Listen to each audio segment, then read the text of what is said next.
The House will come to order. Today, the Pledge of Allegiance will be led by Zeke Lowry from Wayne Carl Middle School and Colette Lowry from Michael John Elementary, Arvada, Colorado. Please stand and join us in the pledge. I pledge allegiance to the flag of the United States of America and to the republic for which stands one nation, under God, indivisible, with liberty and justice for all. Mr. Shebo, please call the roll.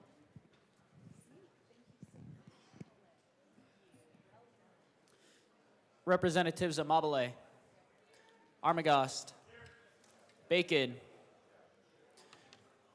AML Bacon, Excused. Bird, Bockenfeld is excused, Basenecker, Bottoms, Bradfield, Bradley, Brown, Catlin, Clifford, Doherty, DeGraff, Degree Kennedy, Speaker Pro Tem Degree Kennedy, Excused.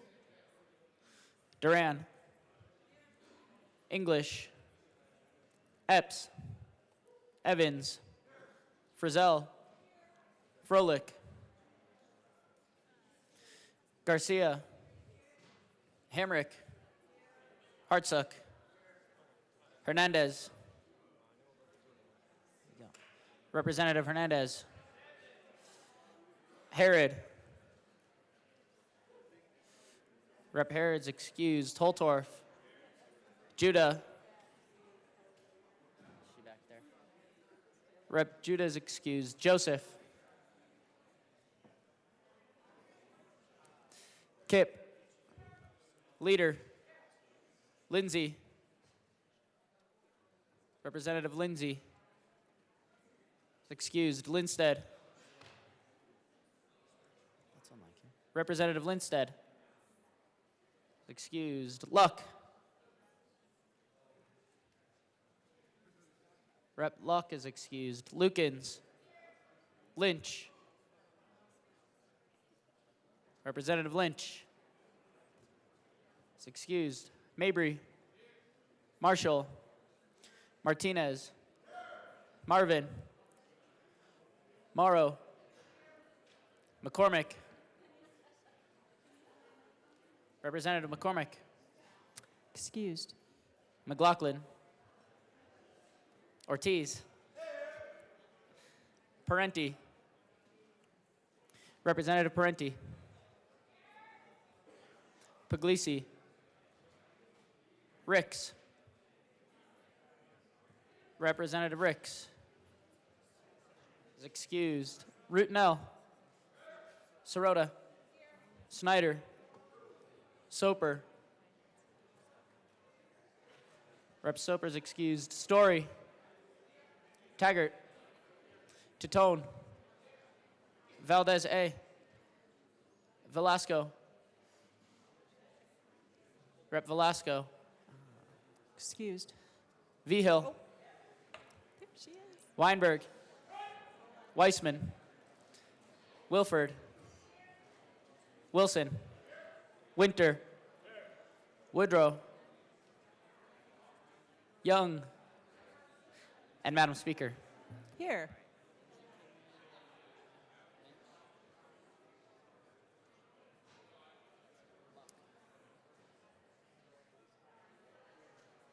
With 56 present, 9 excused, we do have a quorum.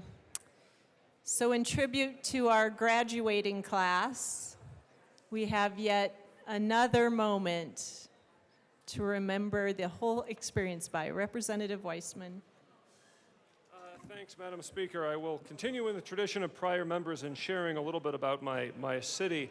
Members, I think everyone knows that Aurora is a diverse community. What you may not know is that families whose kids attend APS speak in total over 130 different languages, and a former poet laureate of the city, yes, we have a poet laureate, named Aurora the Ellis Island of the Plains in recognition of that diversity. With that, Madam Speaker, I move the House approve the Journal of Friday, April 26, as corrected by the Chief Clerk. Thank you, Representative. Members, the motion before us is the adoption of the journal as approved by the chief clerk. Said that differently. All those in favor say aye. All those opposed, no. The ayes have it. The motion is adopted. Announcements and introductions. Representative Sirota. Thank you, Madam Speaker. Members, House Appropriations will meet tomorrow morning, Tuesday, April 30th at 8 a.m. in the Old State Library to hear the bills listed in your calendar and any others that have been referred to appropriations. Representative Woodrow. Thank you, Madam Speaker. Members, House State Civic, Military, and Veterans Affairs Committee will be meeting in LSBA at 1:30 or 15 minutes upon adjournment to hear SB 24072. See you there.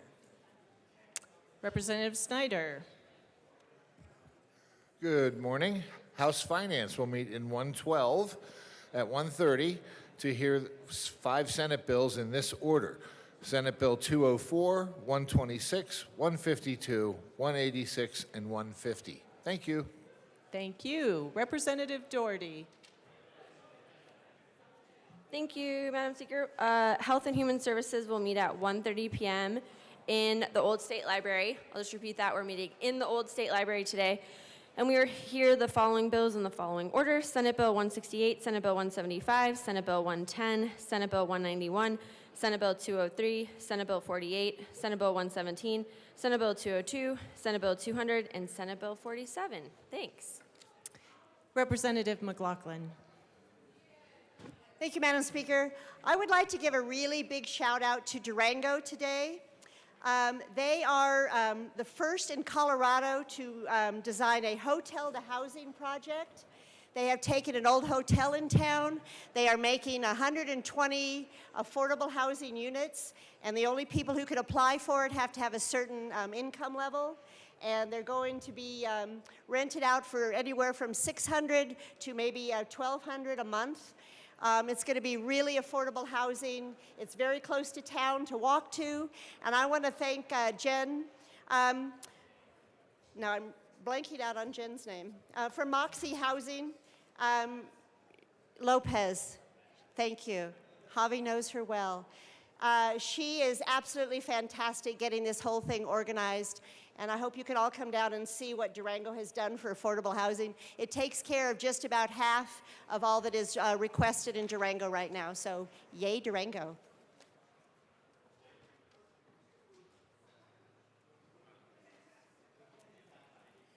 Members, I will invite you to take your seats. We do have business to tend to.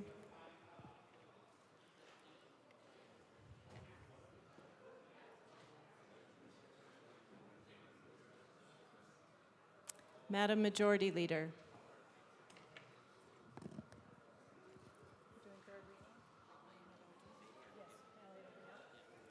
Madam Majority Leader. Thank you, Madam Speaker. I move to lay over House Bill 1280 until tomorrow. House Bill 1280 will be laid over until tomorrow.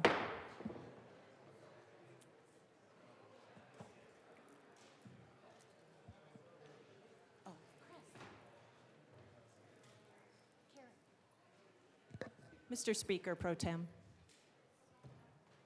Thank you. Mr. Schiebel, please read the title to House Bill 1379.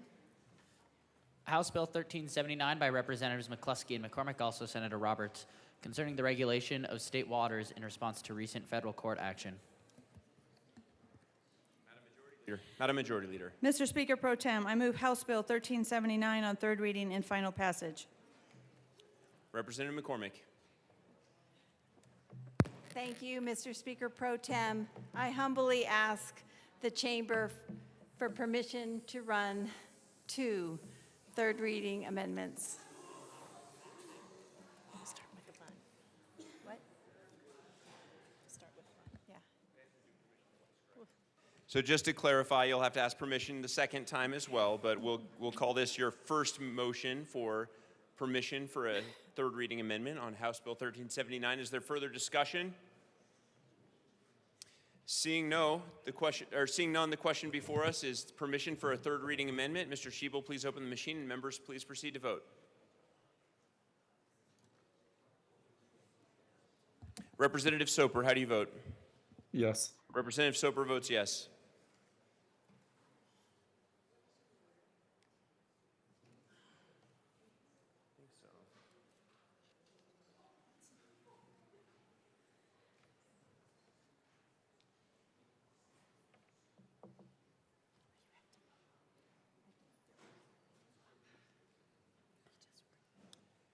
And Mr. Schiebel, my screen is got a giant green bar across it, so if you would register my yes vote, I would appreciate it.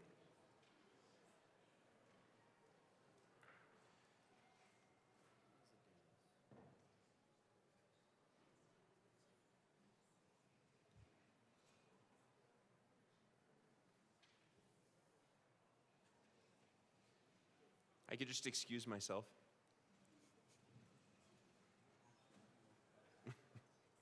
Okay, Representative Degree Kennedy is excused.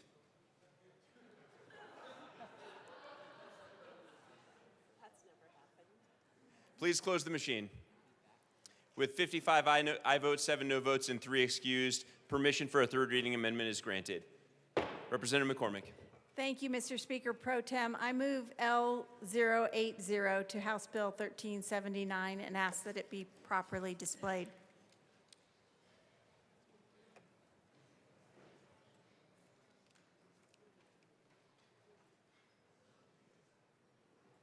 Did you see this? I don't know what's going on there. The amendment is properly before us. Please proceed.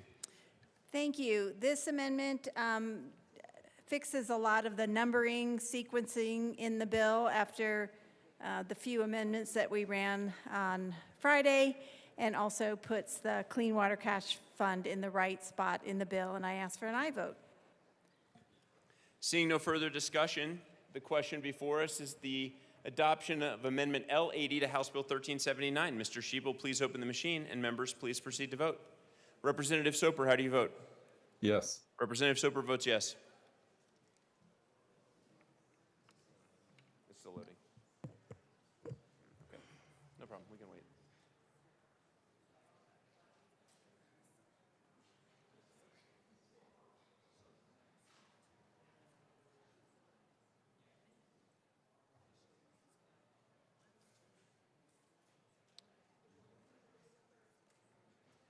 I'm just going to go ahead and have you close the machine.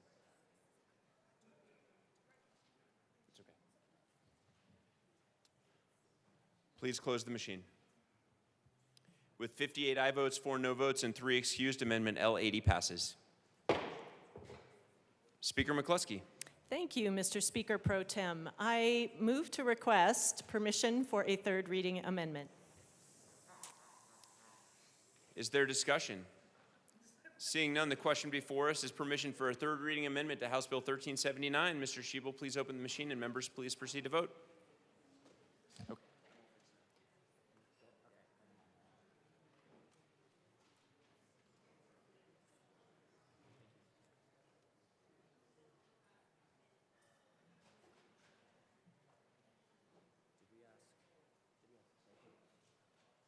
Representative Soper, how do you vote? Yes. Representative Soper votes yes.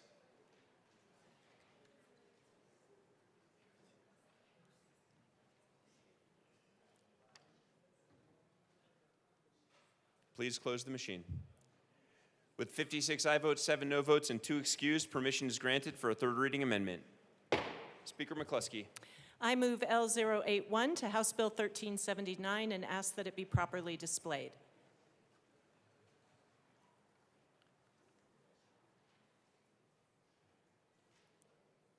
Thank you. The amendment is properly before us. Please proceed. Thank you, Mr. Speaker Pro Tem. Members, I want to lift up the many stakeholders who have been working with us on this legislation, and those conversations continued over the weekend. Really pleased to have our partners in agriculture, Colorado River District, who helped us refine some of our language. Again, we have tried to give clear definition to an isolated wetland. This was very important to many who have been engaging with us on the legislation.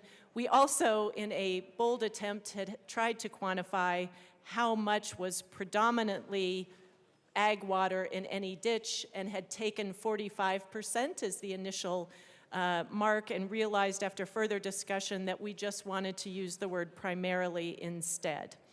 There's some additional changes here around vocabulary to be consistent with the rest of the bill. I ask for an aye vote. Representative Holtorf. Thank you, Mr. Speaker Pro Tem. The previous amendment that we passed had a fiscal note connotation in there that nobody spoke to, and I'm not going to speak to it because it's not to the amendment. But I think that needed to be highlighted and discussed. But I'm going to talk a little bit about this amendment and why we're here doing this. Why are we today running a third reading amendment trying to make corrections and exceptions and adjustments to this specific subject because of the impact on this piece of legislation to agriculture? This bill, ladies and gentlemen, is a vast change in the way water has been managed in Colorado for over a century. Most people will not know the implications of this. As you sat on the Ag Committee, you saw the implications of this. Even here and now on third with this amendment, we're trying to fix some substantial problems with how water is managed under this construct. You know, before January, water wasn't broken in Colorado. Water management wasn't broken in Colorado. Is this to the amendment, Representative Holtorf? It will be very soon, Mr. Speaker Pro Tem. But now with this amendment to support the bill, it's trying to fix and adjust and make changes because of what this does to water and water management in Colorado, and specifically to agriculture. Now, there's one little part in here that is really of note to me that did gather my attention and get my ire. It has to do with, water that is used primarily for irrigation. Yes, we need to be able to irrigate without our hands being tied. Clean water advocates, environmental advocates. And if you know anything about agriculture, you have a very short period of time to get that water on your crop. Or you don't get a crop. Or you have yields that are suppressed. So we're trying to fix that now with it, and we don't even know all the implications of this because it's such a vast change. And the water community they're scrambling to figure it all out. Thus, this third reading amendment. The other one that is concerning is ditch and not a drainage ditch.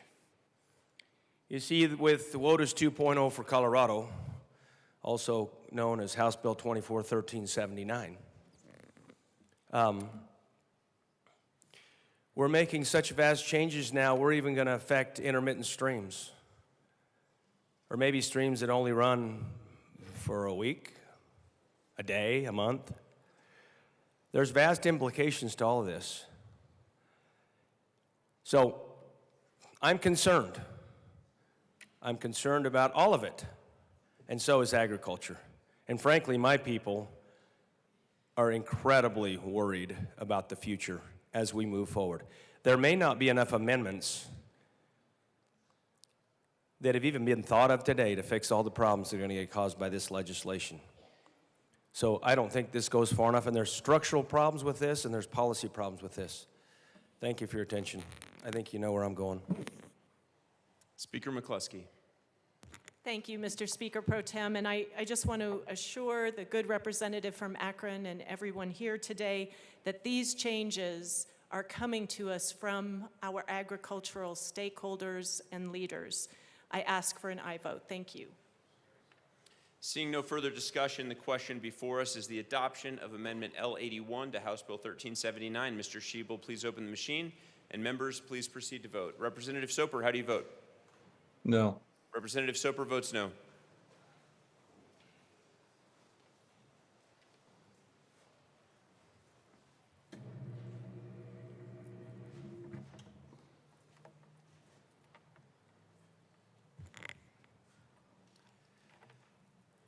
Representatives Brown, Hamrick, and Leader, please vote.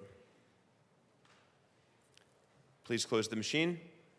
With 56 aye votes, 7 no votes, and 2 excused, Amendment L81 is adopted. Majority Leader Duran. Mr. Speaker Pro Tem, I move for the repassage of House Bill 1379 as amended. Seeing no further discussion, the question before us is the repassage of House Bill 1379 as amended. Mr. Schiebel, please open the machine, and members, please proceed to vote. Representative Soper, how do you vote? No. Representative Soper votes no.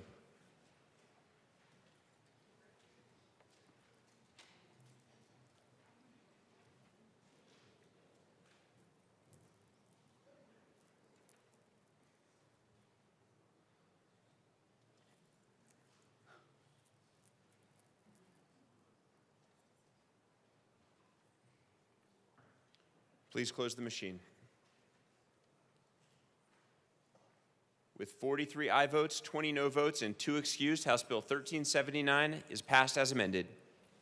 Co-sponsors.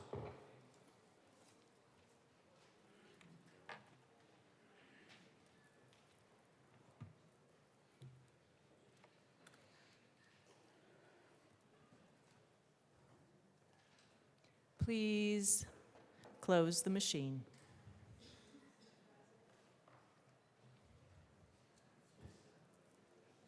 Mr. Schiebel, please read the title to Senate Bill 11.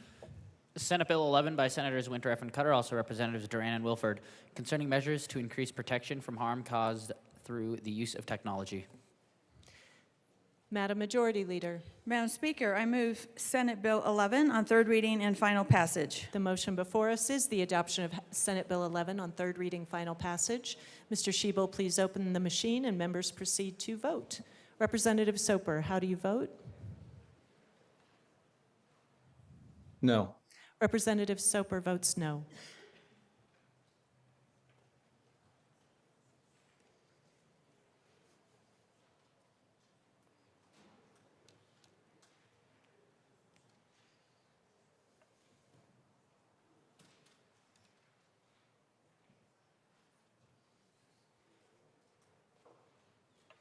Hartsook, Holtorf, Winter.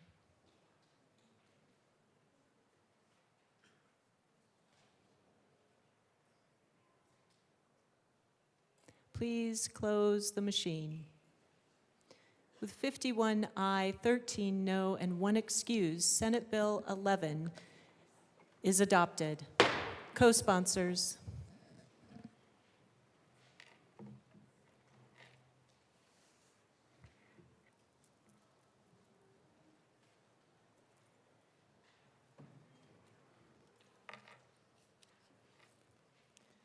Please close the machine. Mr. Schiebel, please read the title to Senate Bill 3. Senate Bill 3 by Senator Sullivan, also Representatives Froelich and Duran, concerning the authority of the Colorado Bureau of Investigation to investigate illegal activity involving firearms and in connection therewith making appropriation.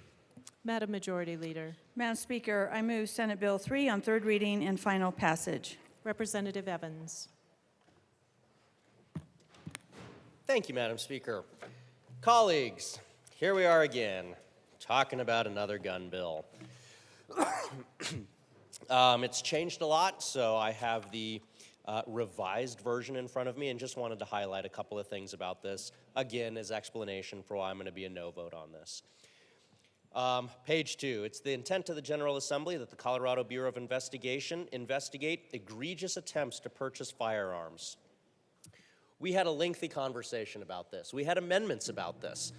This bill gives the Colorado Bureau of Investigation newly expanded original jurisdiction, frontline authority for, as it says on page 3, to investigate throughout the state criminal activity involving firearms described in Article 12 of Title 18. That's 44 pages of law.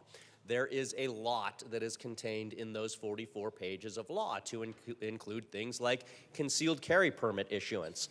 So when I read in the legislative intent that this bill is designed to focus on egregious attempts to purchase firearms by previously convicted felons, who, by the way, are already denied that purchase through InstaCheck, so this is not keeping guns out of the hands of folks who shouldn't have them. InstaCheck works. InstaCheck denied 5,300 transactions last year. This is a retroactive following up on that attempted purchase. But since that's the stated intent of the bill, the legislative intent, I highlight once again the numerous conversations that we've had that would have focused this piece of legislation more narrowly on these egregious straw purchase attempts rather than a carte blanche grant of authority to investigate everything that is in Article 12 of Title 18. I highlight that particularly in light of some of the recent issues that we know have occurred in the Colorado Bureau of Investigations, to include that $7 million, more than $7 million supplemental that this body had to provide them in order to go back and fix the hundreds of cases involving DNA analysis that CBI performed incorrectly. And so when I look, as we talked about before, when I look at the fiscal note, when I see that we're handing CBI another $1.5 million, $1.6 million in double-digit numbers of FTEs, when their core function of providing that support to our frontline law enforcement agencies is not being met, as evidenced by $7 million to go back and fix all of the DNA cases that have been jeopardized, it really makes me wonder, are we getting the best bang for our buck with our money? Are we throwing our money in the appropriate and most effective direction to try to fix the crime problem that we know that we have here in the state of Colorado? And you guys already know where I'm going with this. I don't think this legislation gets us there, and I'll urge a no vote, but we'll get to that in a second. This bill also gives CBI the authority to look for unlawful activity involving illegal firearm components and accessories. Folks, we know that there's been a lot of conversations, particularly around this bill, with the magazine ban that was passed in 2013. We also know that that magazine ban grandfathered in folks that lawfully owned a magazine that was above the current statutory limit. Those folks were grandfathered in.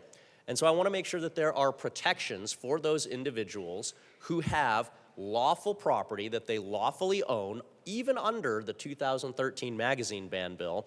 And I want to ensure that those folks are not inadvertently getting crosswise with CBI as they maintain their current lawfully owned property.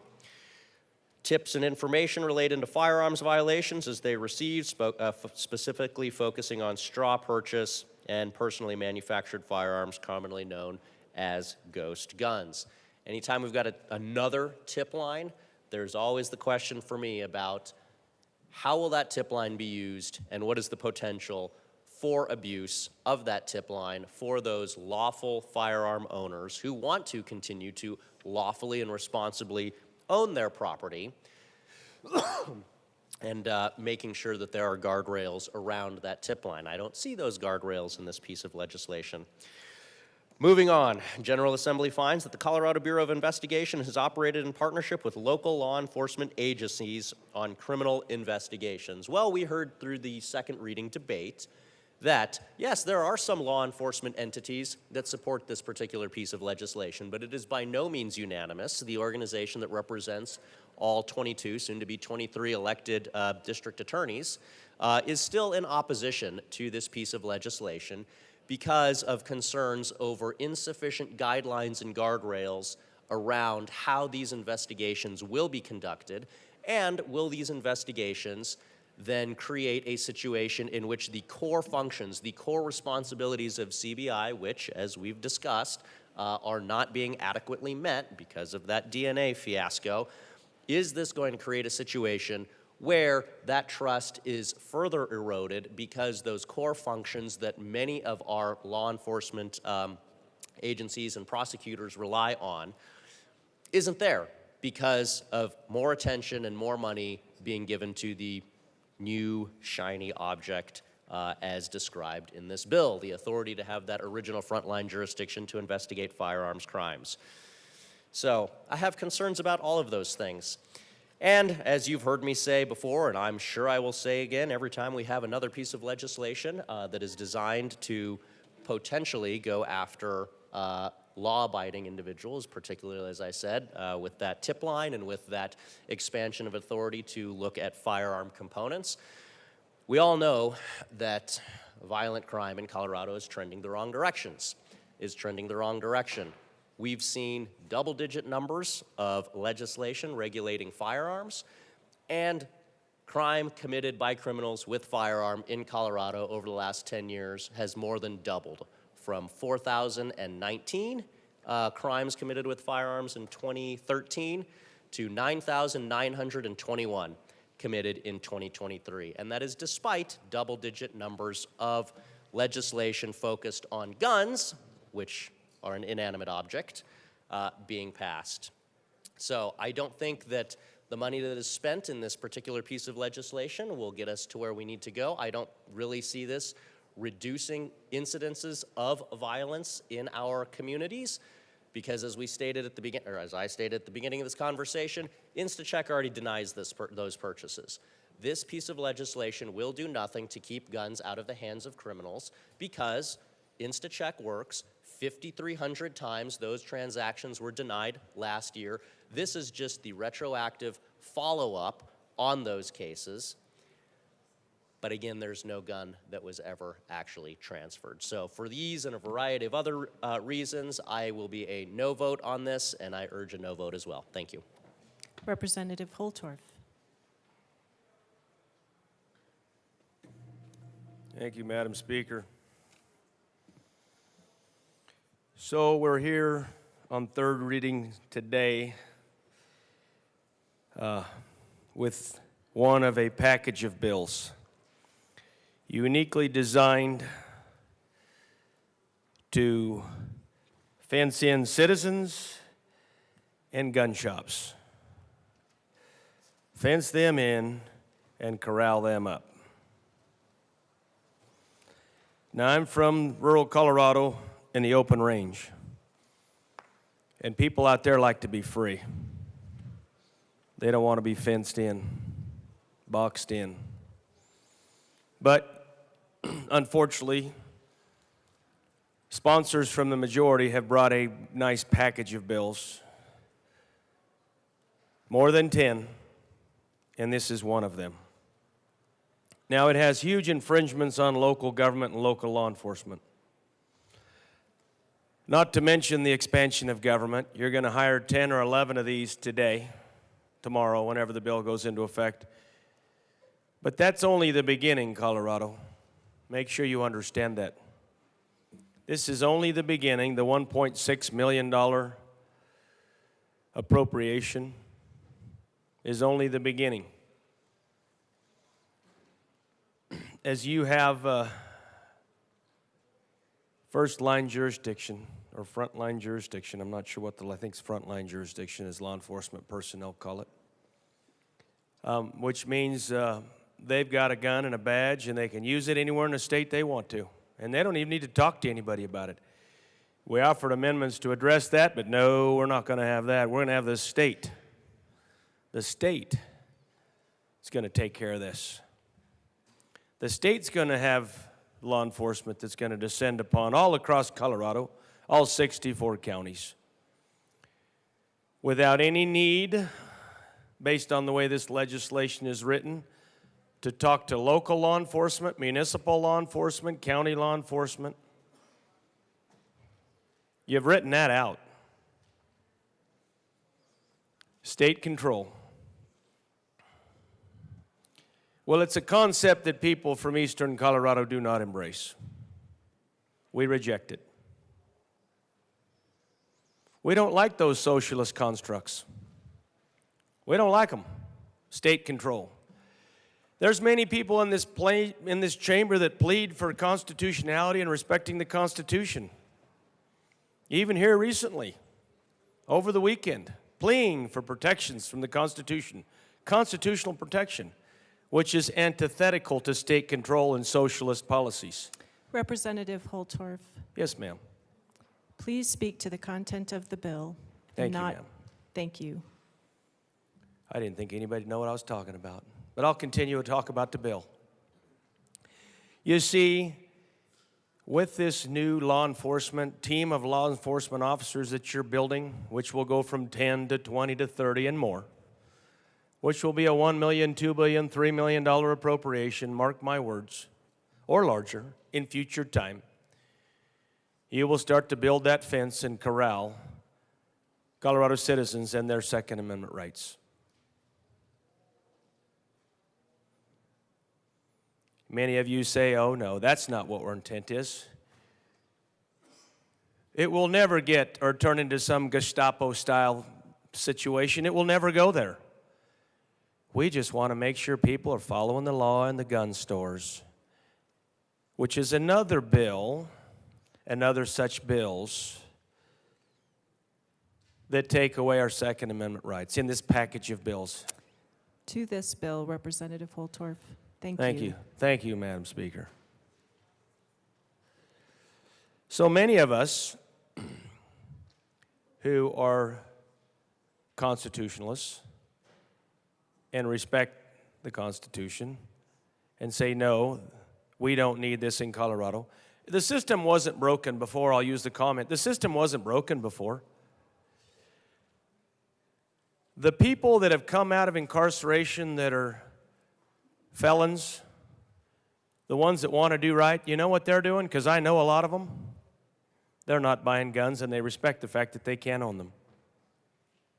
They know the law. The ones that want to own firearms because they want to continue to conduct criminality, they're already being screened by a system that already works. It already works, folks. So what are you doing? Well, there's more to this. There's more to this than what we talk about on the surface. And people in my community know it. I've been contacted by a lot of folks over the weekend. And I will vote no on this and every other bill to protect their constitutional rights. Free-thinking, red-blooded American patriots who aren't afraid of firearms, who respect them, and know it's a constitutional right for them to own them and carry them. If you want to focus on criminality, go after the criminals. Oh, we can't do that. We're going to be soft on crime. Representative Holtorf, to Yes, the ma'am. bill, please. I hope I'm about out of time because this is a hard conversation to have. You have 4 minutes remaining. I was hoping you'd say one, ma'am. Me too. I'll work on it. So, I'll get back to the bill. This type of legislation is not going to stop the crimes that you worry about. The shootings, the murders, those that have mental health issues. Let's use the fellow that flunked out of medical school and went on a rampage and took it out on all those kids in Aurora watching that movie. Yeah, he had serious mental issues, and he was going through therapy, and the mental clinicians that were handling his case failed him. Representative Holtorf, please Yes, ma'am. speak to the content of the legislation. Thank you.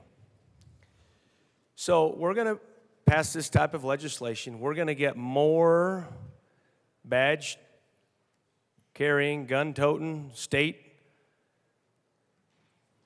law enforcement officers that are going to send across the entire state to go find these bad people, these criminals, these felons. But you know what? None of them were before this year. But they will be after this legislative session because you're making them, because you're creating the condition for that to become and to be. And it's wrong. Okay? People in gun shops should have the opportunity to freely trade and exchange firearms. That's American.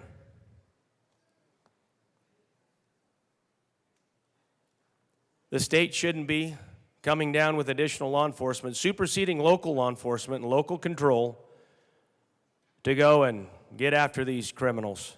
Oh, wait, but you're not really getting after the criminals that are causing the real crimes. And really applying the proper punishment. Because they're just victims of society. No, they're criminals, and they've made bad choices, and they've taken it out on innocent people. Now, this right here, I vehemently am against, and the rest of the package that is coming forth that fences people in, good citizens that aren't breaking the law until after this session. So I'll be a strong no. Representative DeGraff. Thank you, Madam Speaker. I was encouraged this weekend because some colleagues who I would have never known have discovered that there's a Constitution and that we have a First Amendment. So I'm hoping that maybe that they read a little farther and that there's a Second Amendment, and there's a few other amendments as well. So that recently discovered First Amendment is tied in with this Second Amendment, and that's a really key part. And part of that Second Amendment is shall not be infringed.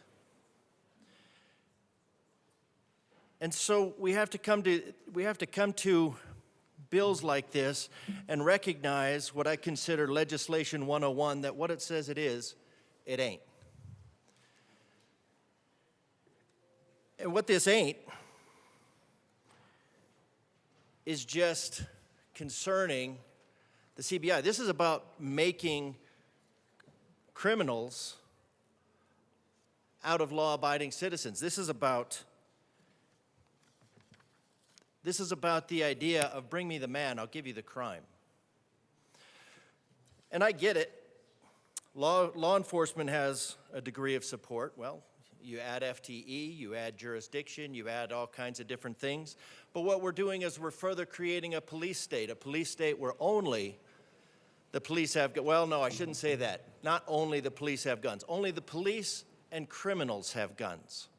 Now, they tried this in Venezuela, and they gave it over to criminals and said, hey, how about you kind of have an area and you don't do crime in that area. And the criminals said, yeah, that's fantastic, we'll do that. And they pulled out the police, and now the criminals do the job of the state in shutting down any sort of dissent or dissidence from the government. So they're just agents of the state, which is a kind of an ironic thing, but they have guns. So it doesn't really help. So you'd have the law enforcement with guns, and you have criminals with guns. And you have law-abiding citizens that are not protected from either. And the Constitution, the Second Amendment, which is after that First Amendment, which is in the Constitution, which was recently discovered. Thank you, Representative, and I do want to give you some latitude, but back to the bill. Thank you. But what we're talking about is protection from both the criminal and the state. So when we look at this, and I look at all of these double underlines and all of the Senate changes, well, it's pretty much a brand new bill. It's pretty much brand new. And here we have 1.6 million, and of course that's not going to work for 10.1 FTE. That's not going to solve anything. So the rule for the solution to bad law is more law. So what we'll have when this doesn't work and it doesn't solve the gun crime issue is you'll have, well, clearly the answer is that we need more FTE on the Colorado Bureau of Investigation to investigate more of our law-abiding citizens. That will surely fix the problem. Now, if you actually wanted to solve the problem, you'd look at constitutional carry, because that actually reduces gun crime and has a proven record of doing so. This has just a proven record of making criminals out of law-abiding citizens. And what we're ultimately talking about is a Band-Aid to cover the self-inflicted culture wound. We don't have a gun problem, we have a culture problem. And I know you don't see it on the majority side, because the majority is from blue areas. Blue areas have the most crime. So they seem to be, if you want a correlation, look at the majority party in crime. So this is going to be more expansion. And again, so we have egregious attempts to purchase firearms by previously convicted felons who are identified through the InstaCheck unit denial process. But if they're identified in the InstaCheck unit denial process, then they have been identified and denied. So I'm not even sure why that's in there, other than just for everything else. Unlawful activity involving illegal firearm components and accessories. Well, that's from the laws that are in place that are running through the system right now, if not already signed. That's pretty much everything. Pretty much everything. Almost to the level of Pop-Tarts chewed in the shape of a gun. Tips and information relating to firearms violations. Everything can be a tip. This is tips and information, informants throughout the state. Statist informants. Wow, where have we seen that before? Where have we seen that before? Just a simple little phone call can turn loose a whole CBI investigation on somebody. Is that an infringement? Probably. Probably. That Second Amendment right after the First Amendment that some people just recently discovered shall not be infringed. Tips and information, informants, turning Colorado citizens on other. And then ghost guns. Well, let's see. Serial numbers are just really a recent invention on guns, on firearms. So if you want to look at the Second Amendment specifically referred to ghost guns. And that one's not even in quotations, that they're called ghost guns. I think guns would be offended by being called ghost guns since they're not dead or something. I don't know. I mean, they've got to be offended by something. So the Second Amendment specifically covers ghost guns. The General Assembly, I'd say no, not all of the General Assembly. The authoritarians in the General Assembly find that the CBI, another Representative layer. DeGraff, calling members of this body names in a derogatory way like authoritarians is unacceptable. Please refrain from doing so again. Now please speak to the bill. Thank you.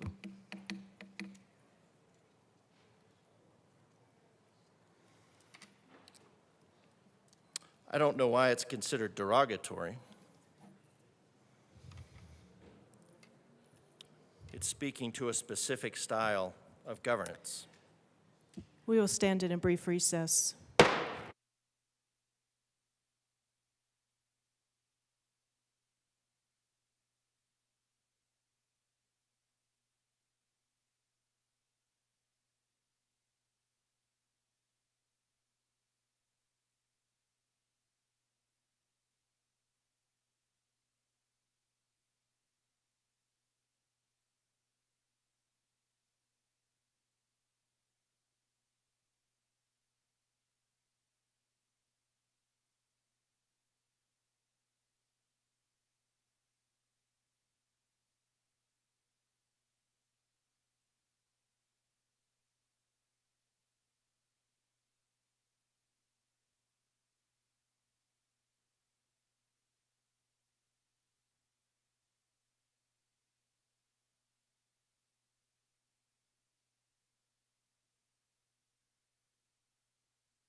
The House will come back to order.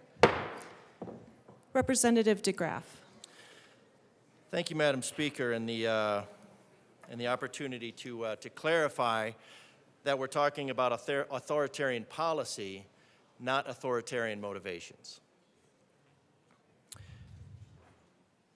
So I have to oppose this legislation because it is further eroding the Second Amendment rights of the people of Colorado. And of course, when the Second Amendment rights go, then the First Amendment rights are gone.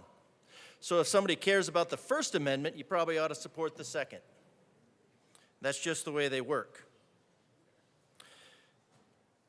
So again, this wants to go to illegal firearm transfers and attempts. Well, recent legislation that may or may not have been signed yet, I'm not 100% sure. It's going so fast when we're covering 600 bills in a year, in a session, in 100 days roughly. I don't know what's gone across the governor's desk at this point. I don't know how his pen doesn't overheat. Illegal firearm Representative DeGraff, you have transfers. 1 minute remaining. Thank you, ma'am. Illegal transfer. So we're looking at making everything illegal, and then we're looking at adding police to the police state to catch everything. This is government done to the people of Colorado, not government done for the people of Colorado. Colorado, I'd urge you to contact your legislators. Tell them you're not in favor of living in a police state. Deal with the crime, not the law-abiding citizens. Representative Epps? No?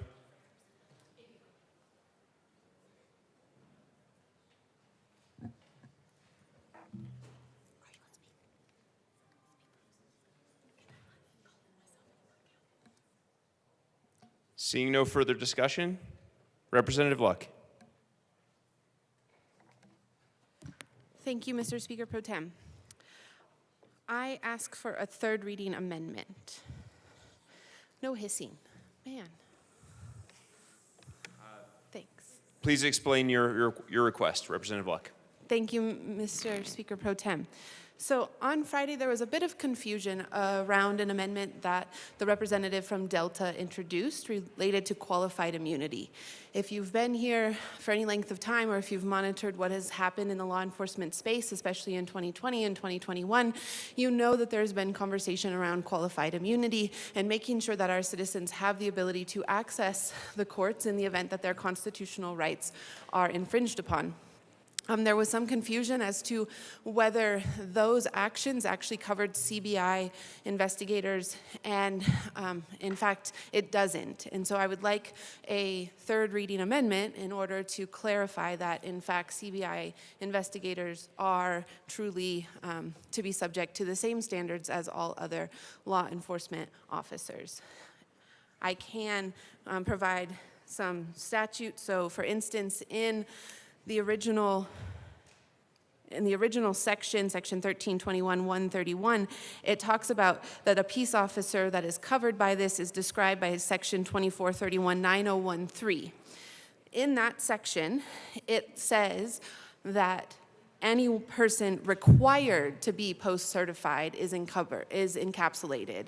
And it lists another section, section 16-2.5-102.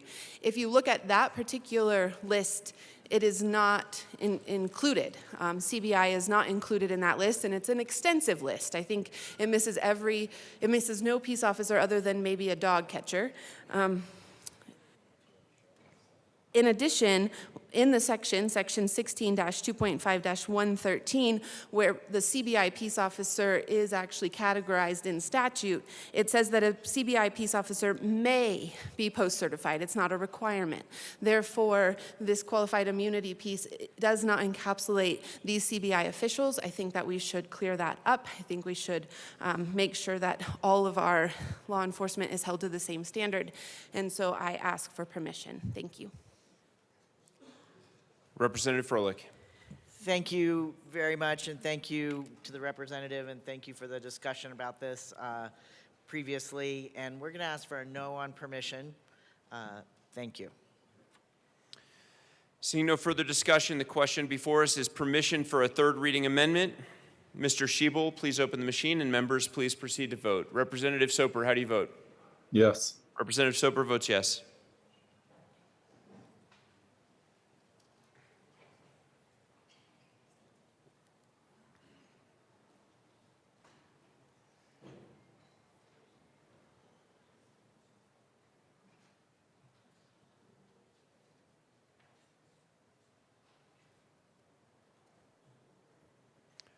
Representatives Joseph and Young, please vote. Please close the machine. With 28 aye votes, 36 no votes, and 1 excuse, the motion for permission is lost. We are back to the bill. Is there further discussion? Representative Epps. Thank you, sir. And thank you to the bill sponsors and advocates for your work on this and other legislation to interrupt our uniquely American epidemic of gun violence. I deeply appreciate the effort, and that's what leads me to need to explain why I can't support this proposal and why I hope that some of my colleagues will give it similar consideration. It's particularly tricky to, in a short amount of time, explain a nuanced idea when we share goals. And here when I say we, I mean the advocates and sponsors and myself, and certainly the vast majority of constituents of House District 6 agree that we need to take bold and decisive and data-driven action to interrupt the proliferation of guns in this state. Not being able to support it comes first from an analysis of the necessity of the bill. I'm not persuaded fully by some of the arguments that I've heard around InsaCheck alone, but I do agree, uncomfortably agree, with a colleague who spoke earlier who suggested that essentially we're just assigning more resources to a different division of law enforcement to do additional work without an ability to tell us about net safety gains. I spoke at length with a representative from the Department of Safety, very capable and able young person who was able to explain this bill from their perspective. What was concerning is that in all of our conversations, our own Department of Safety could not articulate at all how to draw a line between this bill and safety. And I asked for examples such as, right, is the idea that if we investigate enough of these issues around transactions, that there's some finite amount of bad actors and we can identify them, incarcerate them, or otherwise incapacitate them, and then they're out of the business of doing bad work? Is the idea that those spots won't be backfilled? Is the idea that we will investigate and send a message, rather, right, to bad actors? And it's concerning when asking for, I think it's 1.6, it wound up being $1 million to be allocated to law enforcement. It should be really alarming, actually, not just concerning, if we can't articulate how does that investment keep us safer, or how would it keep us safer? In addition to that, and I guess actually it kind of just runs right with it. You know, we've read The New Jim Crow. We can quote Michelle Alexander. We understand we have this system of mass incarceration, and here's a bill where we have sponsors who care deeply about racial justice, and supporters of the bill who care about it as well. But we have to interrogate, how do we get those bricks that build those walls of mass incarceration? It's by continuing to allocate resources to a thing or a system or a part of a system that has proven itself to be woefully incapable or unwilling to do that thing. A premise on which this bill was based that bothers me deeply, and I haven't heard much conversation about it, that doesn't suggest that others haven't thought about it, but maybe aren't as troubled, is proponents of the bill have told me directly that they're concerned about law enforcement actors in the state of Colorado who will not investigate certain offenses, even when it's hard to demonstrate that they don't have the resources to do so, who will not follow certain laws. We can't continue to allocate massive amounts of funding to one segment of law enforcement because we think the other actors in law enforcement aren't following the law. That's just an unacceptable trade-off for me. And the mention of the new Jim Crow is just to reflect that if we have sheriffs who won't follow the law, that's something to be dealt with in an entirely different way. It's not a justification to give resources to a different agency that further entrenches our reliance on these systems. I'll end by noting how significant it was for me, the conversations with representatives of the department. You have to be able to articulate, if it is a safety-related bill and a gun violence prevention-related bill.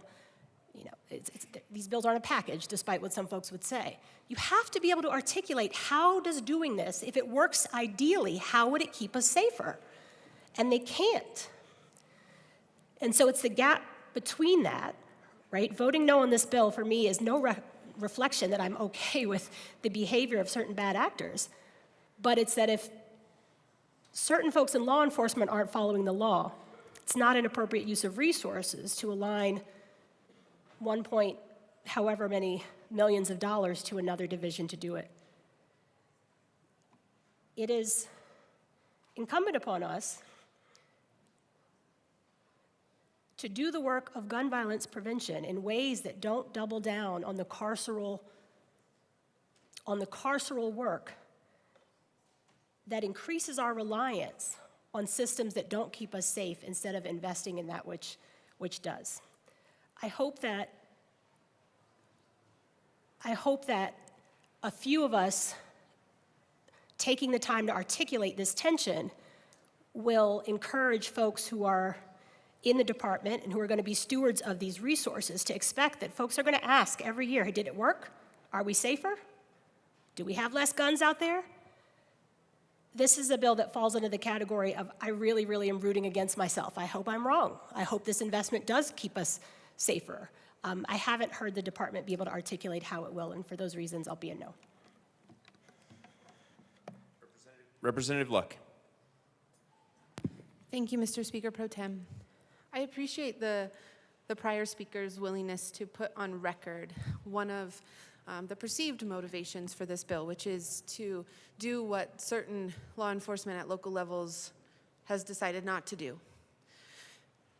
There are a number of counties, for those who are not aware, both here in the chamber and those listening elsewhere who will see this at some other time in the future, that have declared themselves to be sanctuaries for the Second Amendment, that have said, we take our oath seriously, and our oath we understand to mean the protection of one's ability to protect themselves through a variety of arms, bearing a variety of arms. And there have been laws promulgated from this building over the last decade, one particular in 2013, that provoked much ire within communities across the state, especially rural communities. And sheriffs and law enforcement agencies in those local communities have said, we are not going to enforce this. Not because we do not honor the law, not because we don't respect the law, but because we understand the hierarchy of law. And we understand that constitutional law supersedes state statute. And these laws that are coming out of Denver under that gold dome are in violation of that higher law, and are even in violation of the higher law, which is the natural law, the unalienable right to protect oneself, those around them, and one's property. And so the crux, I think, for many related to this bill is the recognition that this bill will, whether intended by the bill sponsors or not, seek to infringe upon that jurisdictional territory of those sheriffs who said, this area, this county, this city, this community is going to uphold the Constitution as written, as understood in 1791, as understood by means of enabling people to protect themselves, despite what some in Denver believe otherwise.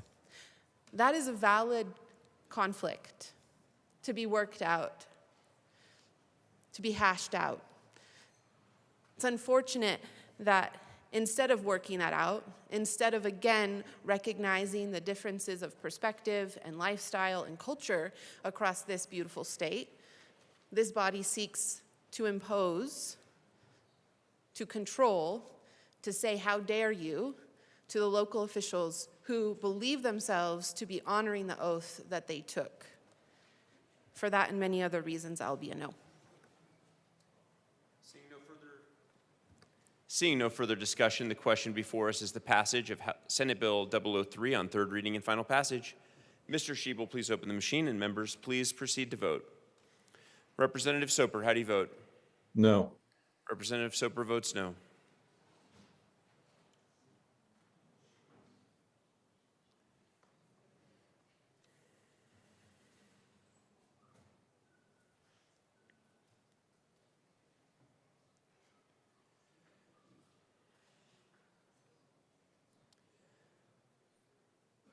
Representatives Amable, Bacon, English, Hernandez, Mabry, Rutinel, and Sirota.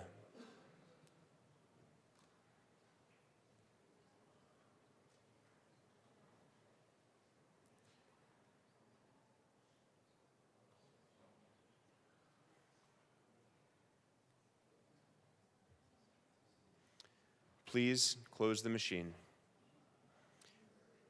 With 35 aye votes, 26 no votes, and 4 excused, Senate Bill 003 is passed as amended. Passed. No amendments on thirds. Co-sponsors.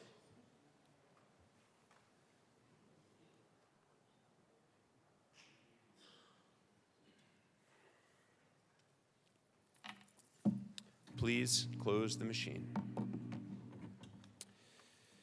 Mr. Schiebel, please read the title to Senate Bill 131. Senate Bill 131 by Senators Hawkes, Lewis, and Kolker, also Representatives Brown and Lindsay, concerning prohibiting carrying a firearm in sensitive spaces recognized by the United States Supreme Court as places at which longstanding laws prohibited carrying firearms. Majority Leader Duran. Mr. Speaker Pro Tem, I move Senate Bill 131 on third reading and final passage. Representative Bottoms.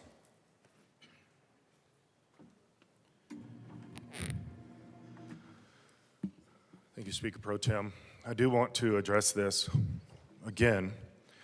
And interestingly, all the news from the weekend with, we're talking about universities, college campuses, that this is considered sensitive spaces, and seeing all of the violence against a people group, a specific people group all across the United States. Why would we take their ability away to defend themselves? They're barred from classrooms. Professors are barred from classrooms. And we're saying this space should be a limited space when it comes to firearms. In the direct face of some extremely egregious attacks just because of their bloodline. It's very reminiscent of about 80 years ago. And we're saying you should not be allowed to carry a weapon within that space when people literally hate you because of your bloodline. If anything, we should be saying on college campuses right now, we need to allow them to be able to defend themselves. This is bizarre that to me, and I'm not saying the coincidence is at the feet of the sponsors here, it's actually not. But I look at higher spiritual things here, and I don't think it's a coincidence that all of this violence is happening and just egregious attacks upon the Jewish people across the United States is in direct weekend, the same weekend that we are saying you can't carry guns on campuses. And only thing you have to do is turn on the news and you can see all of the stuff that the protests are going on across the nation on college campuses to a bloodline of people. This is horrible that we're doing this. So I strongly stand against this bill. Representative Armagost. Thank you, Mr. Speaker Pro Tem. So I have obvious concerns with this bill and otherwise with the process in this going forward. The issue I had was more on again, everything I've argued in any of these bills moving forward that are under the guise of protection when it's more in the line of restriction. For those that can and are willing to and able to protect themselves, we are pushing legislation like this to keep people from the ability to protect and defend themselves. The hard part for me is seeing, in my background, more along the lines of terrorist attacks. When you have targets, and even our Capitol building is not a hard target. It is easily a soft target. A group could easily get in here and do some pretty devastating things through security. And in doing those things, the people that they would be able to harm would basically be sitting ducks, and that would be us in this legislature or any government building municipal, county, state, federal, whatever the case may be. I saw a recent attack in Mogadishu where al-Qaeda-backed operatives entered a building with automatic weapons and were able to do some pretty devastating things to innocent people. Luckily, some of them were armed and were able to return fire and defend themselves. What we are doing with this bill is taking away that ability and opportunity for people to return fire and defend themselves. I think the scariest thing for me is the people that are presenting this legislation don't have the experience or the background that some of us that do know what that does when there is the ability to return fire, when there is the ability to defend oneself from gunfire by using gunfire. It is the only effective way to stop a shooter. You can't simply you do that with less lethal means or otherwise talking your way out of a violent situation. So when you're making less people able to defend themselves, you are increasing the softness of any target, which the building we work in is. 3 floors. 4 if you can consider the basement. So this is there's a lot of people here that don't have the ability, but there are those that do. And taking that limited ability for those that do have the means and the ability, the desire to stop violence with violence, that is the only way you can stop somebody that is willing and able and goal-oriented on committing mass violence, committing violence of hurting and or killing others. So this is an egregious attempt to me to take away the rights of people to do that. And those that are willing and able and have done it, spend a career doing it.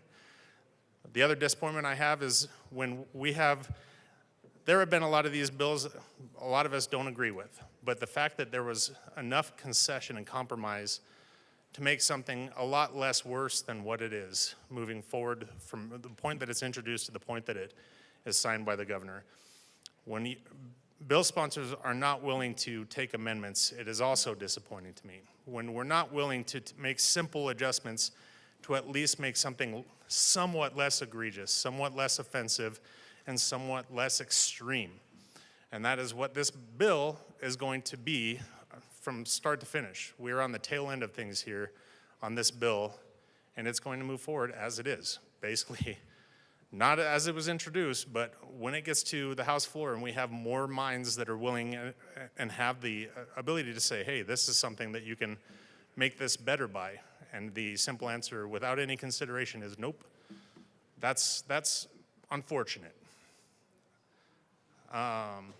So I think for those reasons alone, I would encourage a no vote. There are many more reasons why this bill and these other bills are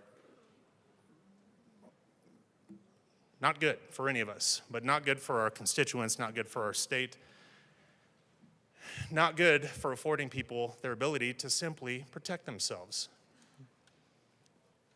If it was talking about who can win a Nerf war, that would be a different story, because that's something you can survive, even though you might not want to be involved in it. But when we're talking about the acts of violence that are committed with large caliber firearms, the best you can do is maybe a small caliber firearm, maybe a concealed carry. That is why concealed carry is a thing. You can stop gunfire with gunfire. You have bullets both ways, because bullets one way only cause the innocent to be killed or hurt,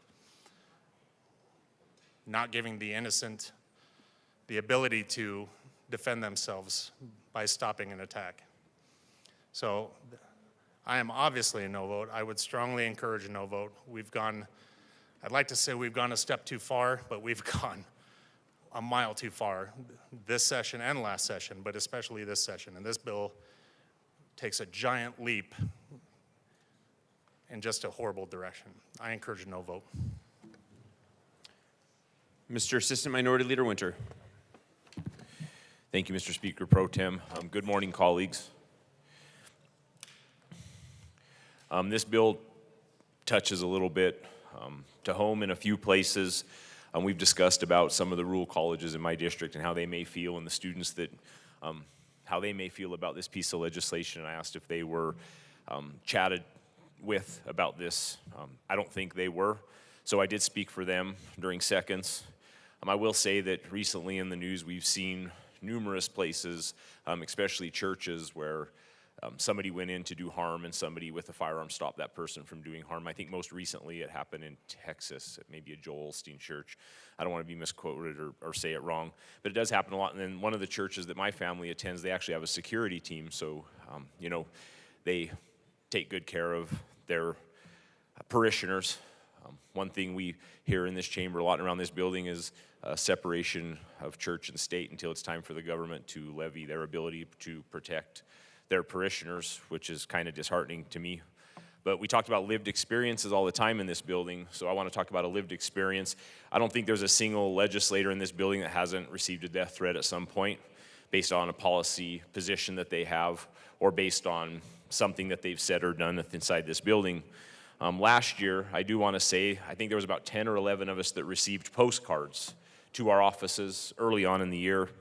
The State Patrol did a very thorough investigation, and I just want to read you, the postcard had a ton of horrible stuff in it. I just want to read you guys the very end of it, and then maybe you all could see why I think it's important that I'm able to walk from this building to my vehicle and know I can protect myself, because as you saw here Friday, my 2 daughters were here, and I'm sure they want Dad to come home to them at the end of the day.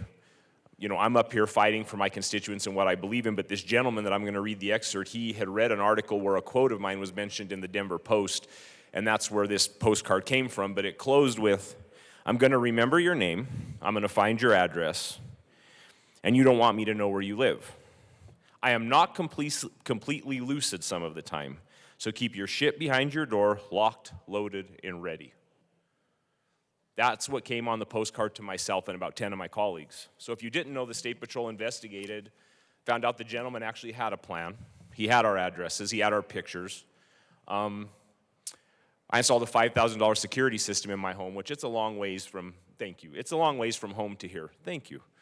But at the end of the day, I've got 2 little girls I want to go home to.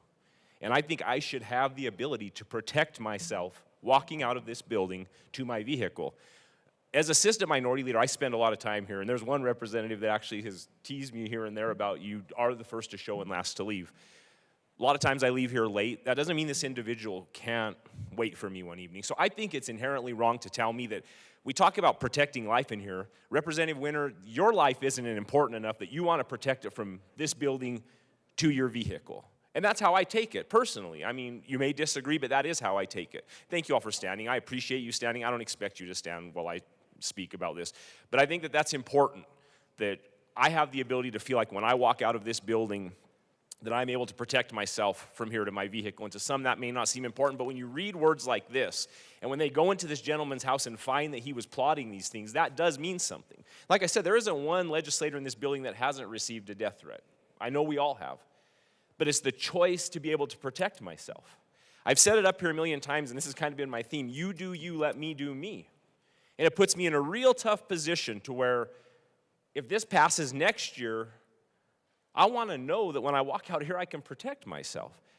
I said this in a bill a while back, and I'm not going to point out who, but over the last couple years when I've been here, when something crazy's happened in this building, there's always a couple of my colleagues from the other side of the aisle that migrate over to our side, and the comment's actually been made, I'm going to stand over here because I know that over here, you guys are all pretty well done up when it comes to protecting yourselves. Also, there's numerous nights I've stayed here very late, and I've seen people that advocate against guns actually ask state patrolmen to walk them to their vehicles. I would say that that's probably because they have a gun and they feel that they're unsafe, so they would like to be walked to their vehicle.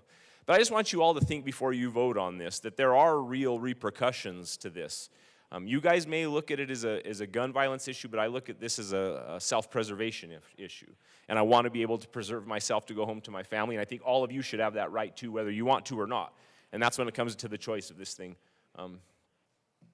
You do you, let me do me. If I want to protect myself from here to my car, I think I should have that ability. And with that, I urge a no vote for all of those of us that want to be able to protect ourselves. So thank you for your attention, thank you for your time, and thank you for listening. Representative DeGraff.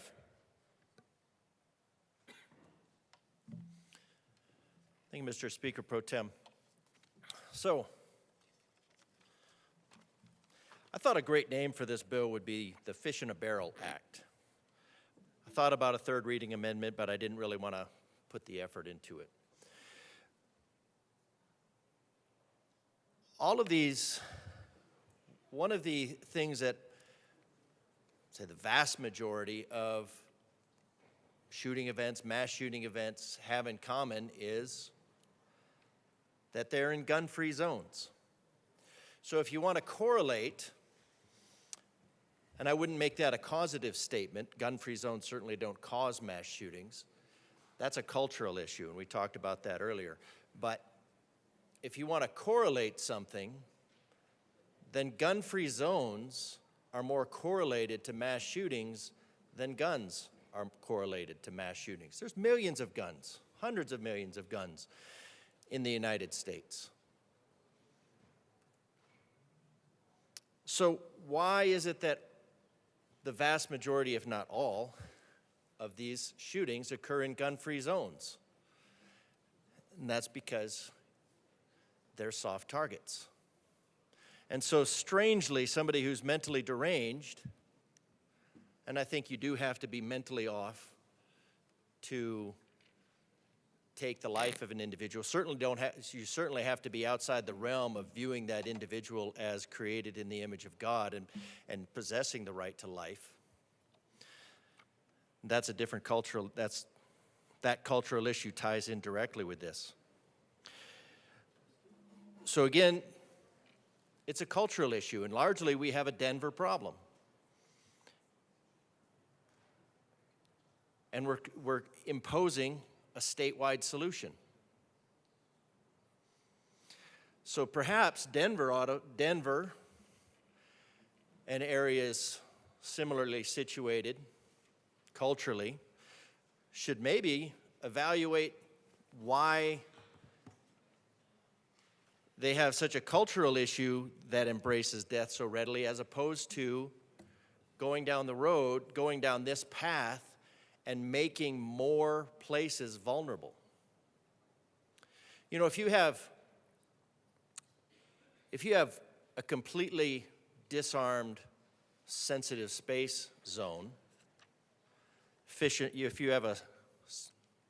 if all the fish in the barrel are disarmed, and you have one individual that's armed, now you have a pretty big disparity in force. But if even one other individual is armed, then you have a great force leveling effect, especially if that individual is concealed carry. So again, if these bills were actually thinking about reducing crime, we would look at constitutional carry, something like it's illegal to commit a crime with a gun, done. No Second Amendment infringements, actually is proven to work. What is this proven to do? This is proven to make more criminals out of citizens of Colorado. And then you have sensitive spaces. Oh, well, we're just expanding the sensitive spaces to a few extra sensitive spaces, which will be expanded next year, because I noticed that like fast food restaurants aren't on here. I would expect that they'll be on here, I don't know, by the end of the week. All the local governments. So any school, any university, all the places that there's been mass shootings, but the mass shootings don't occur when the teachers are armed. That's really strange. So why would we look at a bill? Why would we impose on Colorado making more of Colorado soft targets? And we know that the city of Denver has just recently cut $8 million of its law enforcement budget, leaving the citizens of Colorado, that was in the news, leaving citizens of Colorado a little bit more vulnerable. And our law enforcement is largely distracted with hunting down law-abiding citizens to make sure that they don't have guns.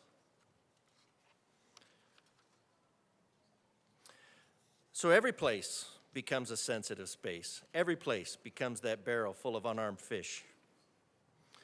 I think that'd be a good sign outside for instead of like a no gun sign, just put a little decal of fish in a barrel. That would be a good no gun zone. Local government, school, college, university, child care center, college. It just goes on and on. And of course, the purpose of this bill is a foothold. This is the camel's nose under the tent. Representative DeGraff, it is not for you to say what the purpose is. Speak to the contents of the bill. Thank you, Mr. Speaker Pro Tem. I would envision that there are already drafts, already thinking. Representative DeGraff, to this bill. This bill, I suspect, will be the basis for the expansion. Representative DeGraff, that's your third warning. You are to speak to this bill, not your worries about a future piece of legislation. Interesting.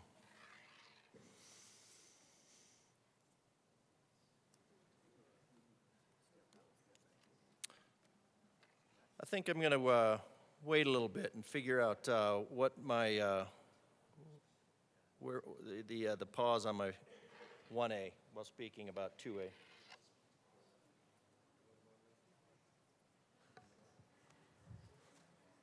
Representative Holtorf. Thank you, Mr. Speaker Pro Tem. So another piece of legislation that's focusing on firearms. One of many. And to the bill sponsors, I do have a question about this bill and sensitive spaces. So I will postulate my question as I begin my discussion. But truly, when you have the ability to conceal carry, when you have good law-abiding citizens who have firearms, who are mentally fit and mentally sound and trained, then you have a good thing, even in a sensitive place.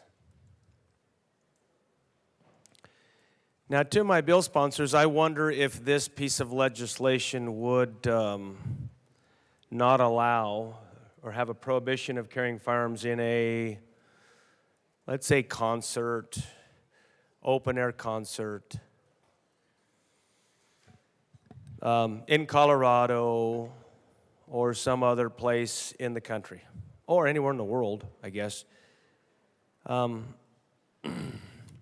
Because we know when good citizens have firearms and know how to use them, when there is an attack by somebody hateful, somebody evil, someone who wants to kill for the sake of killing, or because they have a vendetta, or they have a score to settle. Representative Holtorf, I know you're making a point about this bill, and I'll let you stay there, but I see what you're doing, so tread lightly. Okay, well, I will continue to tread. The, this particular bill will expose Colorado citizens perhaps to risk. Here in recent times, as early as October 7th of last year, Representative there was an Holtorf, attack. be pretty careful. Certainly. But there was an attack on innocent, free-loving people who didn't have the ability to carry firearms. Now, these were free-loving, young, innocent beatniks. I don't even know if they use the word beatniks anymore. I might be dating myself. But, words like free, love, coexistence, all meant something to them before 400 of them were killed or kidnapped in the Nova Music Festival. And nobody had the privilege of having a firearm. So I look at this bill and I say to myself, here we are creating conditions that in other parts of the world who have similar types of gun control laws, are we creating conditions that put young people at risk, or old people at risk, or any citizen for that matter at risk? I would say yes. Imagine if, let's use a hypothetical concert, not the one in Israel, not the Nova concert. I'm going to use a different concert. I'm going to say we're going to have Woodstock 5 out at Buffalo Springs Ranch. Now, we're going to have two types of music that's going to be played, and that's going to be country and Western. But all joking aside, let's say that somebody went out there and wanted to exact harm and disruption and kill and hurt people.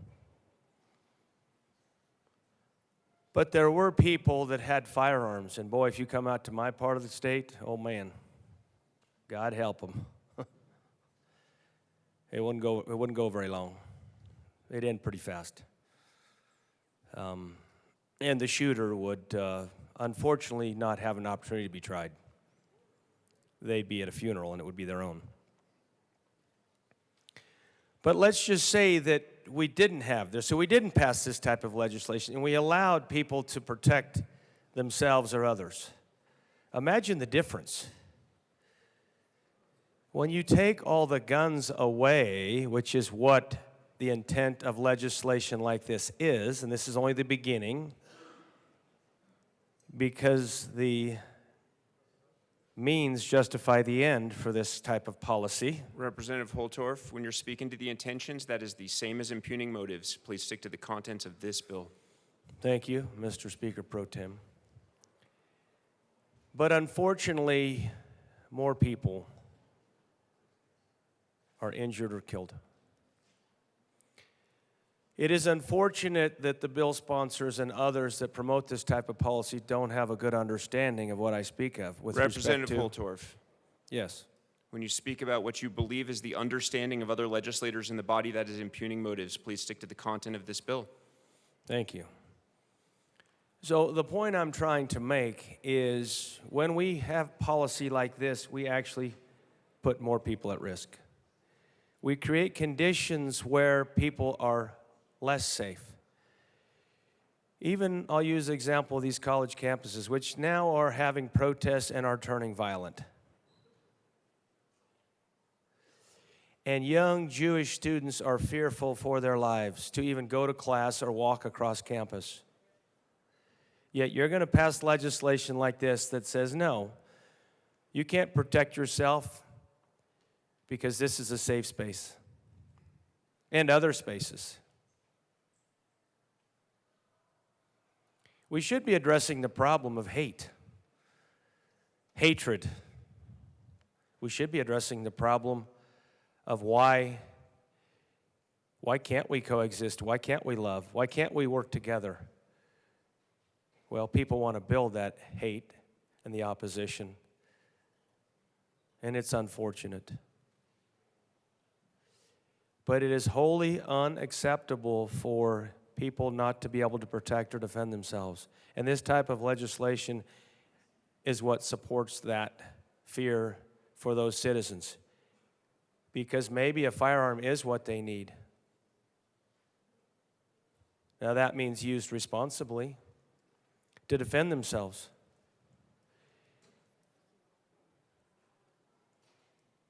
Maybe that is a right that they should have. Oh wait, it's already embodied in the U.S. Constitution.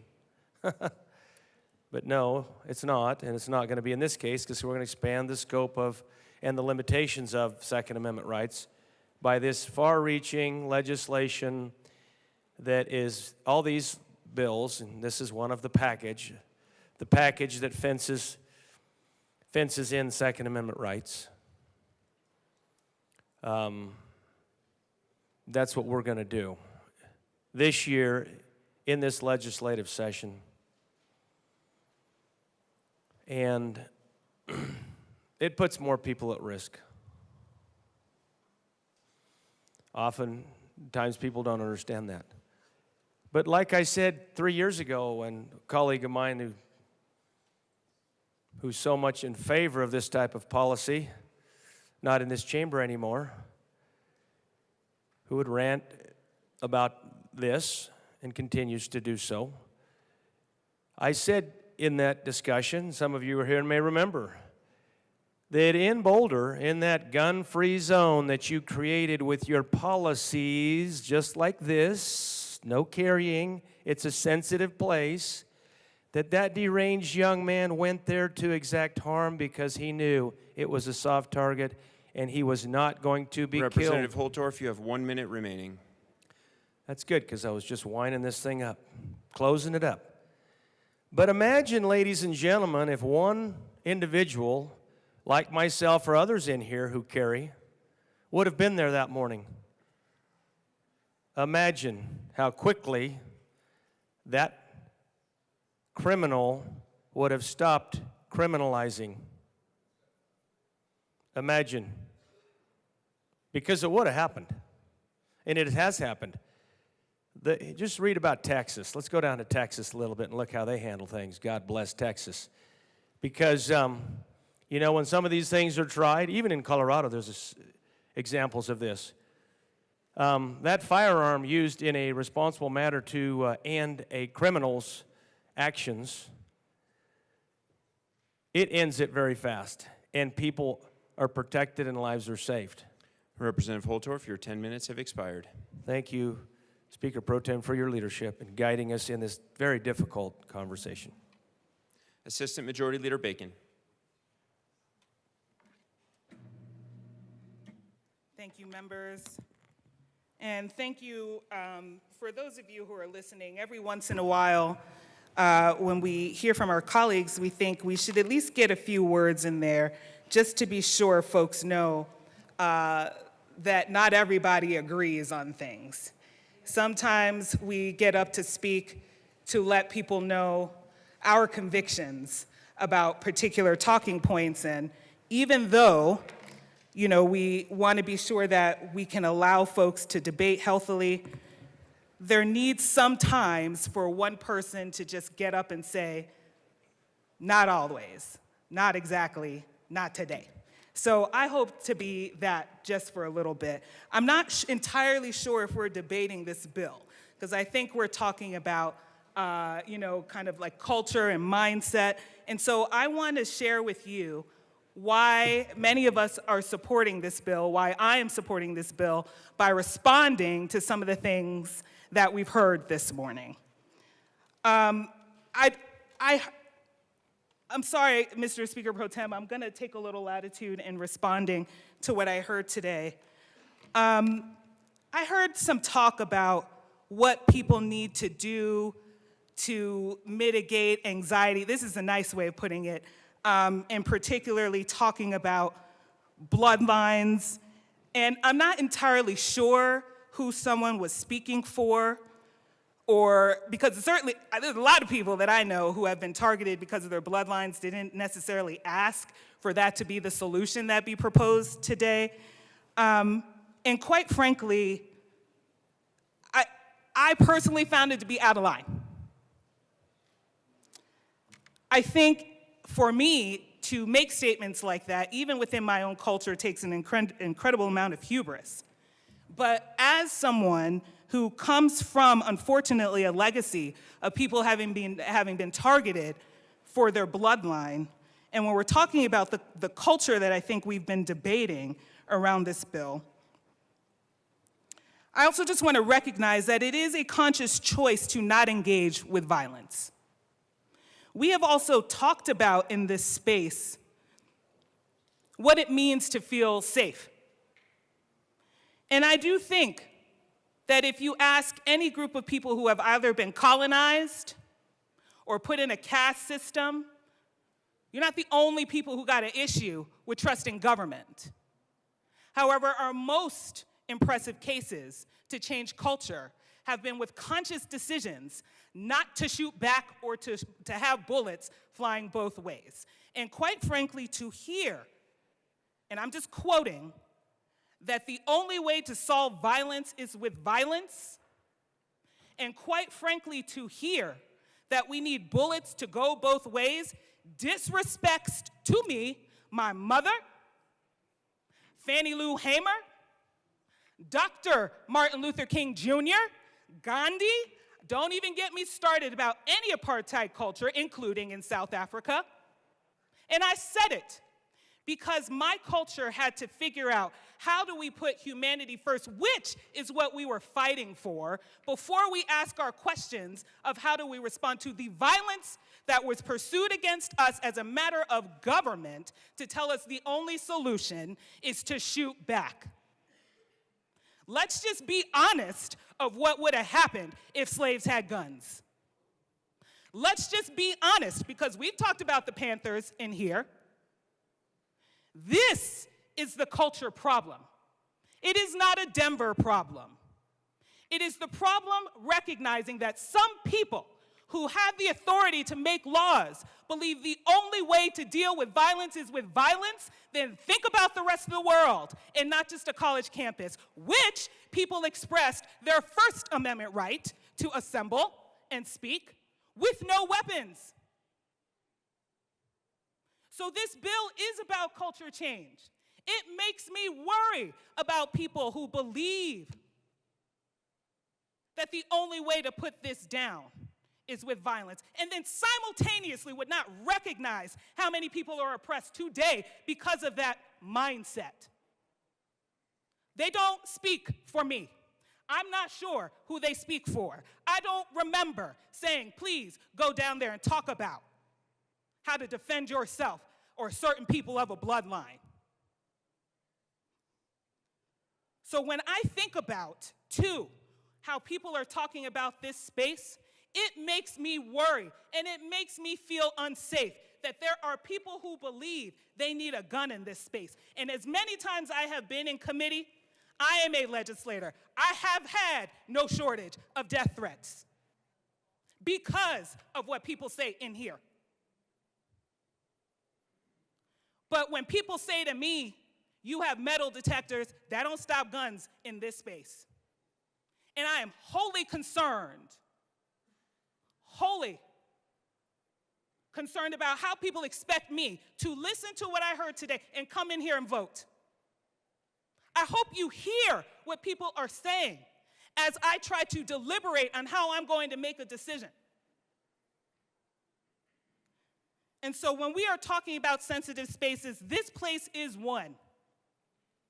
But I know I would not be here if the only response to violence was violence. I know that. I know what it means to protest. I know what it means to sit in. I know what it means to have milkshakes poured over your head. And that didn't stop in the 60s. And you know what? We shall overcome. It is not the only way, and I question the way people think about that. I'll tell you in a minute.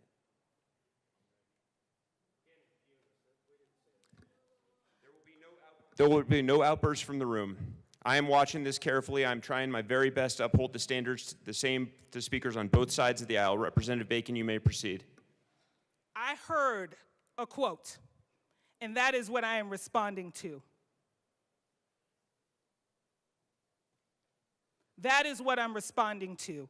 And I'm responding to how I feel about it and what it makes me think about and what it is that we are trying to change by way of culture. I heard 5 people say culture. So I am talking about culture. I heard people talking about how you respond to violence. So I am talking about how people have responded to violence by walking over a bridge and sitting down and waiting for dogs and hoses. So I am talking about it. If we're going to talk about culture change, that's what I believe this bill does. It changes the mindset that violence doesn't need to be met with violence. If that is the argument that was made, and it was. And so I don't want us to believe that we are fraught for trying to say we should be able to vote without having to think about people who think like that. It scares me. And I will take my legislative authority to change the culture, to recognize places need to be less tense with weapons. And I am testifying today that it is true. It is true that when I know people in rooms have guns, it changes the way I behave. But I do it anyway, and I will get another death threat today. Bet. So when we are saying sensitive spaces, we need to give people the ability to be free and without fear. And there are ways to change the world, because all of us are here as examples of that, without having to resort it. So I will use my voice to respond. And I do have a First Amendment right to do so. And again, when people speak, just ask who they are speaking for. Because I don't remember needing help that way. I can speak for myself. And so can many of you, and you have. So thank you for listening today. I am happy to yield the rest of my time and respond if I need to.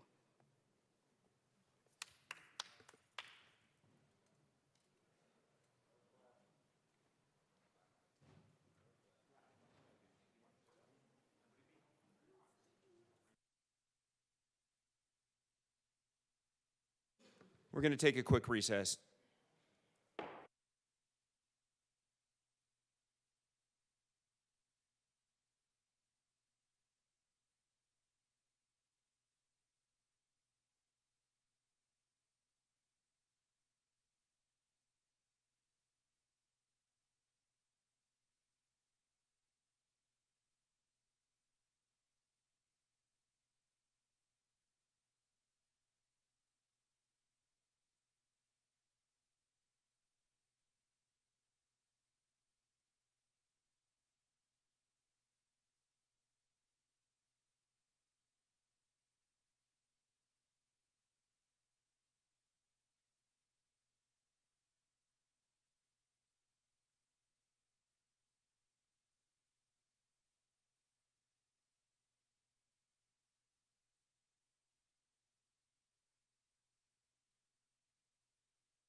The House will come back to order. Representative Armagost, you have 3 minutes and 55 seconds remaining. Thank you, Mr. Speaker Pro Tem. So in hearing my words referenced, I wanted to clarify and reiterate what I was saying in my words. What I heard in committee, hearing this from all the public testimony and everything else, I heard from people that were uncomfortable knowing that they were in the presence of people potentially carrying firearms, potentially because we're talking about concealed carry in this bill. So the fact that people are uncomfortable around firearms, the fact that people feel uneasy knowing that there are people that are comfortable with firearms and carrying firearms around them makes them anxious or uneasy. That is unfortunate. However, that should not be something that is used against the people that are comfortable with it. This one, I think the Assistant Majority Leader, in speaking about differences in opinion and differences of background and differences of experiences, because this is exactly that. This speaks exactly to that point. When we have people that come from different backgrounds, when I'm speaking about countering violence with violence, it's not a proactive measure, but it can also be seen as such if you know about it from a physical security aspect. Representative Armagost, excuse me for one moment. Members, I see a lot of side conversations happening. This is third reading, so if you're not waiting in the queue to speak, please return to your seats. Representative Armagost, please proceed. Thank you. So, proactively, yes. We are not invaded as a country because any foreign enemy would know there's a firearm and a person behind every blade of grass in this country. Same thing in places where you have people that have the ability to protect themselves. If people know that they are likely to be shot at, they're less likely to go commit an act of violence or go exact revenge or something else on somebody. So yes, in essence, it does prevent it. However, the other side of that is when somebody has begun an act of violence, there's no argument into the fact that there's no way to stop that person with anything other than that. A person doesn't just say, I'm done, unless they run out. Run out of ammunition, there's probably some pretty horrible things that have happened in that time. So that's my thing that I don't think realistically has any argument. There's no way to stop violence without violence. So with that, I think, since I'm sure I'm running out of time, the point of this is you have people of different experiences and different backgrounds. I offered in the committee for any person to come up and ask me or talk to me offline about attending a free firearm safety training. Not trying to get any marketing out of it, just simply trying to educate people and make them comfortable with firearm safety. Representative Armagost, you have 1 minute remaining. Thank you. I waited around at least 10 minutes and didn't have a single person, and waited right in the middle of the committee room, didn't have a single person come up. I'm not shaming people for that, but that's the unfortunate thing, is when there's an ability to learn, an ability to expand out of your comfort zone, expand your horizons, the offer was not reciprocated. So I did not get any response except for one person, a colleague that I won't name, that I was impressed and thoroughly thankful for, came to me and took me up on the offer. So this is the issue. And if we can just get people that are willing and able to be educated and informed, I think we would have a lot less of an argument here. But this is, again, why we're here arguing today. So again, after reiterating my statements and my words, I encourage a no vote. Representative Frizzell. Thank you, Mr. Speaker Pro Tem. Members, my caucus ran a lot of amendments on this bill. I believe I counted 18. One of them that actually I found really interesting was L67, which would allow for security personnel employed by legislators to be exempt from this particular piece of legislation. And that lost. I also worry about protecting myself. For me, having a firearm allows me a sense of security. And you've heard that. That's nothing new. And there's reasons for that. I've had cars parked in front of my house taking photos. One time, somebody deposited an elk leg, of all things, in my front yard. It's weird, but it was gross. I sit in committees late at night, really late at night, and I dread walking to my car. My good colleague from Southeast Colorado says, "You do you." I completely concur with that, but I'll phrase it a little differently.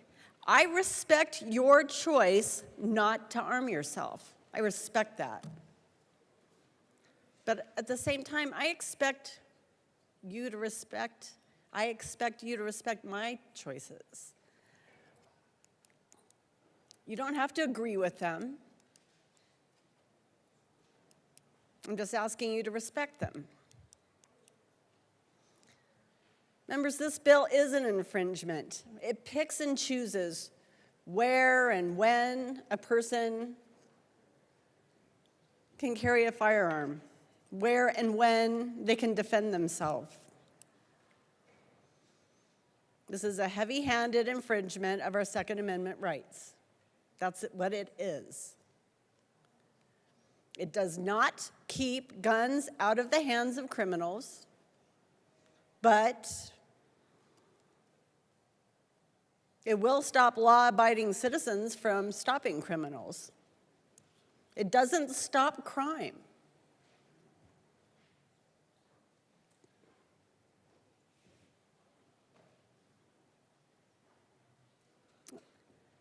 And to my colleague from Denver, sure, we have a conscious choice not to engage in violence. Fine. But we should have a choice to defend ourselves. I urge a no vote on this bill. Thank you. Representative Hartsook. Good afternoon. Thank you, Mr. Speaker Pro Tem. So interestingly enough, I've lost count of the gun bills that we've passed, and this particular one deals with sensitive spaces and the concealed carry aspect in those, even though we passed one earlier increasing the requirements for concealed carry. So in Section 2, Paragraph 1, that specifically applies to all of us in this building, committee rooms, and everyone else. Section 3 applies to schools, and Section 5 applies to the building and parking things outside. Yet there's countless examples through history, recent history, that this law will not stop. Section 5, Timothy McVeigh, the Oklahoma Federal City bombing. Killed infants, employees, with a truck full of ammonium nitrate and diesel parked in front of the building. School shootings, government buildings. There's different callings in life. People serve different venues. Some serve in law enforcement, some in the military, some as chaplains. We ran for office, we now serve here. You have construction workers and all kinds of things. Some of those businesses are high risk.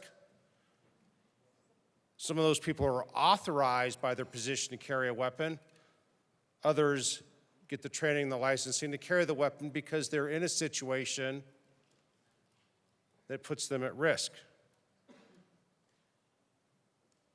Medical offices, narcotics, there's lots of places that are highly targeted by criminals. And so people seek their right under the Second Amendment to carry. The world would be a great place if everyone got along and there was no violence, but sadly, that is simply not the case.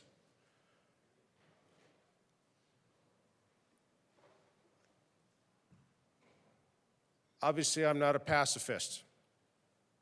As my great colleague from Denver is fond of quoting, my 26 years in the military and multiple combat tours.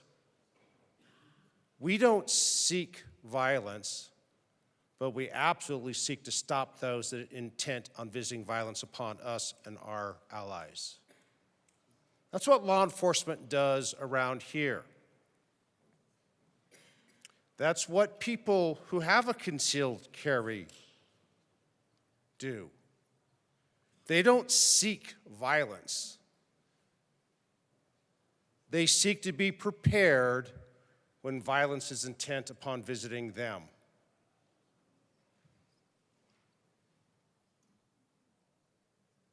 As many folks have talked about death threats in this chamber, it's sadly becoming second nature to elected positions.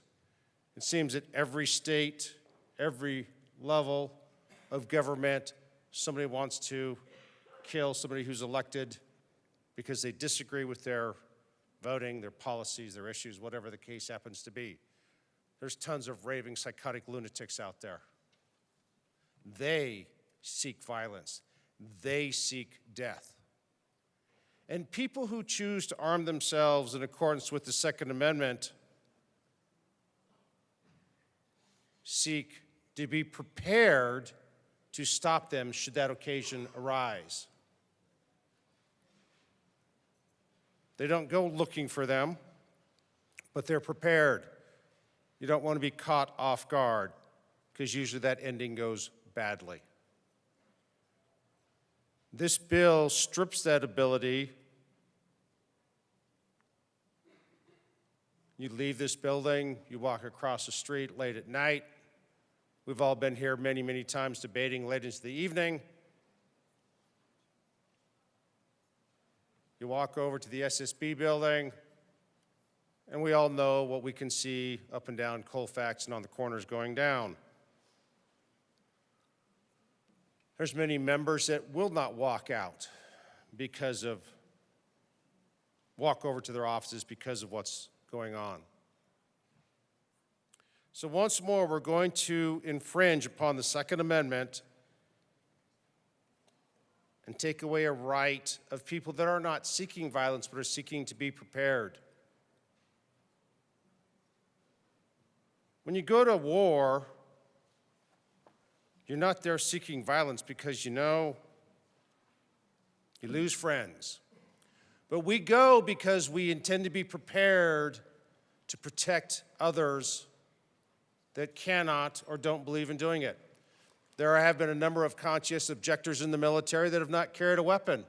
In general, they're medics or they work in the administrative sections. They're not in the frontline combat units.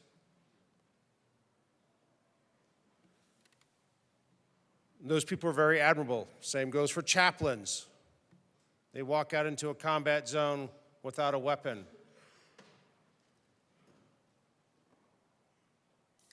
It takes all kinds of people to do things.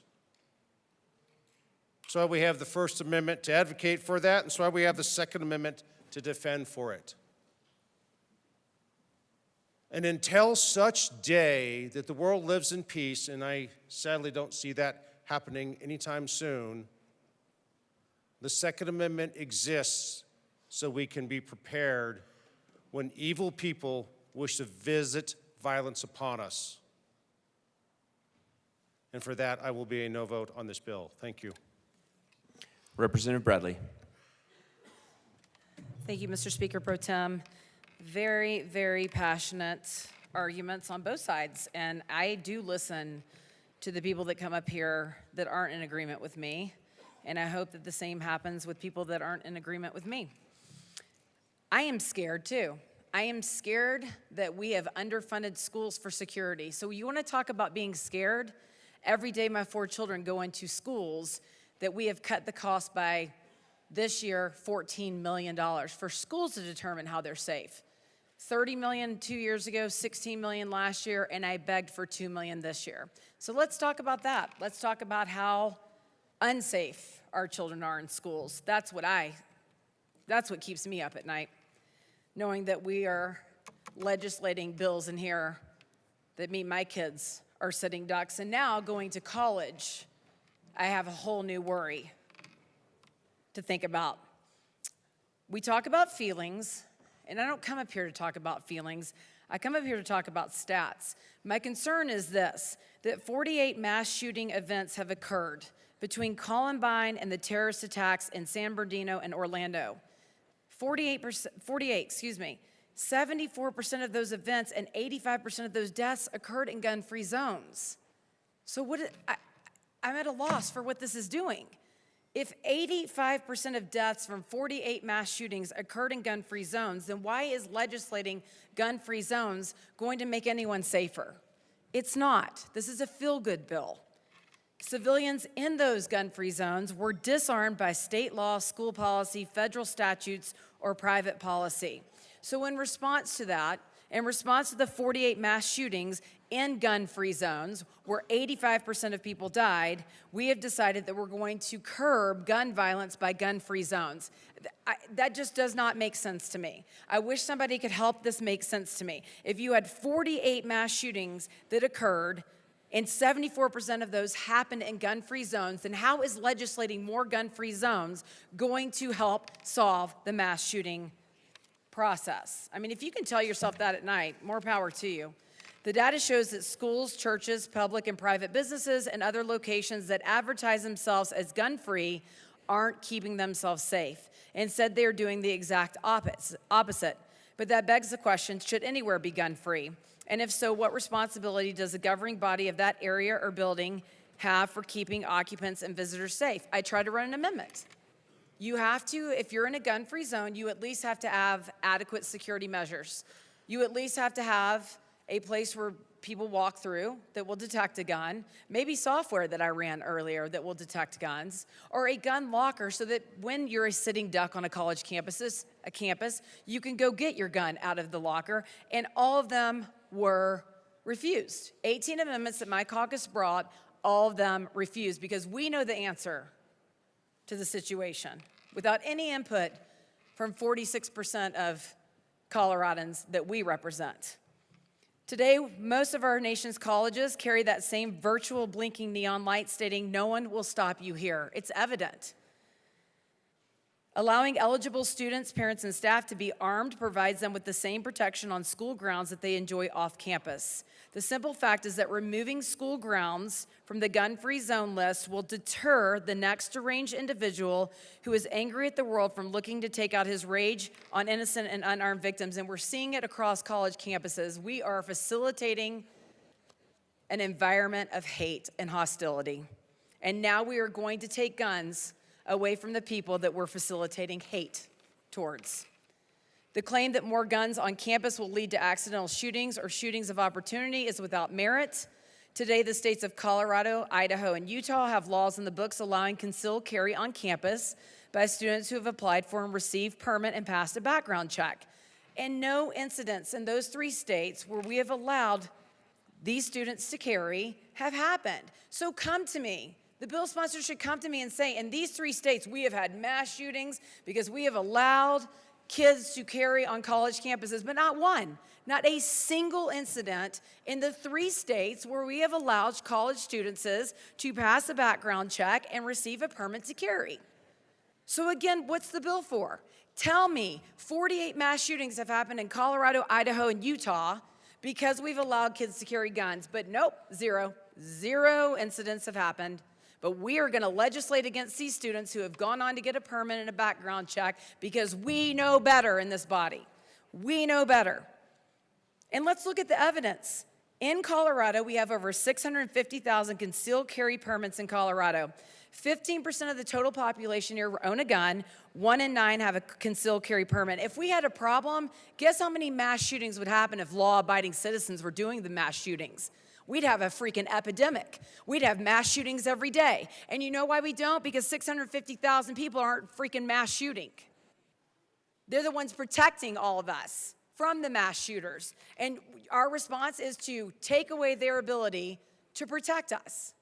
If law-abiding citizens were doing this in 1 in 9, we would have a shooting every single day, multiple times a day in the state of Colorado. But we don't. We don't have that problem. And instead, we're going to create a problem, because that's what we do. And we don't have a solution. Like I said, if you're going to strip the guns, at least have adequate security measures. Nope. Let's take SROs out of schools. Let's take school funding away from schools. Let's not require security measures, but let's do strip Second Amendment rights from people, because that doesn't offer anything. 2007 Virginia Tech shooting is an example of such an event. A jury found the school liable in a civil lawsuit and awarded family members of victims large cash settlements. I'll tell you what, after this goes through, if my kid's involved in a shooting, if something happens in his college in Colorado, I will get a cash settlement, because I will sue. The judge instructed the jury that a special relationship did exist between university officials and the victims, and that the bond required officials to provide for their safety and security, and the bill sponsors got rid of my amendment. I just said, have adequate security. If you're going to strip Second Amendment rights, at least have adequate security, and they said no. The jury found that Virginia Tech's actions contributed to the deaths of the students.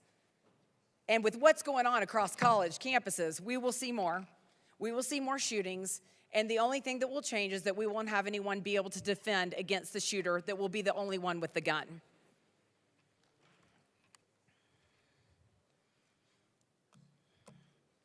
The weapons themselves are not evil, but rather is the actions of criminals that are evil.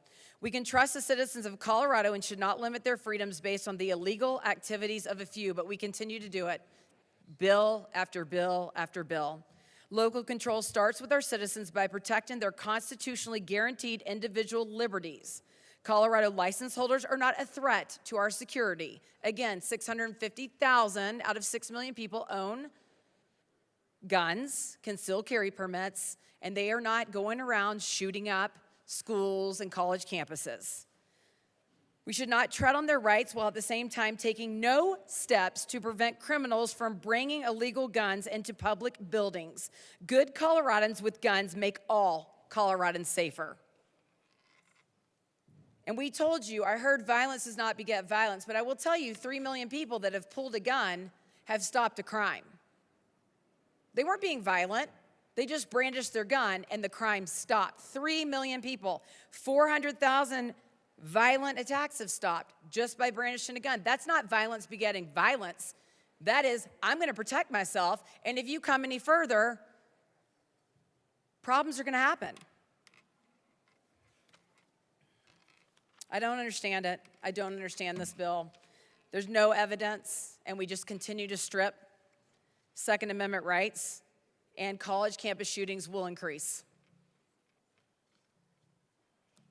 Prohibiting firearms in certain places will do nothing to prevent gun violence. All this bill will result in is disarming law-abiding citizens. It will not prevent bad people Representative Bradley, you have 1 minute remaining. Thank you. From doing bad things. Criminals are criminals for a reason. They don't care about the law. They're not going to see this bill signed into law and suddenly think they can't perform an act of gun violence in a space where guns are prohibited. There's no force field put in place with this law. Attacks on our Second Amendment rights create more victims, as evident by the history of shootings in gun-free zones, yet you continue. You continue to go after our rights, and I promise you, the people in my district will continue to fight you on this. Please say no to this horrific legislation. Thank you. Representative Catlin. Thank you, Mr. Speaker Pro Tem. It's an honor to serve with you. It's an honor to serve with you. Thank you. Members, I'm here to offer a plea. I am concerned. I truly am concerned. Sensitive spaces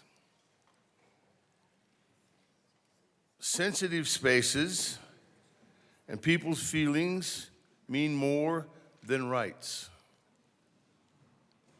I really think we need to stop and take a think about that. there are places that folks are saying should be safe spaces. We're in the greatest country in the world. Those places are safe. We've done that already. The only one we're talking about today is the University of Colorado, this building, like that.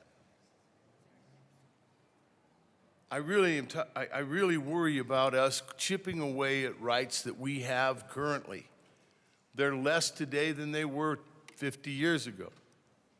But we continue to chip away, and slowly, people kind of don't realize I'm losing some rights here, but I'm not going to make a big argument about it because all it would do is upset people. We're also worried about hurting each other's feelings. We think about feelings more than we think about rights.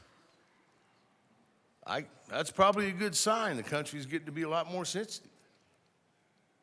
But it was built on those rights that we're talking about. Thankfully, we've never had to be a well-maintained militia. But one of the reasons that nobody's come knocking at the door here is they're not sure how many weapons are out there. I don't think they would want to invade us unless maybe it's from the inside. I don't want to take any more rights from people. This one I feel like is taking away a right that has not caused any problem. In fact, as was spoken just in front of me, people that had weapons were able to stop problems from happening or make them stop when it did happen. I listened to the argument about bullets going both ways. Yeah, I understand that. I ran a fairground in my past life, and I decided I needed to hire security. Security showed up in a pickup and a car. They opened the trunk of the car. They started taking out their 6-gun shooters that hung way down their leg. And I said, I'm sorry, boys, but you don't work here. Because they looked to me like all they were doing was just strutting around with guns. And if something happened, they'd be the first ones to shoot. So I didn't hire them. What I did do is go to the sheriff's office and ask them if I could hire sheriff's deputies on their off hours to be our security at that fairground. And that worked. It worked really well. We never had a problem. But I knew if there was problems, these folks were trained. They knew what to do and how. The same thing is true with this bill. We tried to put an amendment on that a retired police officer was not subject to this bill. It was turned down. But those retired police officers and sheriff's officers know exactly what to do in those kind of situations. And help us, I hope we never have any of those situations. But it seems like something's stirring our soul, that there are more people that are maybe not getting the treatment they need that end up making headlines and then end up making rules and laws like we're making today. We need more mental health help, believe me. I'm probably tired of me saying that. But those are the kind of things that I'd like to see this kind of effort be put into. I'm not here in this room to try and take away rights from individuals that are exercising them legally. I don't agree with that. I think it'll end up causing us more problems in the future than we've even thought about. If we find more and more places that you and I go, and no one can be carrying any kind of a weapon, the person that does come there now has extreme advantage.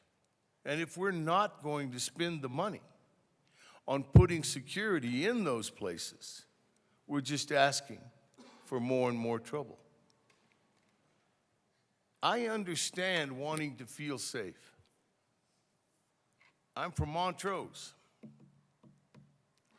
Yesterday in Denver, I did not feel safe in 3 or 4 of the places I went. But one of the things you need to understand about me is I don't have a carry permit. I don't carry a weapon. For 2 or 3 reasons. I was raised by a man that didn't believe in pistols. And after I got to be a man, I realized I had too hot a temper for one. It's true.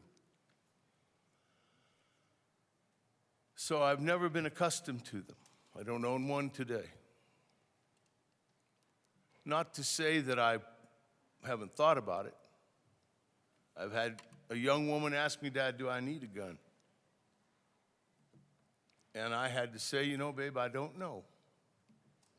I guess that's a decision you would have to make. But I do know if you have one, you completely have to be prepared to use it. And that's not a decision I've been able to make. So I did buy her some Hornet spray. I could hit Mike Wiseman back there with that Hornet spray, and that calmed her mind. Calmed mine too. What I'm up here talking about today is something like that. I think the people that have decided in their lives they're going to be capable and responsible enough to carry a weapon, I trust them with those decisions. And I think that our country and our community and our town is better than that. And better now. There is a big, big difference in the places that I represent and this community here in Denver. A great big difference. So the concern in the city, I understand, because I've felt that. Out there in the country, we don't feel that. So I think before we vote yes on sensitive spaces, think about how sensitive you are. Are you more afraid of someone who could help defend you or protect you than you are of the people that came to hurt you and to hurt your family and to hurt your neighbors that are in those Catlin, spaces? you have 1 minute remaining. I didn't realize I'd got that wound up, Mr. Speaker Pro Tem. But this is one of those places that you and I have to decide, what do I think? How do I feel? And today, I feel like this should be a no vote, and I would ask you for a no. Thank you. Representative DeGraff, you have 3 minutes and 31 seconds remaining. 31, awesome. Thank you, Mr. Speaker. All right, science-based. 0 incidents. And we know what science-based typically means. It means narrative confirmation studies. But we have millions of events that are precluded by firearms, and we have no events and we have many, many events in sensitive spaces. Now, one thing noticing in here, the Supreme Court of the United States has held that states may, consistent with the Second Amendment, regulate carrying firearms in sensitive spaces. And it does say consistent with the Second Amendment. I'd say this is not consistent with the Second Amendment. But it's may, and it's not must. And if we're going to look at doing something, it should probably have a good record. Again, concealed carry, constitutional carry has a good record of reducing gun violence. Sensitive spaces, not so much. 85% of the of the events happening. So why would we want to turn more places in Colorado into shooting galleries? Why? Why? That defies any scientific-based study. So we have this, what seems like a reasonable infringement from the Supreme Court, but then we see why there's a resistance to such, because those reasonable infringements are always incremental. That is that is incremental. It was a few spaces. This bill expands that number of spaces. This bill paves the way. It's what the bill does. Perhaps it's not the intent of the sponsors, but it paves the way for expansion. So this will not solve the problem. And how does this body solve the problem of bad legislation? More legislation, every single time. The solution to one infringement that doesn't work is more infringements that don't work. And what do you create when you create a state where only the police... Representative DeGraff, you have 1 minute remaining. Thank you. What do you create when you create a state where only the police, where only law enforcement has guns, and the laws are expanding daily? You have a police state. We've had thousands, if not millions, of military-age males come across our border, north border, south border, by sea. We have a law enforcement that is tapped, and they've basically said they can't protect us, and they'll be there to investigate, but not save. And we're telling the citizens of Colorado, you are telling the citizens of Colorado, wherever you go, make sure you put your firearm under the front seat so somebody has a good, easy shopping. Canada, keep your keys by the front door. Place in Florida, shoot them and save Representative the taxpayer money. DeGraff, your 10 minutes have expired. And unarmed people are slaves. Representative Evans. Thank you, Mr. Speaker Pro Tem. Here we are again, colleagues. Mentioned it on seconds, I'll mention it again. I asked in committee when we heard this bill, why would someone with criminal intent comply with this bill? This bill, as we all know, establishes sensitive spaces, places where, in the name of safety, guns should not be brought. But why would somebody with criminal intent comply with that bill? Still haven't gotten a good answer for that.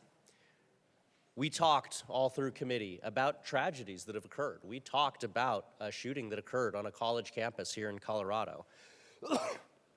And as part of that dialogue, we brought up the affidavit in which it was noted that the individual who committed that heinous crime was charged with first-degree murder. That means after deliberation and with intent.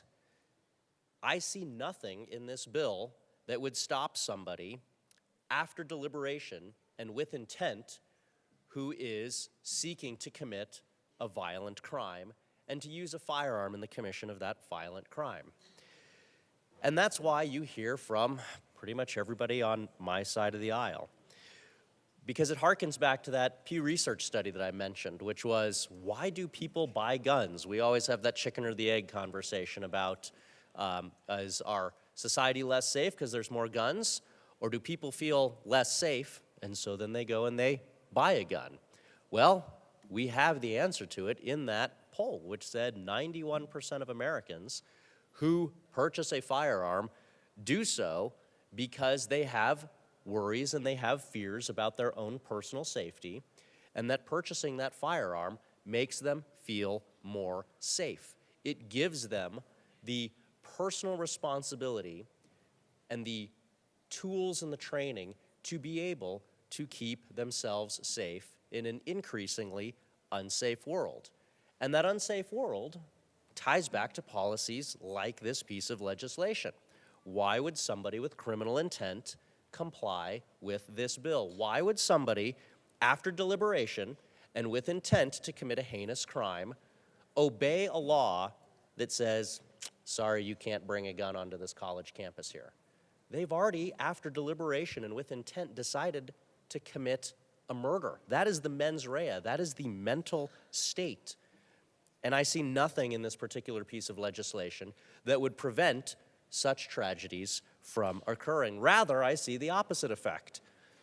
We've heard the statistics. I'll mention another one. 85% of mass shootings happen in gun-free zones.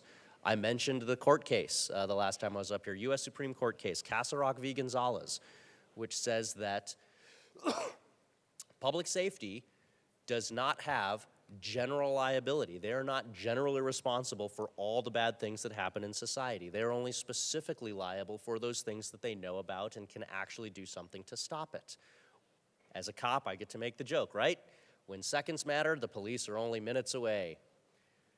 Pieces of legislation like this erode that ability of law-abiding individuals to be able to take care of themselves in these sensitive spaces. And I argue legislation like this does not deter someone from criminal intent who, after deliberation and with intent, has made up their mind to go commit an act of violence.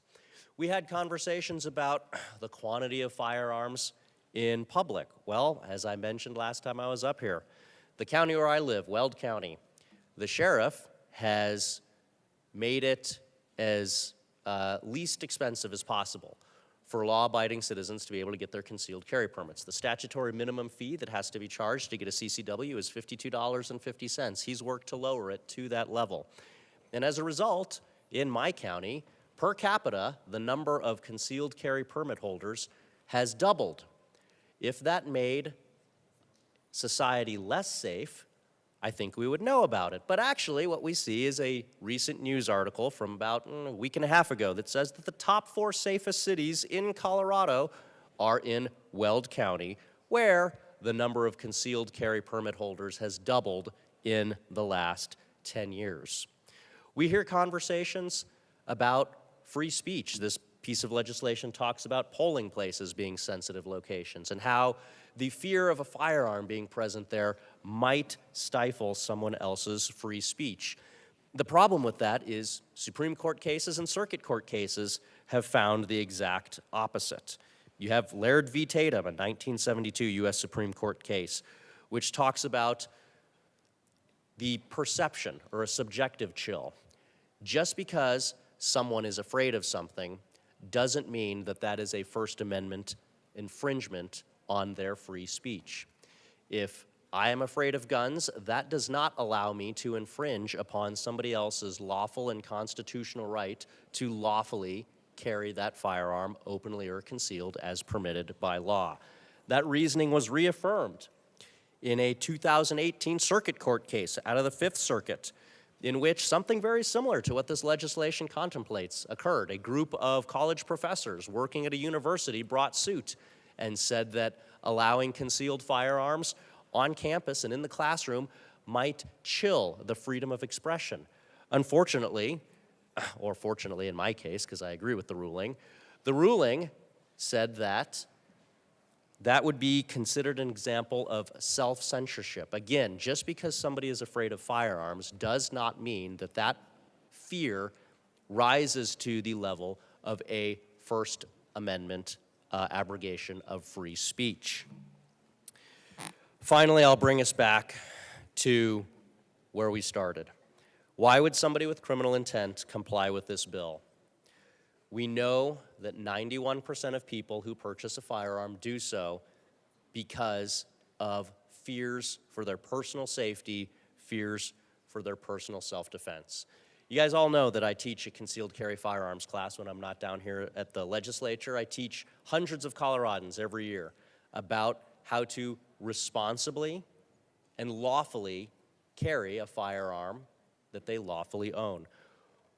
One of the classes that we teach is actually a women's-only concealed carry class because, as you've heard some of my colleagues say, that is one of the largest growing demographics of new firearm owners, is women who feel unsafe in our modern society. You've heard me say the statistics before, I'll say them again. 2013, 4,019 crimes committed with a firearm. Fast forward to 2023, it's 9,921. In Colorado, despite double-digit numbers of gun laws being passed, crime committed with firearms has more than doubled. And so the folks that I teach in my classes have concerns about their personal safety. That's why we have that women's only concealed carry class. And quite often we have to add new classes to the calendar because they fill up so fast. And I hear the stories. I hear the stories from the folks that I teach in those classes about how they feel their personal safety is threatened, and that is why they are taking the time and spending the money to come learn how to protect themselves. Sensitive spaces only regulate the law-abiding folks who, by definition, are law-abiding. I don't see anything in this policy that keeps us safer. I don't see anything in the last double-digit number of gun control bills that has kept us safer, and I rise in opposition to this. Representative Luck. Thank you, Mr. Speaker Pro Tem. I don't feel safe. We heard that a lot on Friday and again today. Well, I don't feel safe on glass bridges. They freak me out.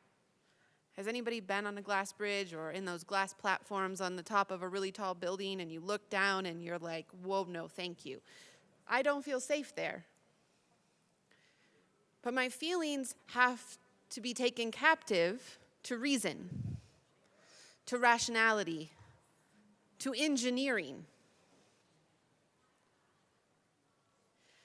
I might not feel safe on that platform, but it has been determined that the platform can hold my weight and can enable me to get a new perspective in looking down at whatever is below me. We may not feel safe when people have guns or when people don't have guns. But our feelings in this matter, too, must be submitted to and taken captive to reason and rationality. That can be a hard thing,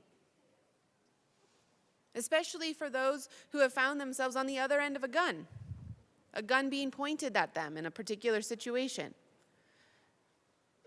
Fear can do a whirlwind to our ability to reason.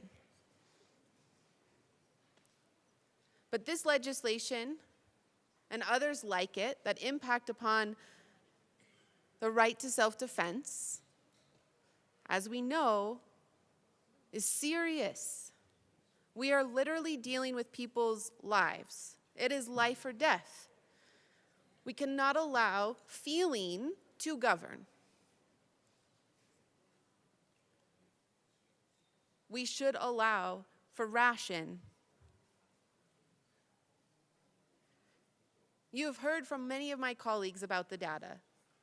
86%, 85% mass shootings since 2016 done in gun-free zones. 500,000 up to 3 million, depending on which study you're looking at, including studies from our own national government about the number of crimes averted, violent, property, or otherwise, as a result of simply possessing and brandishing a gun.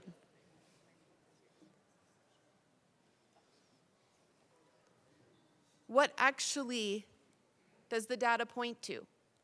It may counter our own feelings, but we need to look at it and we need it to give it weight.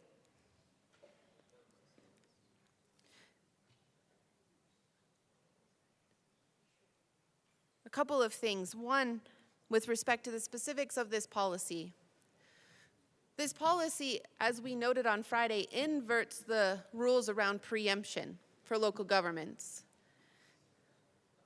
It used to be that local governments could, if they wanted to, heighten the level of laws related to firearm possession on their properties. Under this bill, the state is heightening them and saying, local governments, if you decide that you don't want it to be at this higher level, then you can take active steps to reduce that. And when questioned about it, the bill sponsors argued that that was necessary because local governments lack the courage necessary to stand up to their people when their people are able to carry in a government building and are conversing around this topic. Now, I don't find that persuasive because it is my understanding that a number of local jurisdictions have actually increased the amount of gun control regulations in their jurisdictions. If that were indeed the case, you wouldn't have seen that. But now, local governments across this state are going to be, by default of this bill, placed in a position where they have to create new ordinance to go back to what was the status quo. And somehow there's a belief that that's not actually going to create more conflict. But I will tell you, in my district, even the idea, even it being placed on the docket, will likely lead to the rumor mill and to the grapevine, and there will be all kinds of confusion around what is the county trying to do, and are they trying to strip me of my ability to carry in a government building, and there will be additional conflict. Not less, but more. I dare say that the jurisdictions who wanted this particular policy have already done it. And yet now we are adding in to other communities a question that wasn't there. People weren't asking for it. And now you're breeding conflict. Under the guise that our leaders are not courageous enough to stand up to their people.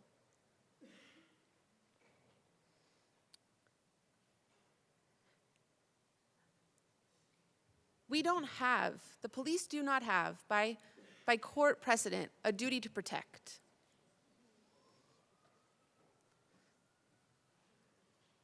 Our Constitution in Colorado and in the United States both honor and respect the idea that we have the right to protect ourselves.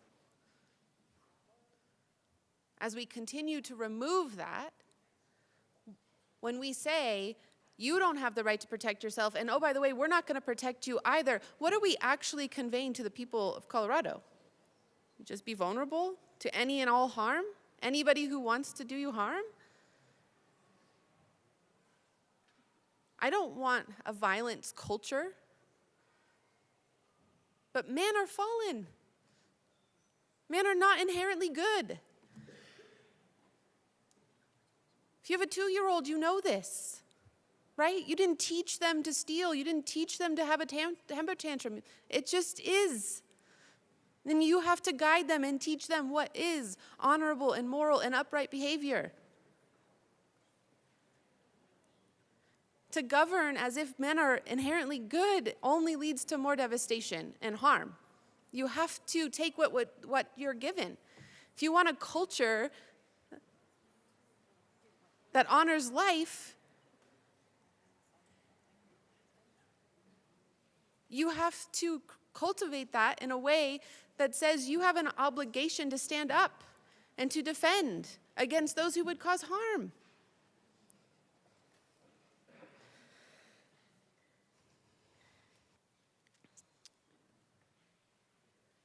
I note that there is not a sunset on this bill.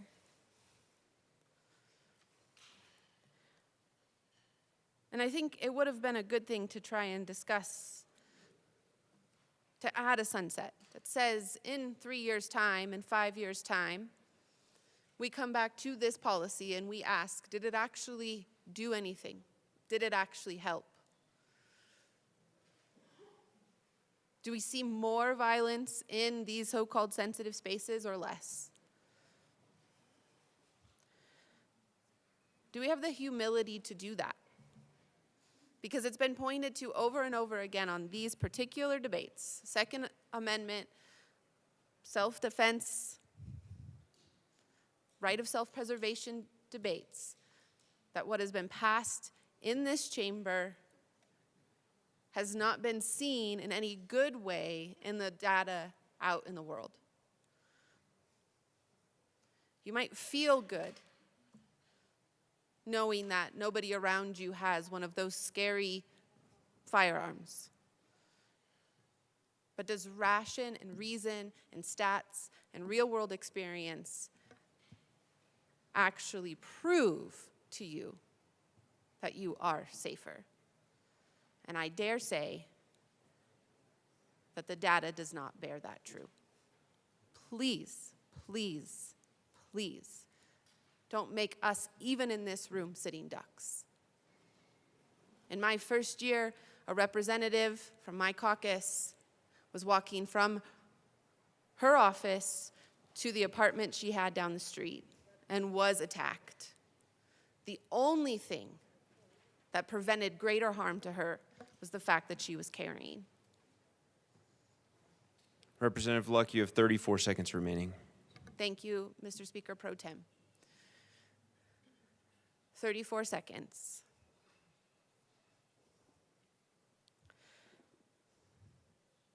To say, don't allow your feelings to guide. Feelings are full of lies. Let reason take hold. Right reason take hold. Thank you. Representative Bradfield. Thank you, Mr. Speaker Pro Tem. I only have 4 words to say. Bad bill, vote no. Thank you. Minority Leader Puglisi. Thank you, Mr. Speaker Pro Tem. You've heard from, I believe, every member of our caucus about how difficult this bill is on our constituents.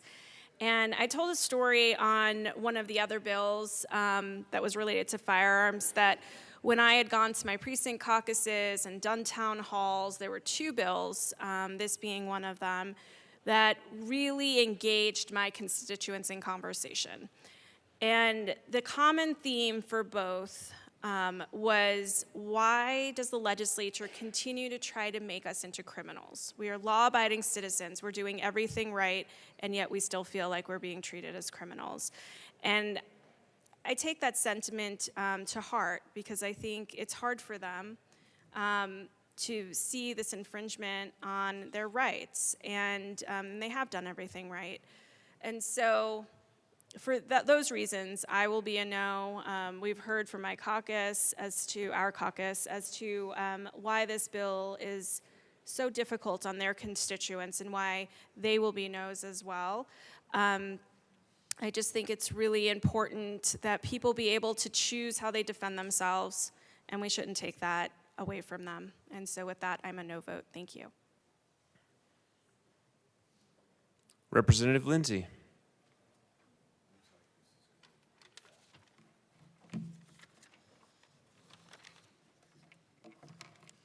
Thank you, Mr. Chair. Oh, my sound's on. Thank you, everybody. Thanks for everybody for taking the time to discuss what is obviously a very important issue to all of us with the time spent on it today.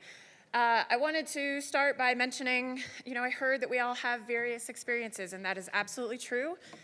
We want all those various experiences in this building. That's what makes this body work.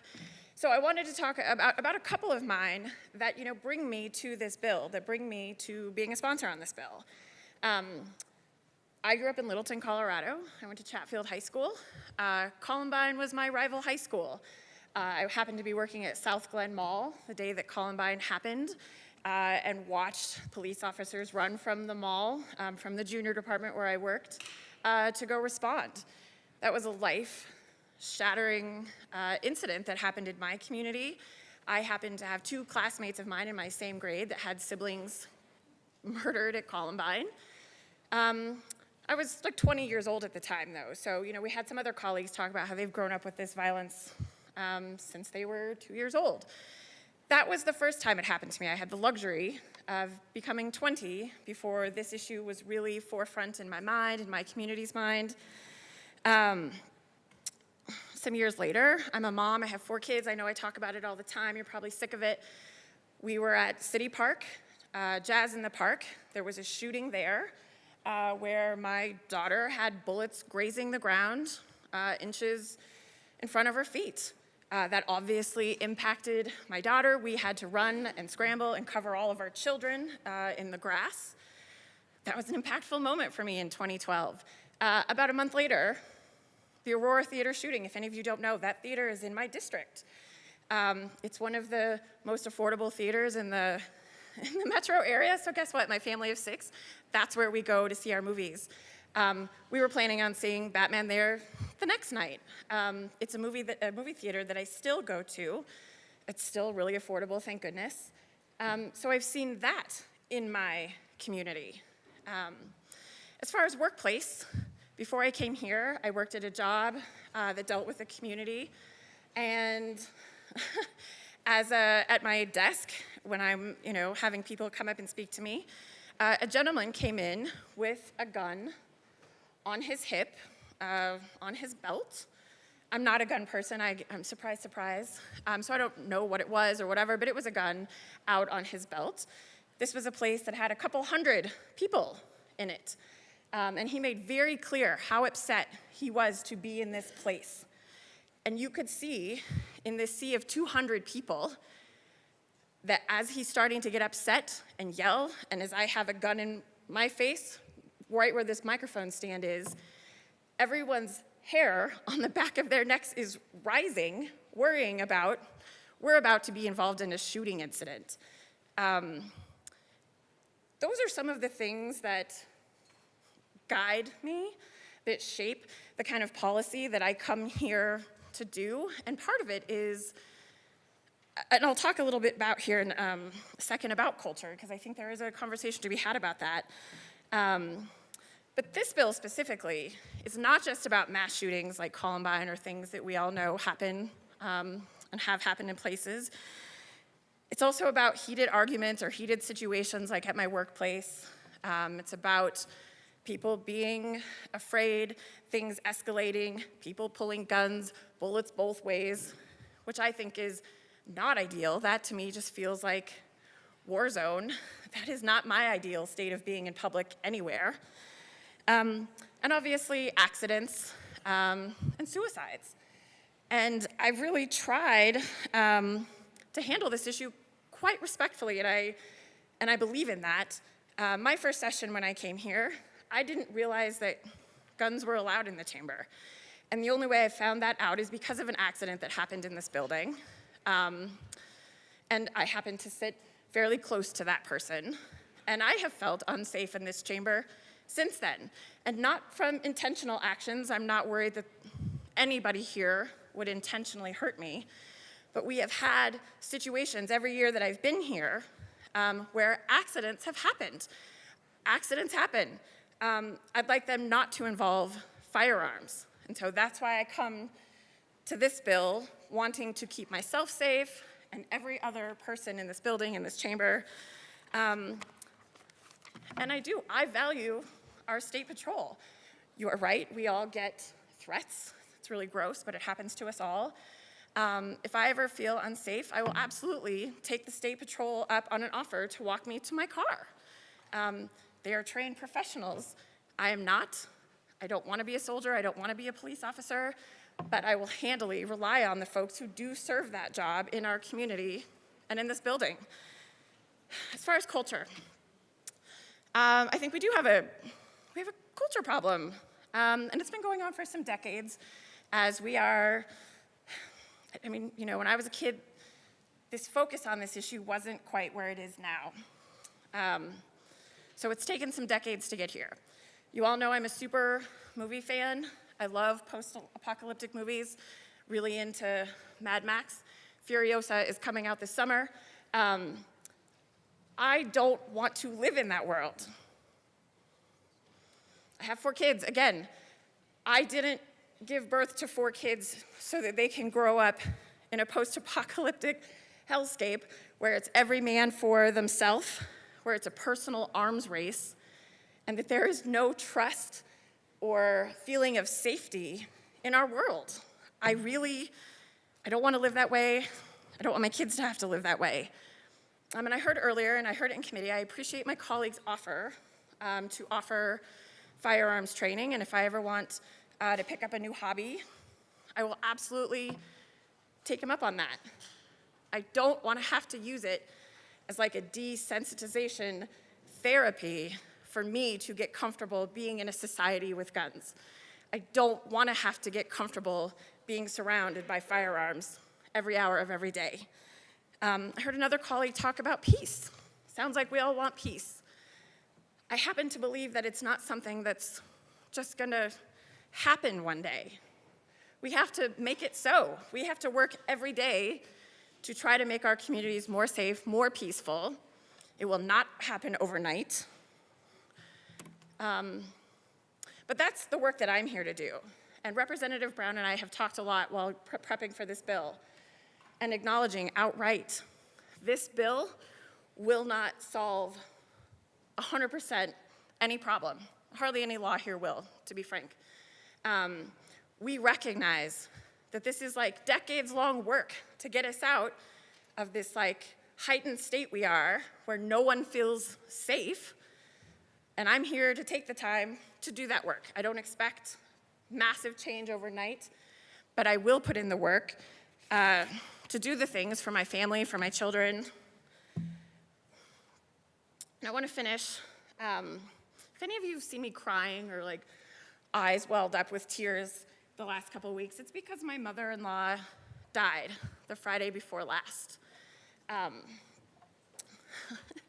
We were very, very lucky to get, I was out of this place, I didn't have committee, so we could drive down to Pueblo to say goodbye to my mother-in-law. She died on Friday, I heard, when I was on the floor here, so that's what the waterworks have been about.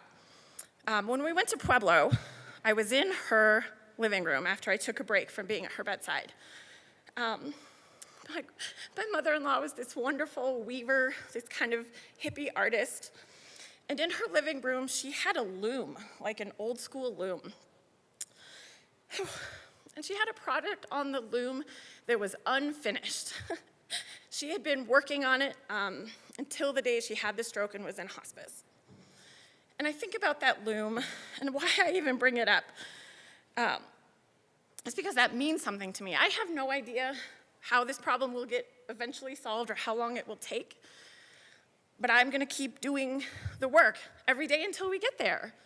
I am going to continue to weave on my own loom of public policy or doing things in my community, to hopefully weave together our communities, weave us together so that we don't feel that we have to be strapped to head out to our streets or movie theaters or any place like that.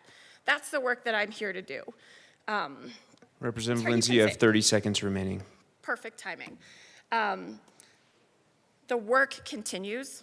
There are a menu of things that will help address gun deaths, and this is one of them. This is a great bill. I'm so proud to be a part of it. I'm so proud of my partner in our coalition, and I urge the strongest aye vote on this bill. Thank you. Representative Brown.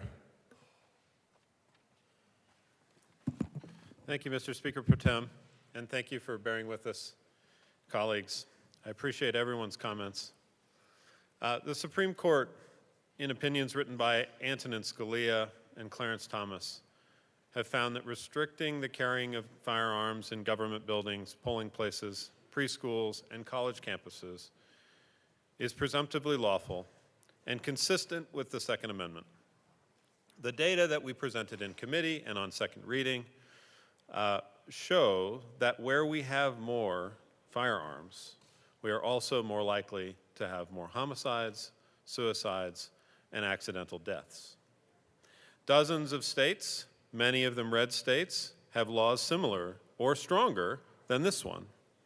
19 states prohibit firearms in meetings of the state legislature or in local government buildings, including Alabama, Louisiana, North Dakota, and Texas. And at least 12 states prohibit firearms at polling places, including Georgia, Texas, and Virginia. Contrary to claims that gun-free zones invite mass shootings, research has shown that the overwhelming majority, nearly 90% of all high-fatality gun massacres since 1966, have occurred wholly or partly in locations where civilian guns were allowed or there were armed security or law enforcement present. Colorado has the legal authority and the duty to protect our kids from guns in preschools, to protect our First Amendment rights in government buildings and colleges, and our voting rights at polling places. This bill will make our communities safer, and we'd ask for an aye vote. Seeing no further discussion, the question before us is the passage of Senate Bill 24-131 on third reading and final passage. Mr. Schiebel, please open the machine, and members, please proceed to vote. Representative Soper, how do you vote? No. Representative Soper votes no.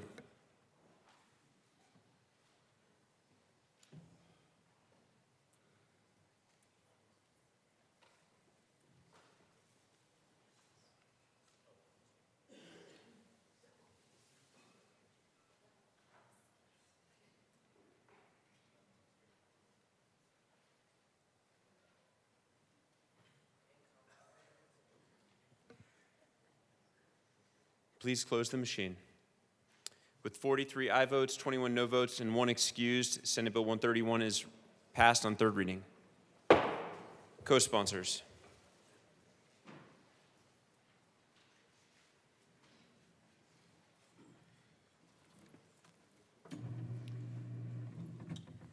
Please close the machine. Mr. Schiebel, please read the title of House Bill 1260. House Bill 1260 by Representatives Duran and Hernandez, also Senator Danielson, concerning a prohibition against disciplining an employee for refusing to participate in employer speech. Majority Leader Duran.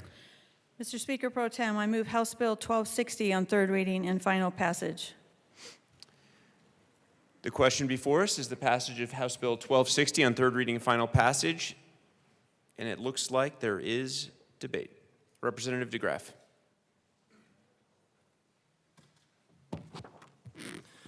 Thank you, Mr. Chair, Speaker Pro Tem.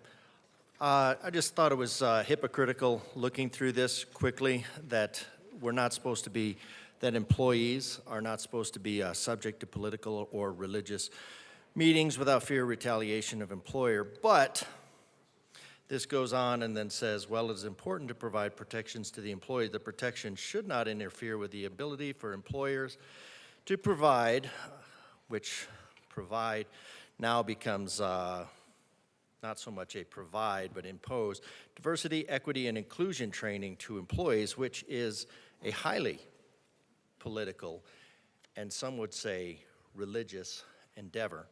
And that goes on there here several times. So the DEI, I'm okay with the diversity. I think diversity is great. It should not stand, well, we won't get into that, but it's a little bit, it's just a very interesting thing to carve out a special place to impose DEI training on employees. Now, I think the better thing to do would, instead of limiting speech in this regard, would be to have a system, have an economy where we can, where employees can move around. And that gets down to medical, so that if they are imposed upon like this, that they can opt out more easily. But I do think this is hypocritical to carve out, because at first when I read it, I thought, well, yeah, that's a great idea, that you should not have this political stuff crammed down the throats of employees. But I noticed that the political stuff being crammed down the throats of employees is going to be a protected part of this bill. So I have to oppose it for that reason. I think the imposition and the thought control of these the DEI thing has gotten a little bit too far, and this is just proof. Representative Lynch. Thank you, Mr. Speaker Pro Tem. I think what my colleague was trying to say is this a bad bill. Vote no. Representative Luck. Thank you, Mr. Speaker Pro Tem. So I asked a lot of questions about this bill in the limited time we had on Friday. And the only way I can reconcile what is in the current version is to say that those elements that made sense in the introduced version when it was prohibited not only to take an adverse action against an employee, but also to require an employee to attend meetings or somehow receive speech, haven't been stripped out of the bill. And so I would ask the bill sponsor, as it goes over to the Senate, to strip these sections that don't make sense anymore. For instance, there's not an affirmative defense in this bill, not the way that it's written, because the affirmative defense as written relates to that initial requirement that the employer couldn't subject an employee to particular types of speech. That's no longer in this bill. And so I would say, for just good drafting and clarity, to strip that. In addition, the exceptions, right? There's no need for exceptions to be in this bill anymore because it's no longer about when to require or whether you can require an employee to sit through a meeting or to read an email, etc. That's been out of the bill. What is now in the bill is simply that the employer cannot discipline someone for failing to receive that speech in whatever way. So just from a drafting standpoint for those employers who might look at this and say, what am I actually subject to? For clarity, I would encourage for those things to be cleaned up in the Senate. In terms of the underlying policy,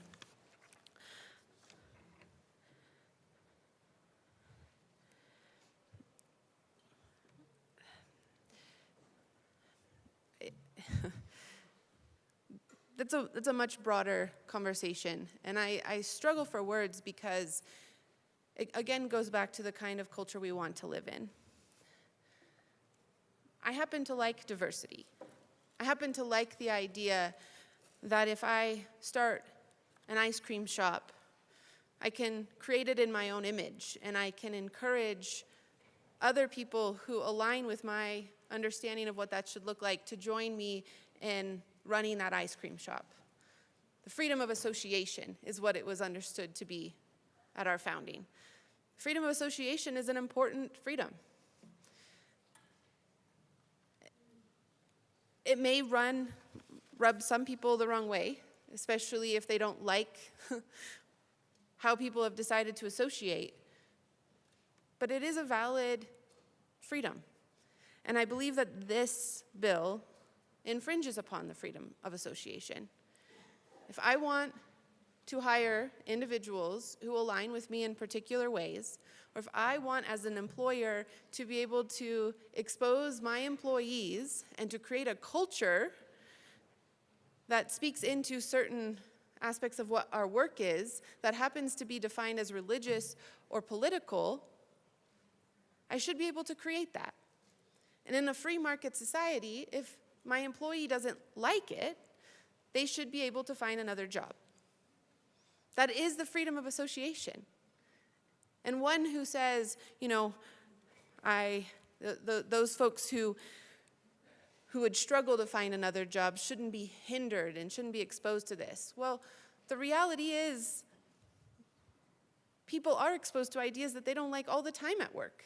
As my colleague from El Paso County just said, what is carved out in this bill as not political or religious speech to most of my constituents would be of the highest level of political and religious speech in their view. In fact, I've received a number of communications about the state's DEI programs as relates to state employees who feel as if they are now working in a culture that no longer honors them. And a number of those folks have found other jobs. Do we have a right to associate? Do we have a right to create things and come together with other people who see the world the way that we do? Do we have the ability to control the way that our businesses operate? Are those things that are still held dear in this nation?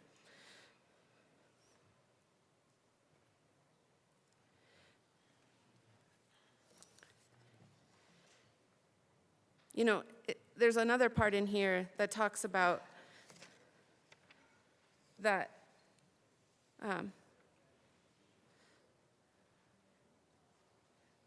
that points out those workplaces that shut down or demote people for joining a union or not agreeing with the employer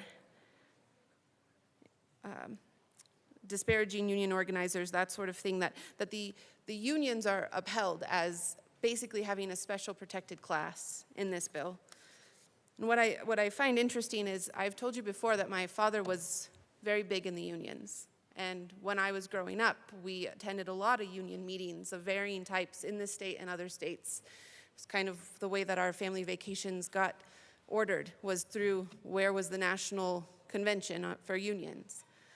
But later in his career, after having had a lot of harm done to him by both management because of the way he defended his people and because of the politics within the union and some folks who didn't like where he stood on certain things and didn't like the threat that he gave to their power, he got out of the union. And he was then impacted negatively for getting out of the union. I note this bill only protects or seeks to protect those who want to join, but not those who get out. This is what happens when we want to arbitrate to this level, the inner workings of a business. I think all it does is create more conflict and more harm and undermines that First Amendment right, or those rights that are enshrined in the First Amendment, namely the rights of free speech and association. And for that reason, I'll be a no. Representative Taggart.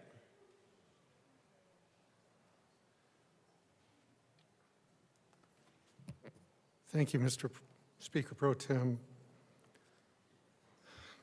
This is a tough bill for me, and I can't do, I'm never very good at saying bad bill, vote no. However, having said that, I'm concerned about this bill for several reasons, and it starts with the overall need for a bill and the presumption of need for this bill.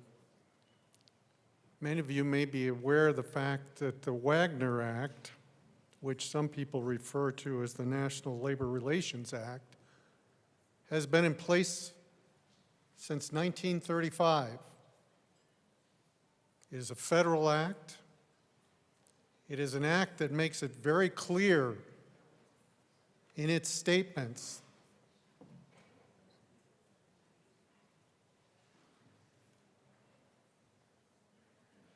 and there's a particular clause in that act, two clauses. One, the fundamental right to seek better working conditions without the fear of retaliation. The act is established by the federal government as the regulator and arbiter of labor relations. That act has been in place since 1935. And it has been effective. If you read reviews on it, it has been effective for all that period of time. And it's very clear that the federal government made it very clear in this act that they are the party in labor relations, and it's going to be federal law that sets the precedent in this particular case. I read about the Harvard situation, and the Harvard situation that's in here, that study took place in 2014.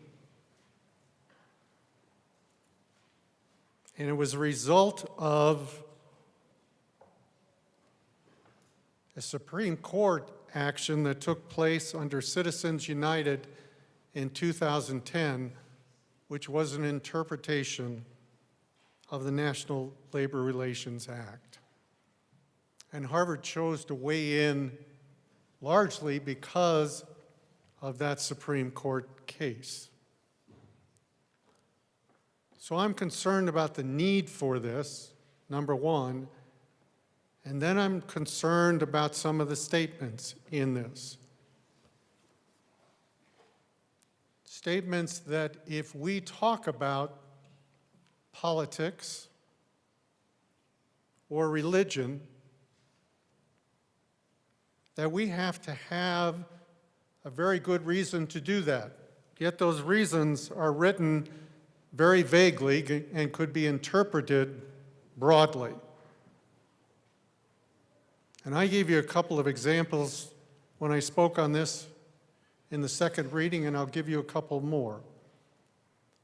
My company has a logo that many people refer to as the Cross and Shield.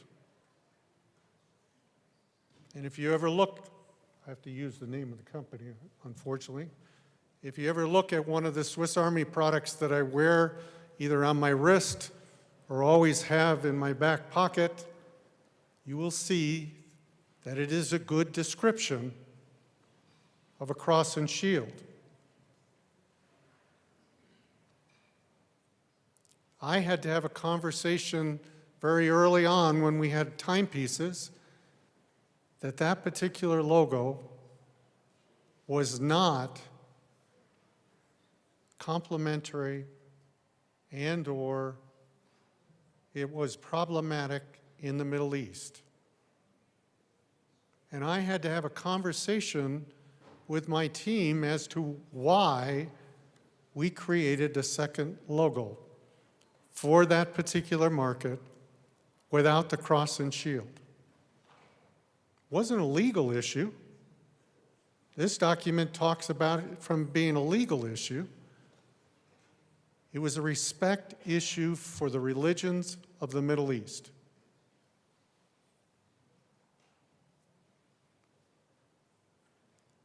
Good CEOs listen to things like that when they're brought to their attention to say, Rick, this could be problematic in the launch of our timepiece business. We made the change. I had a team of individuals, secondly, that traveled around the world on behalf of the company, setting up subsidiaries in many areas of the world. And we had, when I stepped down, 21 subsidiaries around the world. Every time we opened a subsidiary, I sent that lead team for a period of 6 months to a year in advance to work out how we were going to form that subsidiary in that particular government. And to do that, we had to have conversations about religion and politics as well. I can still remember to this date when many people in my company asked me, Rick, why are we going to open up stores in China? That's a political conversation. And I felt it necessary in a quarterly meeting to talk about that.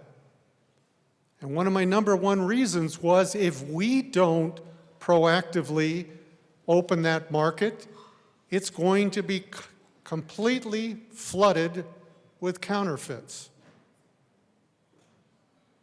And those counterfeits are going to come into other areas of the world.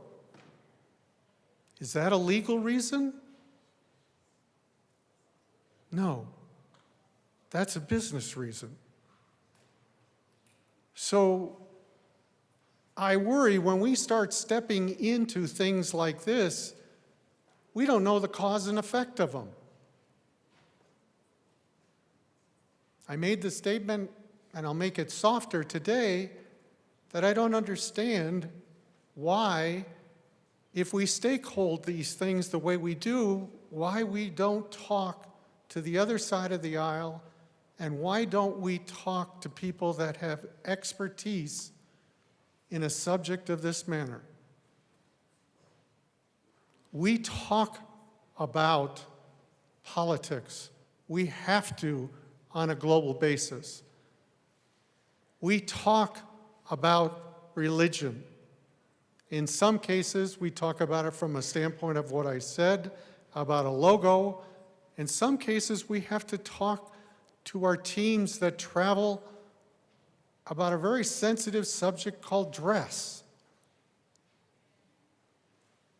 I also talk to my teams about the fact when you go into areas like this, I don't care if you drink or not, but you are not to drink in these countries. Is that stepping on employee rights? Certainly it is. Is it for their own safety so they don't end up in jail? Absolutely. If you're someone like me trying to talk to a group of women that that travel on your behalf from a marketing standpoint on a global basis, try talking to them about dress for a moment. Representative Taggart, you have 1 minute remaining. Do you talk about dress to embarrass them or embarrass you? No. Again, for their safety. It's not a legal issue again. It's a safety issue on their behalf. So, A, I don't understand the premise of this bill when there's plenty of federal law with a lot of precedent to protect the rights of labor and not have retaliation. But B, the specificity in this bill is not enough, and it's going to cause real problems for companies like mine that conduct international and global business. Thank you. Seeing no further discussion, the question before us is the passage of House Bill 1260 on third reading and final passage. Mr. Schiebel, please open the machine, and members, please proceed to vote. Representative Soper, how do you vote? No. Representative Soper votes no.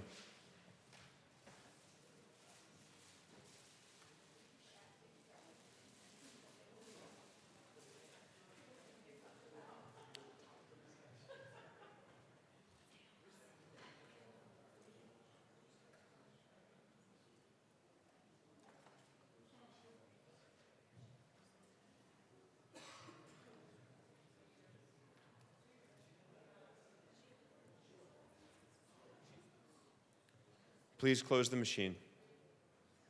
With 45 aye votes, 19 no votes, and 1 excused, House Bill 1260 is passed. Co-sponsors.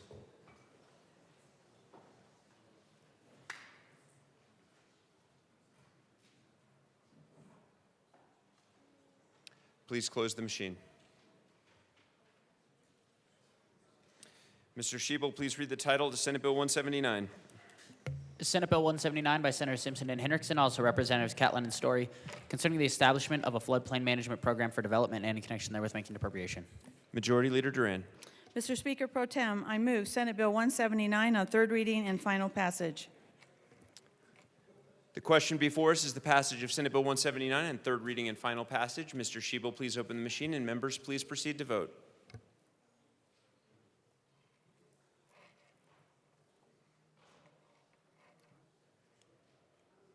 Representative Soper, how do you vote? Yes. Representative Soper votes yes.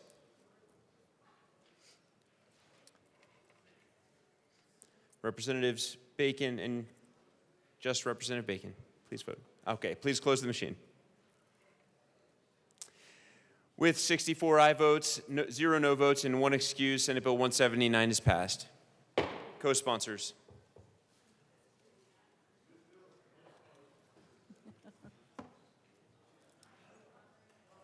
Please close the machine. Mr. Schiebel, please read the title of House Bill 1249.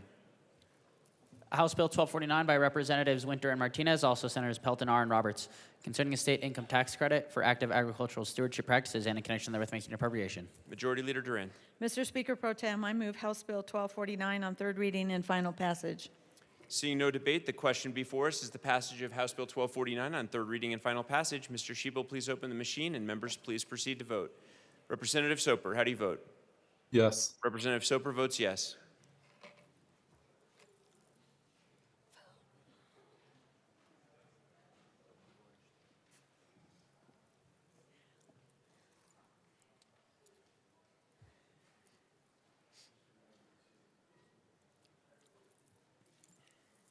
Representatives Frizzell, Hartsook, and Wilson, please vote.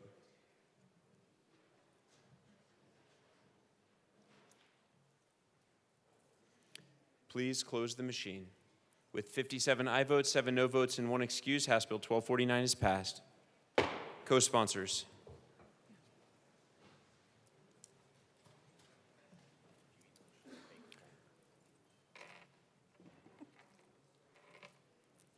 Please close the machine. Mr. Shebel, please read the title of the Senate Bill 20. Senate Bill 20 by Senators Robertson, Hendrickson, also Representatives Lindstedt and Puglisi, concerning authorization for certain persons licensed to sell alcohol beverages at retail to sell alcohol beverages for consumption off the licensed premises. Majority Leader Duran. Madam Speaker, Mr. Speaker Pro Tem, I move Senate Bill 20 on third reading and final passage. Seeing no discussion, the question before us is the adoption of Senate Bill 20 on third reading and final passage. Mr. Shebel, please open the machine, and members, please proceed to vote.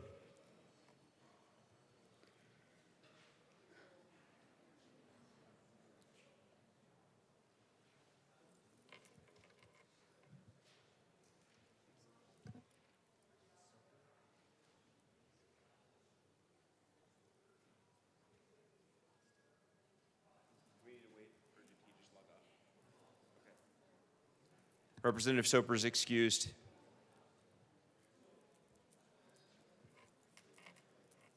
Please close the machine. With 60 aye votes, 3 no votes, and 2 excused, Senate Bill 20 is passed. Co-sponsors.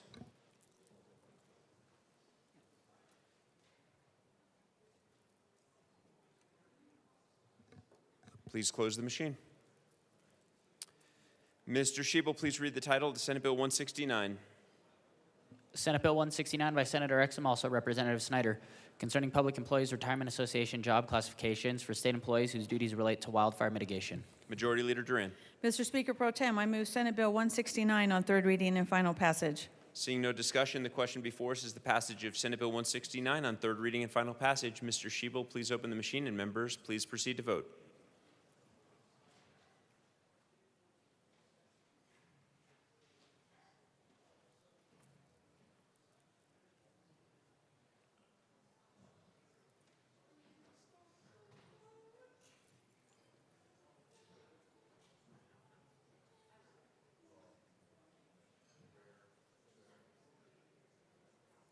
Representative Harrod.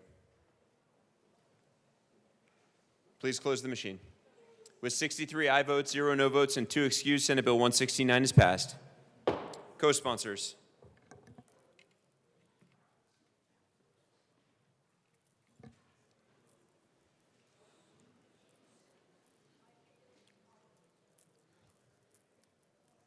Please close the machine. Mr. Shebel, please read the title to House Bill 1135. House Bill 1135 by Representatives Soper and Snyder, also Senators Roberts and Will, concerning offenses related to requirements for operating a vehicle. Majority Leader Duran. Mr. Speaker Pro Tem, I move House Bill 1135 on third reading and final passage. Seeing no discussion, the question before us is the passage of House Bill 1135 on third reading and final passage. Mr. Shebel, please open the machine, and members, please proceed to vote. Representative Soper, how do you vote? Yes. Yes. Representative Soper votes yes.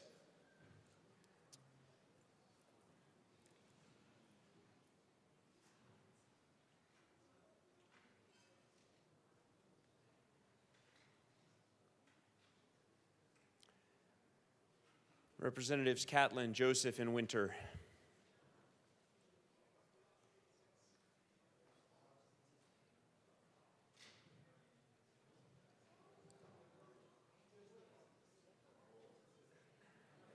Please close the machine. With 53 aye votes, 11 no votes, and 1 excused, House Bill 1135 is passed. Co-sponsors.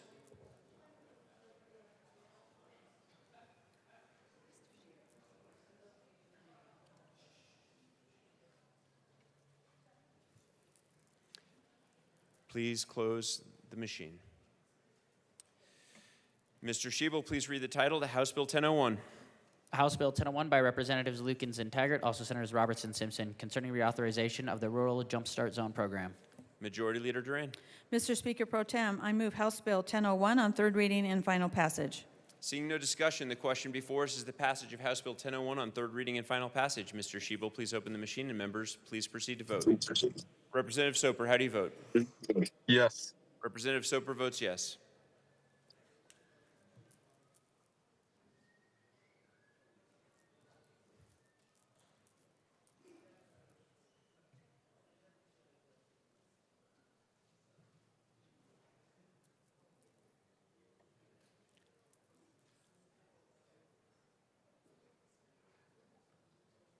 Please close the machine.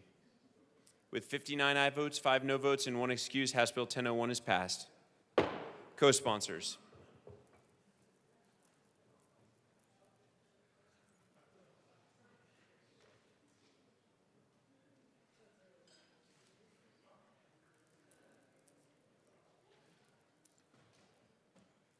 Please close the machine. Mr. Shebel, please read the title to House Bill 1458. House Bill 1458 by Representatives Duran and Armagast, also Senators Zenzinger and Roberts, concerning the creation of the Division of Animal Welfare in the Department of Agriculture. Majority Leader Duran. Mr. Speaker Pro Tem, I move House Bill 1458 on third reading and final passage. Seeing no discussion, the question before us is the passage of House Bill 1458 on third reading and final passage. Mr. Shebel, please open the machine, and members, please proceed to vote. Looks like we've lost Representative Soper again. Representative Soper is excused.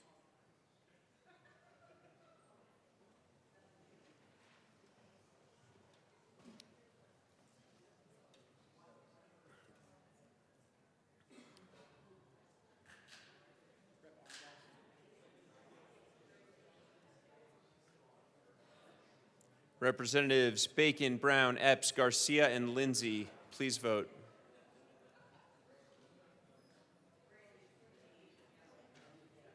Please close the machine. With 50 aye votes, 13 no votes, and 2 excused, House Bill 1458 is passed. Co-sponsors.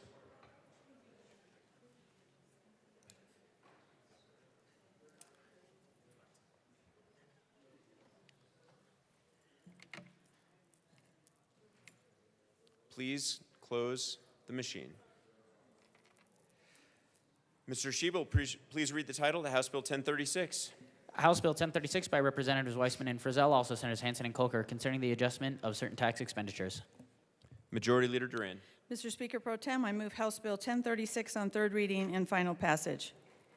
Seeing no discussion, the question before us is the passage of House Bill 1036 on third reading and final passage. Mr. Shebel, please open the machine, and members, please proceed to vote.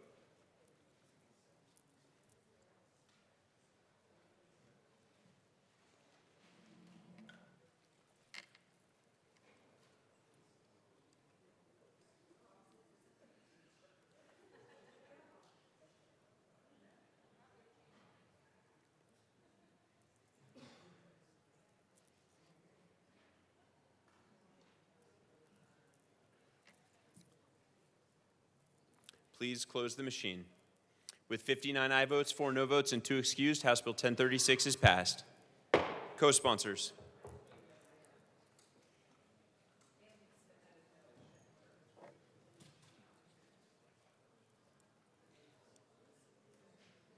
Please close the machine. Mr. Shebel, please read the title of House Bill 1442. House Bill 1442 by Representative Lindstedt, also Senator Fenberg, concerning modifications to the Capitol Building Advisory Committee. Majority Leader Duran. Mr. Speaker Pro Tem, I move House Bill 1442 on third reading and final passage. Seeing no discussion, the question before us is the passage of House Bill 1442 on third reading and final passage. Mr. Shebel, please open the machine, and members, please proceed to vote.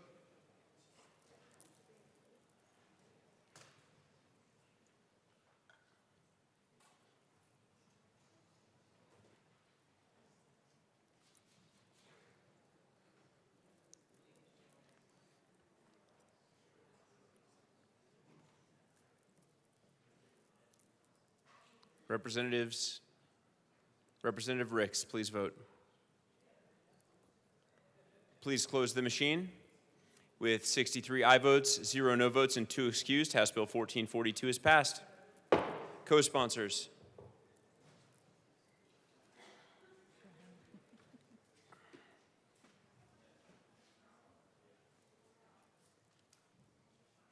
Please close the machine. Mr. Shebel, please read the title to House Bill 1302. House Bill 1302 by Representative Parenti and Frizzell, also Senator Hansen, concerning information to real property owners regarding property taxes. Majority Leader Duran. Mr. Speaker Pro Tem, I move House Bill 1302 on third reading and final passage. Seeing no discussion, the question before us is the passage of House Bill 1302 on third reading and final passage. Mr. Shebel, please open the machine, and members, please proceed to vote.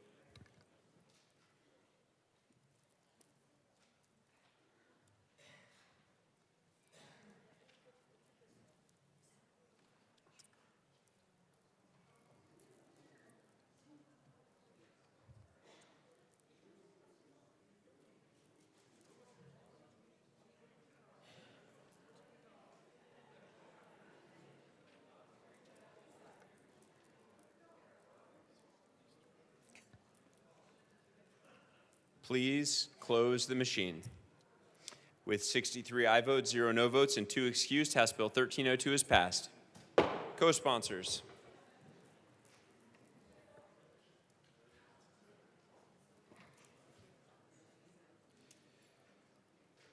Please close the machine.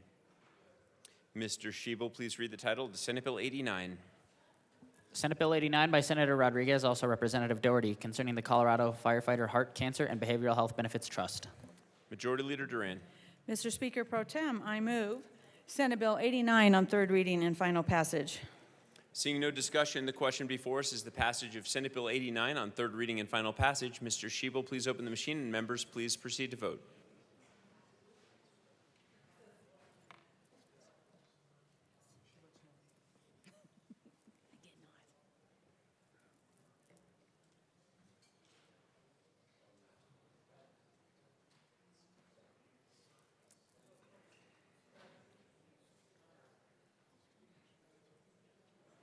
Representatives,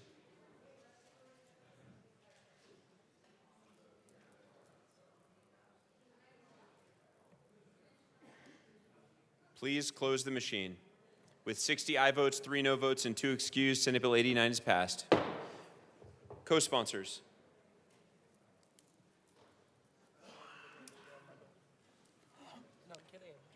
Please close the machine. Mr. Shebel, please read the title to House Bill 1360. House Bill 1360 by Representatives Ortiz and Clifford, also Senator Rodriguez, concerning mechanisms to support the integration of Coloradans with disabilities into their communities and in connection therewith, creating the Colorado Disability Opportunity Office in the Department of Labor and Employment, and moving the Colorado Disability Funding Committee and its functions from the Department of Personnel to the Colorado Disability Opportunity Office. Majority Leader Duran. Mr. Speaker Pro Tem, I move House Bill 1360 on third reading and final passage. Seeing no discussion, the question before us is the passage of House Bill 1360 on third reading and final passage. Mr. Shebel, please open the machine, and members, please proceed to vote.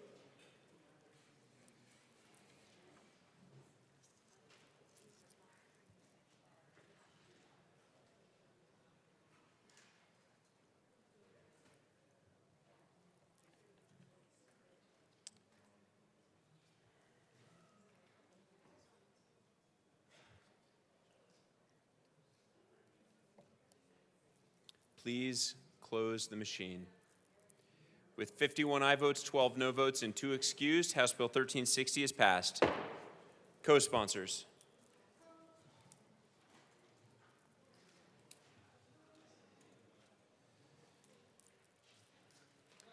Please close the machine. Mr. Shebel, please read the title to House Bill 1038. House Bill 1038 by Representatives Young and Bradley, also Senators Kirkmeyer and Fields, concerning addressing the high acuity crisis for children and youth in need of residential care. Majority Leader Duran. Mr. Speaker Pro Tem, I move House Bill 1038 on third reading and final passage. Seeing no discussion, the question before us is the passage of House Bill 1038 on third reading and final passage. Mr. Shebel, please open the machine, and members, please proceed to vote.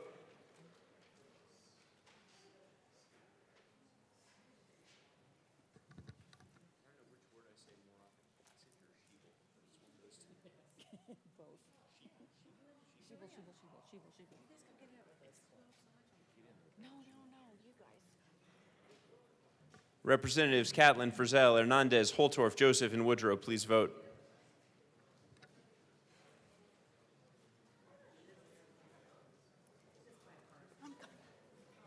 I'll keep it open for pictures. It's okay. This isn't technically part of the job description, though, I'll have you know. Please close the machine. With 57 aye votes, 6 no votes, and 2 excused, House Bill 1038 is passed. Co-sponsors.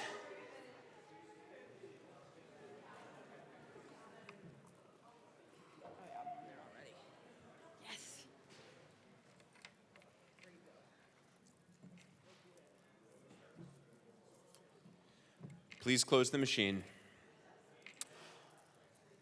Madam Speaker, can you take over? I've got a third reading amendment. Mr. Shebel, please read the title of House Bill 1045.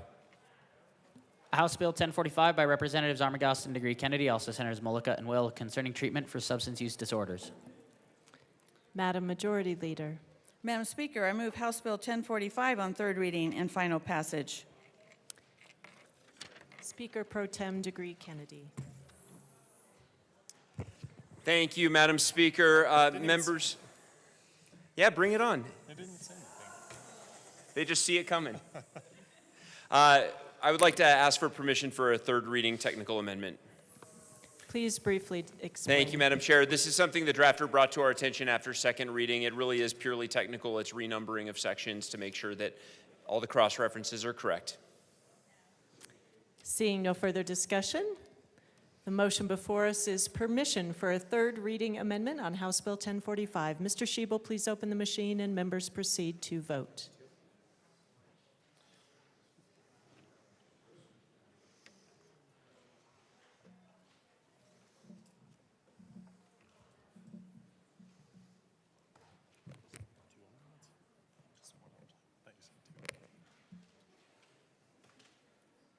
Bradfield, Catlin, Young.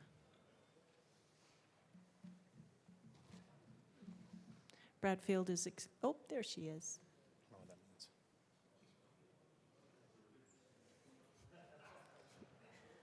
Please close the machine. With 60 aye, 3 no, 2 excused, permission is granted. Speaker Pro Tem Degree Kennedy. Thank you, Madam Speaker. I move Amendment L28 and ask that it be displayed. It is properly displayed. Please proceed. Thank you, Madam Speaker. Members, you can see this is an incredibly complex amendment. We'll give you some time to read through it all. Just kidding. Like I said before, it's a purely technical amendment that the drafter brought to us after second reading. We ask for your support. Seeing no further discussion, the question before us is the adoption of L028 to House Bill 1045. Mr. Shebel, please open the machine and members proceed to vote.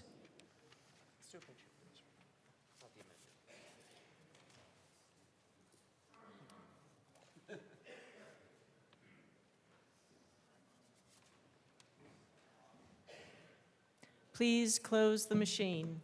With 63 ayes, 0 no, 2 excused, House Bill 10, the amendment L028 is adopted. Madam Majority Leader. Madam Speaker, I move for the repassage of House Bill 1045 as amended.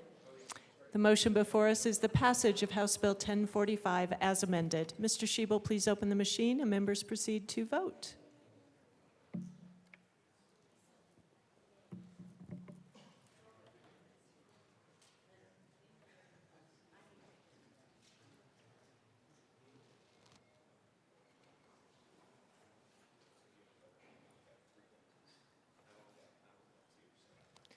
Brown, Evans, Frizzell, Hartsook, Lindsay. Please close the machine. With 52 aye, 11 no, 2 excused, House Bill 1045 as amended is adopted. Co-sponsors.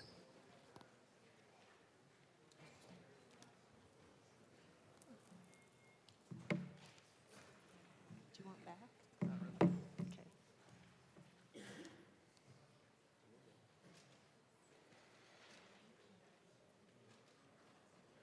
Please close the machine.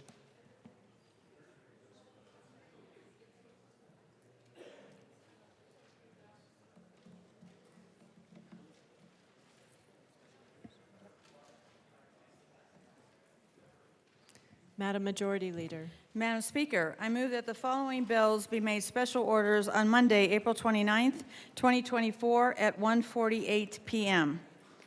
House Bill 1466, House Bill 1459, House Bill 1456, House Bill 1031, House Bill 1054, House Bill 1216, House Bill 1290, House Bill 1006, House Bill 1325, House Bill 1312, House Bill 1454, Senate Bill 100, House Bill 1465, House Bill 1315, and House Bill 1133.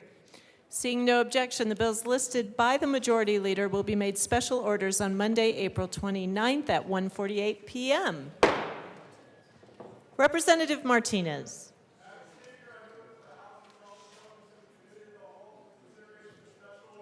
Members, you've heard the motion. Representative Martinez will take the chair.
Yeah.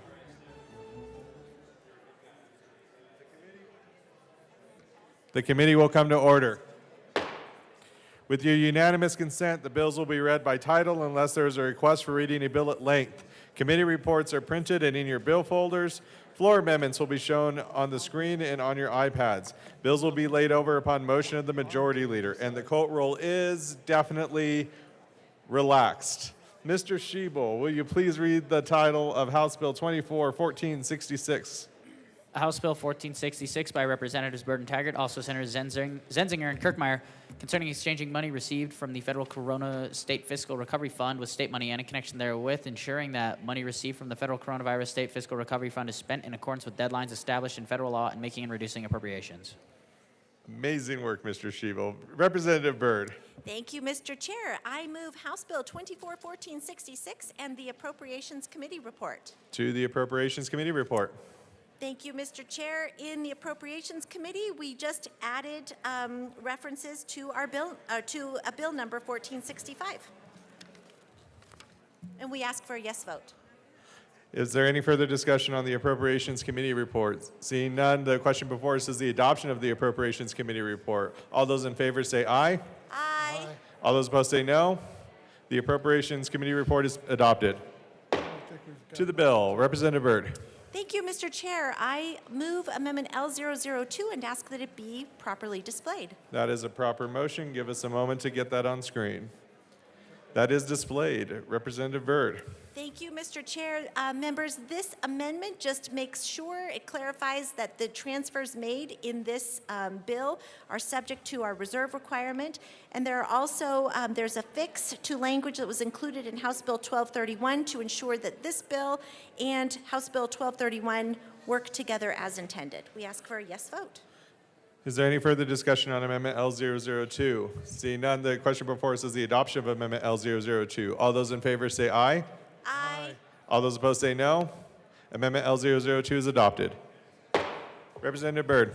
Thank you, Mr. Chair. Members, to the bill refinances... Representative Byrd, hold on just one moment. Members. Thank you. Representative Byrd. Thank you, Mr. Chair. Members, this bill refinances various programs that received federal funding as a result of the COVID-19 pandemic. It makes various state transfers and appropriations to expedite spending of American Rescue Plan Act funds before relevant federal deadlines and frees up general fund for other uses. We ask for your yes vote. Is there any further discussion on House Bill 1466? Seeing none, the question before us is the adoption of House Bill 1466. All those in favor say aye. Aye. All those opposed say no. House Bill 1466 as amended is adopted. Mr. Schiebel, will you please read the title of House Bill 241459? House Bill 1459 by Representative Harrod, also Senator Buckner, concerning protections for birthing persons. Representative Harrod. Thank you, Mr. Chair. I move House Bill 1459 and the Judiciary Committee report. To the Judiciary Committee report. Thank you, Mr. Chair. The Judiciary Committee made a few minor changes to the bill at the request of the sheriffs. We ask for an aye vote. Is there any further discussion on the Judiciary Committee report? Seeing none, the question before us is the adoption of the Judiciary Committee report. Wait. Objection. I have an amendment. We have an amendment. Would you like to move the amendment, Representative Harrod?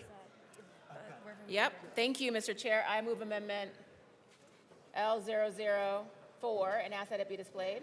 That is a proper motion, and that is properly displayed. To the amendment.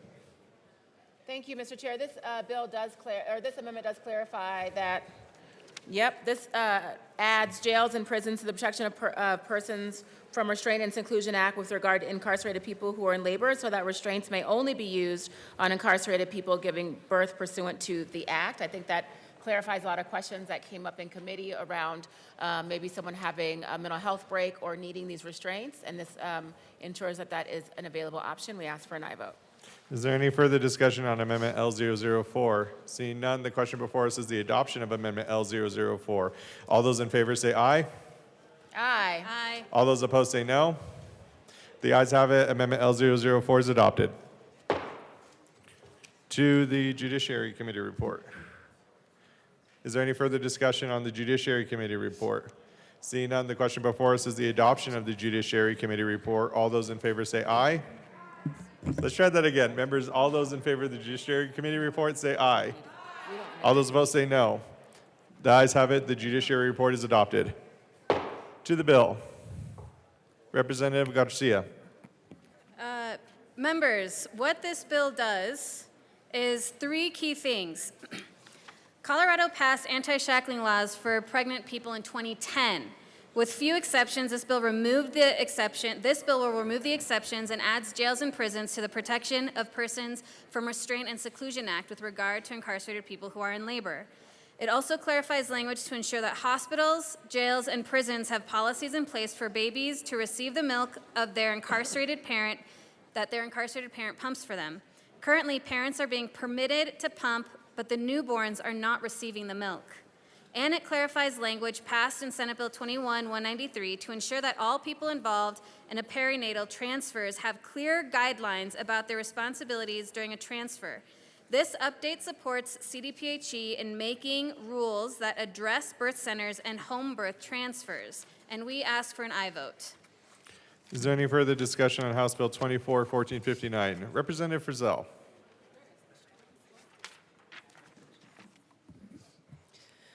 Thank you, Mr. Chair. First, I'd like to thank the bill sponsors for bringing this legislation, because having given birth myself, it is not a situation where you want to be restrained, or would that be humane or probably wise in my case, because anyway, that's another story. But members, we have a unique opportunity, I think, in reading through this bill to save the Statutory Revision Committee some work down the road.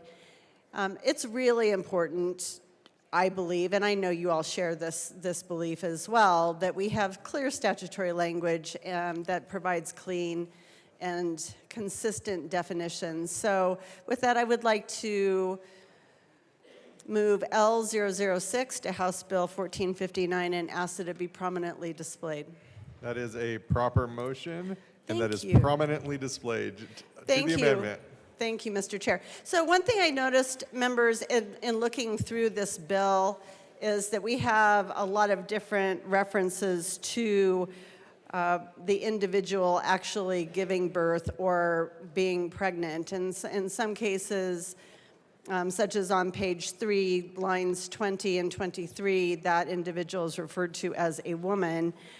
In other areas of the bill, it is, such as in the bill summary or even the actual title of the bill, it is birthing persons or pregnant person. Then again, on page 5, it is incarcerating a person who is capable of pregnancy.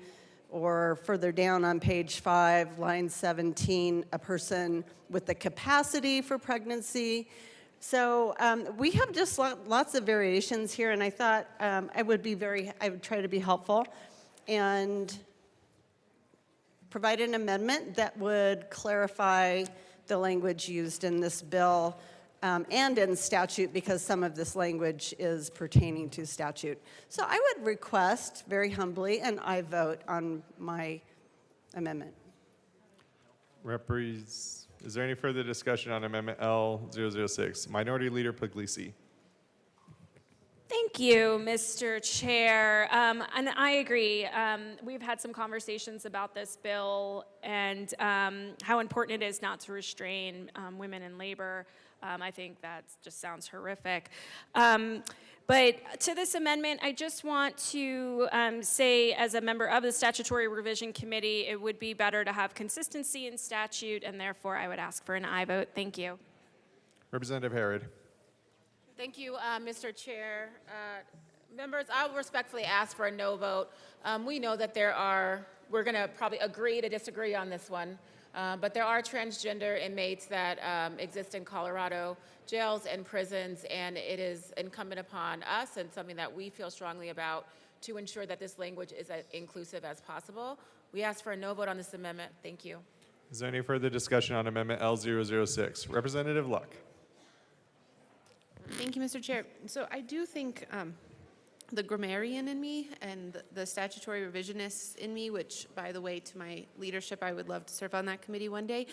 That's like a secret desire of mine, is thinking that this is a good amendment. There are a number of places in here where we're talking woman, female inmate, pregnant, woman is pregnant, incarcerating a person who is capable of pregnancy. I mean, there's all kinds of different designations here, and to have a consistent definition, a consistent term in law is always good drafting, and so I urge an aye vote.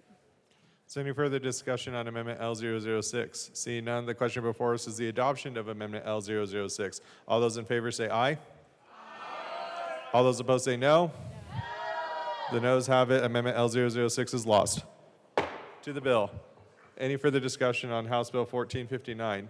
Seeing none, the question before us is the adoption of House Bill 1459. All those in favor say aye. All those opposed say no. The ayes have it. House Bill 1459 is adopted. Mr. Shebel, will you please read the title of House Bill 1456? House Bill 1456 by Representative Marvin, also Senator Michelson Janae, concerning testing for syphilis during the perinatal period. Representative Doherty. I move House Bill 1456 and the Health and Human Services Committee report. To the Health and Human Services Committee report. Representative Doherty. I move Amendment L006 to the committee report. And ask for it to be properly displayed. And ask that it be properly displayed. That is a proper motion, and it is displayed. Representative Doherty. It's right here. What is it? Representative Doherty. The amendment clarifies that a person who is pregnant can decline an HIV test when offered upon entry to the hospital for delivery or when offered by a healthcare provider. The language was relocated from the existing subsection 1 in section 25.4.201, which will be repealed from statute when the state board rules for syphilis testing are in place, and it requires CDPHE to make available to county and district public health agencies data for syphilis that is specific to the county or district. Is there any further discussion on Amendment L006? Seeing none, the question before us is the adoption of Amendment L006. All those in favor say aye. Aye. All those opposed say no. Amendment L006 is adopted. Representative Doherty. In committee, we did run an amendment that was in response to the public health order that was announced by the governor approximately 2 weeks ago regarding the state's congenital syphilis response. I ask for an aye vote. Is there any further discussion on the Health and Human Services Committee report?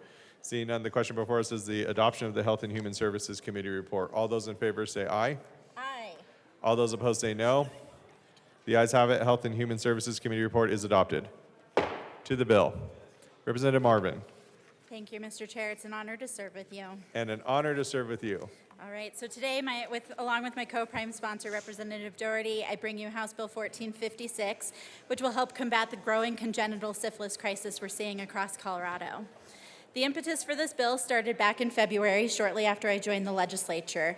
I was having conversations with the Adams County Health Department about what issues we were seeing in my district and the county, and was surprised to learn that we had seen a 625% increase in congenital syphilis. This is a trend that we've seen around the state. Since 2017, Colorado has experienced a 900% increase in congenital syphilis cases, and we're on track to see 4 times as many cases in 2024 as we did in 2023. These cases have resulted in miscarriages, other complications, and even the death of the baby. Combating this public health crisis will take an all-hands-on-deck approach, and I want to thank both my health department in Adams County for bringing this bill to me, and the CDPHE and the governor for announcing a public health order that will start to mobilize our state's approach. Part of that public health order was what was originally in this bill, which is to require more testing for congenital syphilis during pregnancy. Currently, only 1 test is required during the first trimester, and the bill originally as written in the PHO requires 2 additional tests, 1 during the 3rd trimester and 1 again at birth. Working with our stakeholders, we made some changes to the bill in committee to complement the immediate measures taken by the PHO by laying the groundwork for long-term solutions. The PHO will require testing at the 3rd trimester and at birth, so that requirement was no longer needed. And so now the bill directs CDPHE and gives them authority to conduct emergency rulemaking regarding these requirements, and will allow them to revisit rules as the public health crisis evolves. The rulemaking also ensures that stakeholders are brought to the table to decide the best ways to move forward. When congenital syphilis is caught early, it is actually quite treatable and can help prevent stillbirths and infant deaths. The public health order was a crucial first step in tackling this epidemic, and by providing the Board of Health with the flexibility to monitor and adjust protocols as needed, we're ensuring a dynamic response to this evolving public health challenge. Representative Doherty. Thank you. This bill helps combat a public health crisis, and I urge an aye vote. Thank you. Is there any further discussion on House Bill 24-1456? Representative Holtorf.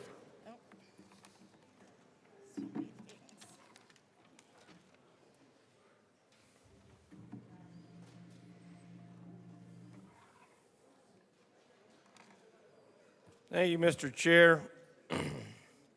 As is my tradition as the ranking member in this committee, we had 2 of our caucus members voted in favor of this bill. 2 caucus members were opposed.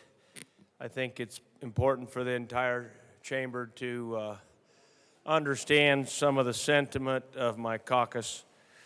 The first thing I'd like to point out, though, is we, 2 of us members, me included, were very supportive of this bill, because what it does, Mr. Chair, what it does in the 3rd trimester of a woman's pregnancy, a woman who is pregnant, a biological woman who has the pregnancy,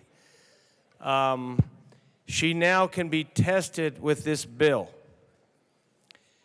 Now, the 3 trimesters, 1st, 2nd, and 3rd, I actually advocated for more testing in a woman's pregnancy.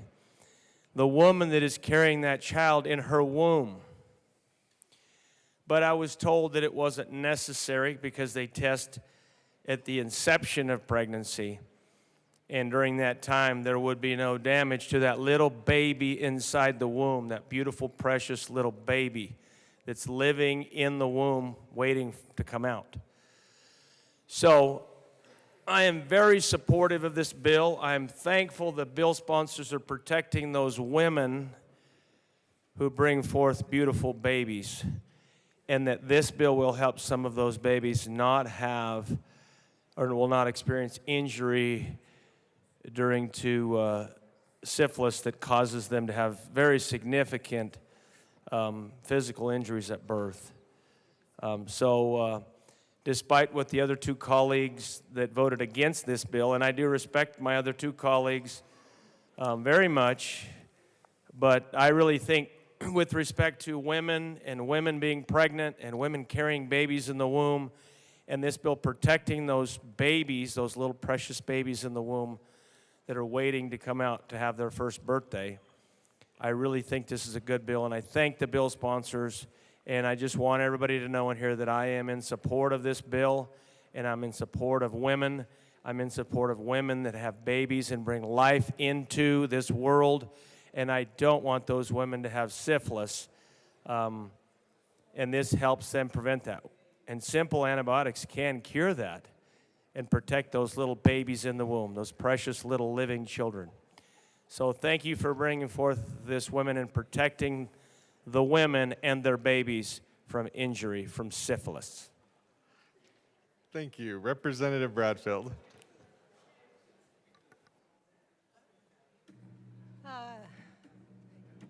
Thank you, Mr. Chairman. I really don't know if I have anything more to say than what Representative Holtorf did. However, when this bill was presented in committee, I did have an amendment specifying that, it's pregnant women, not a person, but a woman is a person. And that amendment was rejected. I am still smarting from it. But anyway, I will get over it. But otherwise, there was much in the bill that I appreciated. Thank you. Except for pregnant women. Is there any further discussion on House Bill 24-1456? Seeing none, the question before us is the adoption of House Bill 24-1456. All those in favor say aye. All those opposed say no. The ayes have it. House Bill 24-1456 is adopted. Mr. Schiebel, will you please read the title of House Bill 24-1031? House Bill 1031 by Representatives Bradley and Joseph, also Senators Kirkmeyer and Michelson Janae, concerning measures to increase accessibility provided to persons who are involved in matters regarding a child's welfare. Representative Bradley. Thank you. Members, this bill, I do? I move House Bill 24-1031. And the Health and Human Services report and the Appropriations report. Representative Joseph. Thank you, Mr. Chair. I move House Bill 1031 and the Appropriations Committee report and the Health and Human Services Committee report. To the Appropriations report. In the Appropriations Committee report, we had to strip certain sections of the bill in order to get it out of appropes. We have an amendment to the Appropriations Committee report as well, which was provided to us based on stakeholding with the Department of Human Services and some of the county health and human services. Thank you. And I move L004. That is a proper motion, and we were getting that displayed. And that is up. Representative Joseph. Thank you, Mr. Chair. As mentioned or as noted earlier, is that we did have to strip certain section of the bill. We, based on engagement with the Department of Health and Human Services, they wanted to add some part of the language back into the bill in order for it to match with the Americans with Disabilities Act. So again, it's technical and cleanup languages to match the federal law. Thank you. And I ask for an aye vote. Is there any further discussion on Amendment L004? Seeing none, the question before us is the adoption of Amendment L004. All those in favor say aye. Aye. All those opposed say no. The ayes have it. Amendment L004 is adopted. To the Appropriations Committee report, Representative Joseph. Thank you, Mr. Chair. We have no further amendments to the Appropriations Committee report. We ask for an aye vote. Is there any further discussion on the Appropriations Committee report? Seeing none, the question before us is the adoption of the Appropriations Committee report. All those in favor say aye. Aye. All those opposed say no. The ayes have it. The Appropriations report is adopted. To the Health and Human Services report. Thank you, Mr. Chair. In the Health and Human Services Committee, we made some technical changes related to which department within the state and the district has the responsibility to create and implement the language access plan. And we also did some cleanup language. So part of this Health and Committee report, part of that amendment's already been stripped out during the Appropriations Committee report, and some parts remain as of right now, and we ask for a yes vote on this particular committee report. Is there any further discussion on the Health and Human Services Committee report? Seeing none, the question before us is the adoption of the Health and Human Services Committee report. All those in favor say aye. Aye. All those opposed say no. The ayes have it. The Health and Human Services report is adopted. To the bill.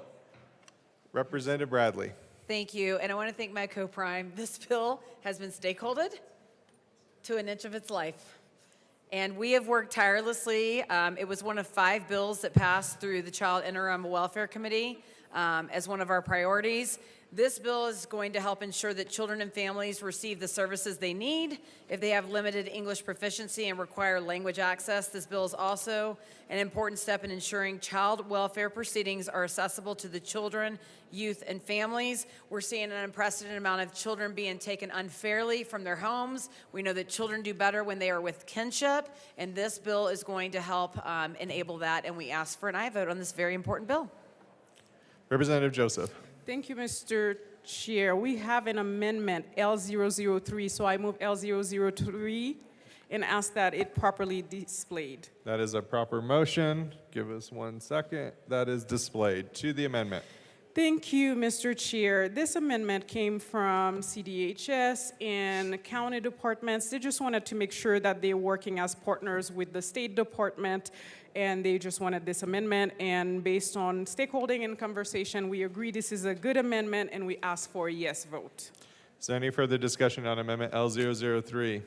Seeing none, the question before us is the adoption of Amendment L003. All those in favor say aye. Aye. All those opposed say no. The ayes have it. Amendment L003 is adopted. To the bill. Representative Joseph. Thank you, Mr. Chair. I just want to say great bill, vote yes, and I'm delighted to be working with Red Bradley on this bill. Thank you. Madam Majority Leader. Thank you, Mr. Chair. I just wanted to say, we did hear this bill in our Child Welfare Interim Committee. A lot of work, effort, and time has gone into this. I'd like to thank the sponsors for their work, and really, it's all about our children in the child welfare system, so it's a huge, important step. So thank you. Madam Minority Leader. Thank you, Mr. Chair. I also served on the Child Welfare Interim Committee and could not agree more with the Majority Leader and her words. This is a great bill to help kids and families, and we urge an aye vote. Thank you. Is there any further discussion on House Bill 24-1031? Seeing none, the question before us is the adoption of Representative DeGraff. I don't have anything to say. I just wanted my colleague to go absolutely bonkers. Is there any further discussion on House Bill 24-1031? Seeing none, the question before us is the adoption of House Bill 24-1031. All those in favor say aye. All those opposed say no. The ayes have it. House Bill 24-1031 is adopted. Mr. Schiebel, will you please read the title of House Bill 24-1054? House Bill 1054 by Representatives Amabile and Garcia, also Senators Fields and Coleman, concerning implementation of jail standards in Colorado. Representative Amabile. Thank you. I would like to move House Bill 1054, the Judiciary Committee report and the Appropriations report. To the Appropriations report. In the Appropriations Committee, we were given the funding for this bill, and I asked for a yes vote. Is there any further discussion on the Appropriations Committee report? Seeing none, the question before us is the adoption of the Appropriations Committee report. All those in favor say aye. Aye. All those opposed say no. The ayes have it. The Appropriations report is adopted. To the Judiciary report. Representative Amabile. Yeah, so we ran one amendment in Judiciary just to get the counties and, it was really a county and Attorney General cleanup amendment. And I asked for a yes vote. Is there any further discussion on the Judiciary Committee report? Seeing none, the question before us is the adoption of the Judiciary Committee report. All those in favor say aye. Aye. All those opposed say no. The ayes have it. The Judiciary Committee report is adopted. To the bill. Representative Amabile. I move Amendment L002 to the bill And we will get that properly displayed. and ask for it to be displayed.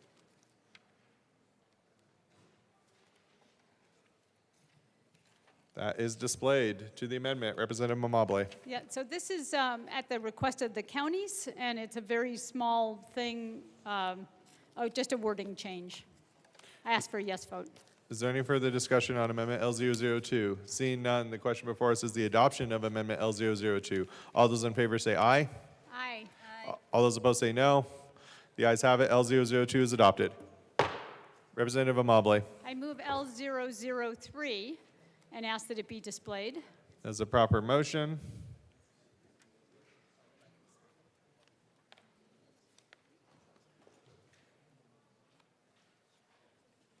And that is displayed. To the amendment.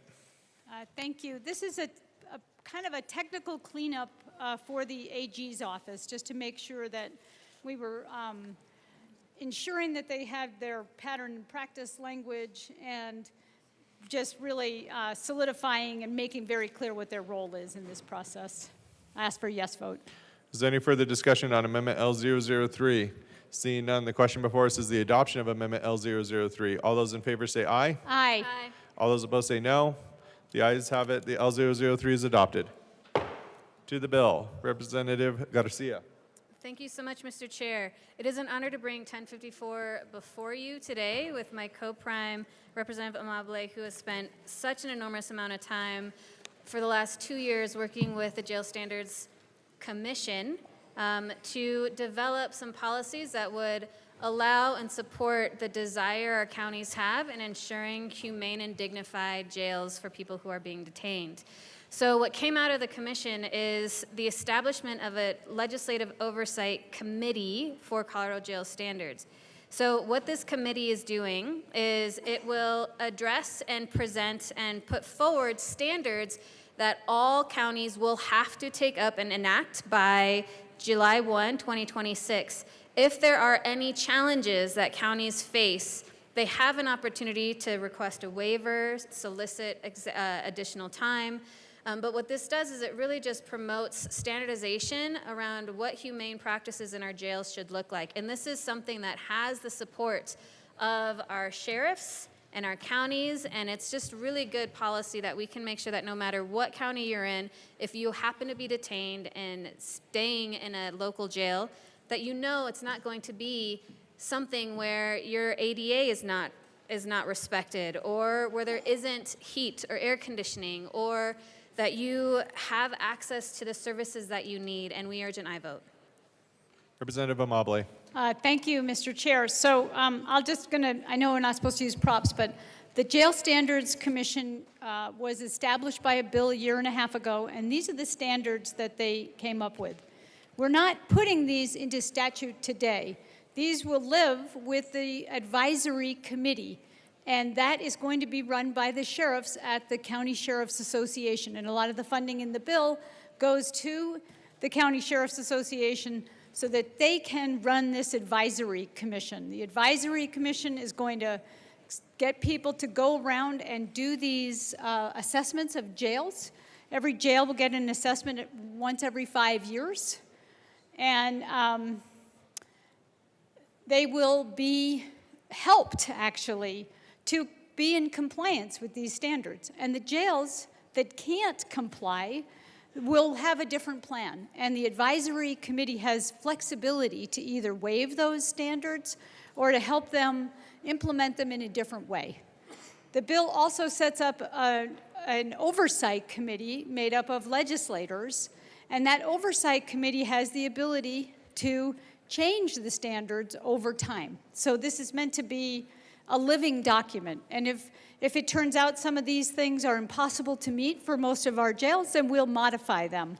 The other thing the bill does is it does an investigation into financing jails, into getting them more money, drawing down federal funds, figuring out different ways that we can provide our jails with more resources.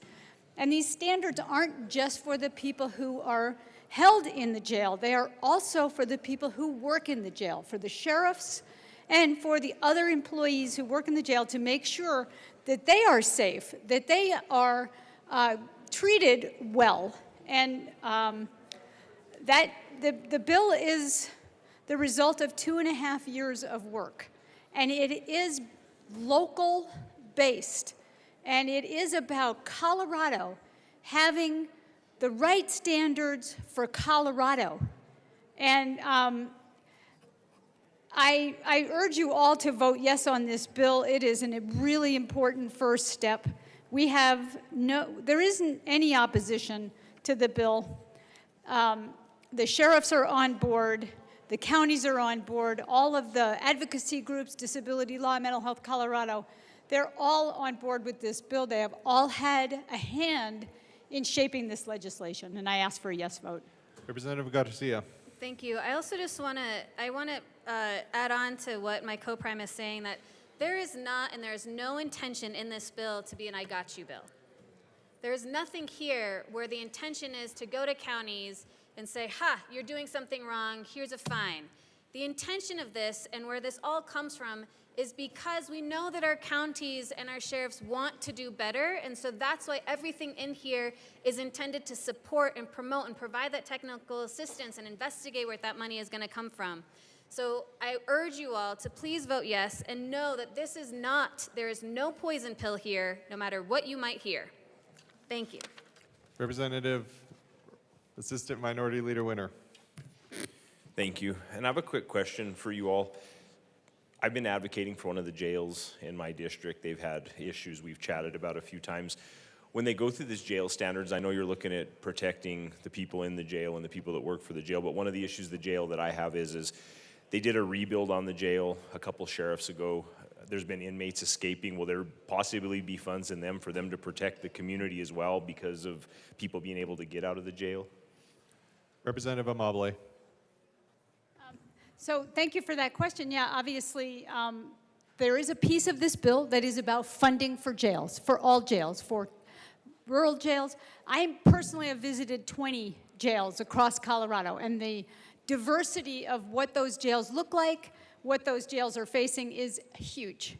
And that is why we have crafted this legislation in the way that we have, so that each individual jail's circumstances can be taken into account. And yes. Representative DeGraff. Thank you, Mr. Chair.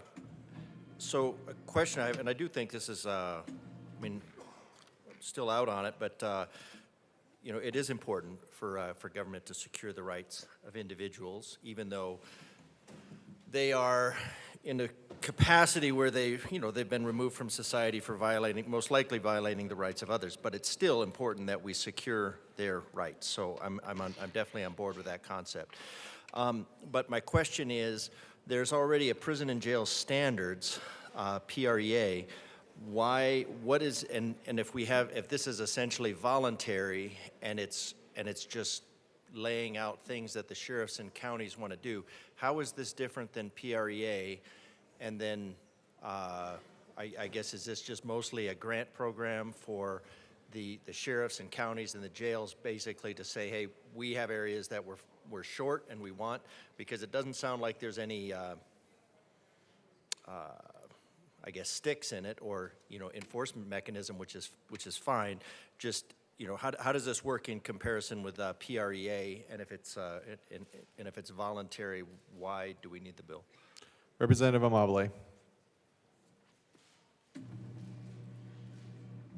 That's a little microaggression. Thank you, Mr. Chair. The answer is that these standards really aren't voluntary. Every jail is meant to comply to the level that the advisory committee says that they have to comply. And there will be assistance in complying, but it is not a grant program, no. And there is oversight, and there are, the Attorney General has the ability to enforce adoption of the standards. And that is part of what is so different about this from what we're currently doing. And Representative DeGraff. All right, thank you for that. And I just did want to put forward an amendment, L005 to 1054, and ask that it be properly displayed. That's a proper motion. Oh, can you please move that amendment, Representative DeGraff? Thank you, Mr. Chair. I'd like to move L005 to House Bill 1054 and ask that it be properly displayed. That is a proper motion, and that is displayed to the amendment. All right, just a simple amendment, and this would just be to get rid of the part where bills introduced by the committee are exempt from the 5-bill limitation. We're here, we're cramming through all of these bills. We're in the 600s, over 600 now, so I think anything that just takes this outside and purposely extends the number of bills that we have on the calendar prevents getting more thoughtful work done when we're focused on quantity over quality. So I think just the number of bills, it's only 3, but it should be incorporated into what the legislators are putting forward as their 5. So I ask for an aye vote. Representative Amabile. thank you, Mr. Chair. The reason that this oversight committee has bills, 3 bills, is because we want anything that legislators want to run about jails. We can't mandate that, but we wanted to go through this oversight committee because this oversight committee is working hand in glove with the advisory committee in the jails. And also they're charged with making changes to the standards, and that would be in the form of legislation, and so I ask for no vote on this. Is there any further discussion on Amendment L005? Seeing none, the question before us is the adoption of Amendment L005. All those in favor say aye. Aye. All those opposed say no. No. The noes have it. Amendment L005 is lost. To the bill, Representative Evans. Thank you, Mr. Chair. All right, colleagues, so as you heard the sponsors talk about, this is a bill, does a few different things. Creates this implements these jail standards here in Colorado. You heard about the Legislative Oversight Committee for Colorado Jail Standards. We just talked about the fact that they can introduce up to a total of 3 bills every year that are outside the 5-bill limit. Then we have jail standards compliance. So after these standards are, you saw the the prop that was not a prop that lives with the County Sheriffs of Colorado. Obviously, there has to be a mechanism to ensure that these standards are complied with. And then we get to the part where it talks about the powers and duties of the Attorney General. In existing law, the Attorney General already has the ability to bring civil action to enforce 25-7-144, which is talking about some jail standards. And that if the Attorney General has reason to believe that a violation of a statute or rule is causing imminent and substantial danger to the public health, et cetera, and so forth, they have the ability to do things. And what's being added in here is they have the ability to conduct jail assessments in partnership with the Jail Standards Advisory Committee, which was created pursuant to 30-10-529 and also 24-31-117. So, effectively what you've just heard is legislative body working with the AG and the stakeholders creates all of these standards, and then there's a method by which these standards can be implemented. It's supposed to be a collaborative standard, not an adversarial standard, and the Attorney General has the ability to go and enforce these sorts of things. But one thing that popped out to me just as I was reading all of this stuff is as we're having these conversations about jail standards is there's a lot of jails in the state of Colorado that already have jail standards, and in fact, their jail standards are probably more robust than is what is contemplated by the legislation and the standards that was displayed a few minutes ago. And so with that in mind, and to drive some discussion here, I move Amendment L004 to House Bill 1054 and ask for it to be displayed. As a proper motion, give us a second to get that up.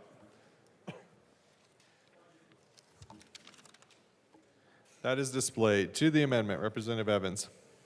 Perfect. So what this amendment talks about is the fact that, as I alluded to earlier, there are currently many different entities that accredit, so that's doing an outside assessment and having outside policies for jails, for law enforcement entities. And so that's what's contemplated up here with this amendment. If the jail is accredited by a nationally recognized accrediting entity and the jail maintains the accreditation, then what that's saying is that in these cases, we don't need an assessment because there's already an existing nationally recognized and very robust existing nationally recognized accrediting entity that has accredited that jail. And so I think that's very important as we have this conversation to recognize that there are, in Colorado, jails, law enforcement agencies that have taken the time, that have gone out of their way to go seek this national accreditation and have implemented the standards of this national accreditation, and that those folks there should be some consideration given to those jails, those entities that have taken the time and the effort to go seek this accreditation so that they can be sure that they are performing and providing the best services and practices that we've heard, not just to the folks that are in the jail, but to also those individuals that have to work in the jail. And so I think this is an important time to have a little bit of a conversation about these accrediting entities that are mentioned here in the bill and just what the process and how rigorous this accreditation process can be. For example, the agency that I worked for and the jail in Jefferson County where I worked was accredited by one of these entities, the Commission on the Accreditation for Law Enforcement Agencies. Sorry, again, my kids got me sick. I'm almost better, not quite. So, Commission on the Accreditation for Law Enforcement Agencies. Where does this come from? How did it achieve the nationally recognized accreditation? Well, the Commission on the Accreditation for Law Enforcement Agencies, again, that's just one of these accrediting entities. There's several others, but this is one of the most widely known. It actually came about starting back in the 1970s when the Department of Justice provided a grant to the leading law enforcement executive associations to design a conceptual accreditation model. So that's what we've been talking about in the bill. We've been talking about what this draft policy would look like. The stakeholders in the 70s, when this accrediting entity, as the amendment talks about, The stakeholders were the International Association of Chiefs of Police, the National Organization of Black Law Enforcement Executives, National Sheriff's Association, and the Police Executive Research Forum. So, stakeholders came together and they created what's mentioned here in the amendment, which is a nationally recognized accrediting agency. This agency, this entity, for the one that I'm talking about, again, there's more than one, but this is one, came about in 1979. They developed standards for law enforcement agencies. In the 80s, there were 944 standards that a law enforcement agency had to meet in order to achieve accreditation. Now, as you heard the sponsors talk, we got 64 counties in Colorado. We got jails of all different shapes and sizes and footprints and staffing levels. And that's the unique part about a lot of these nationally recognized accrediting entities, is that their standards are scalable. They can go up if there's a very large, complex jail. They can go down if it's a much smaller entity. But that template, that accreditation exists for agencies of all sizes, and it's a very robust process for a law enforcement entity, for a jail, for a sheriff's office to meet one of these nationally recognized accrediting programs. I'll read you one of the processes to achieve this accreditation. First, you have to enroll in the program. After you enroll, then there is a self-assessment. So what that self-assessment means is you get the stack of all of the different standards that have to be met, and then that law enforcement agency, that jail, has to go out and say, here's the nationally, and now this organization is actually an internationally recognized accrediting entity, but you have a nationally or internationally recognized accrediting entity, and they have a list of standards that must be met.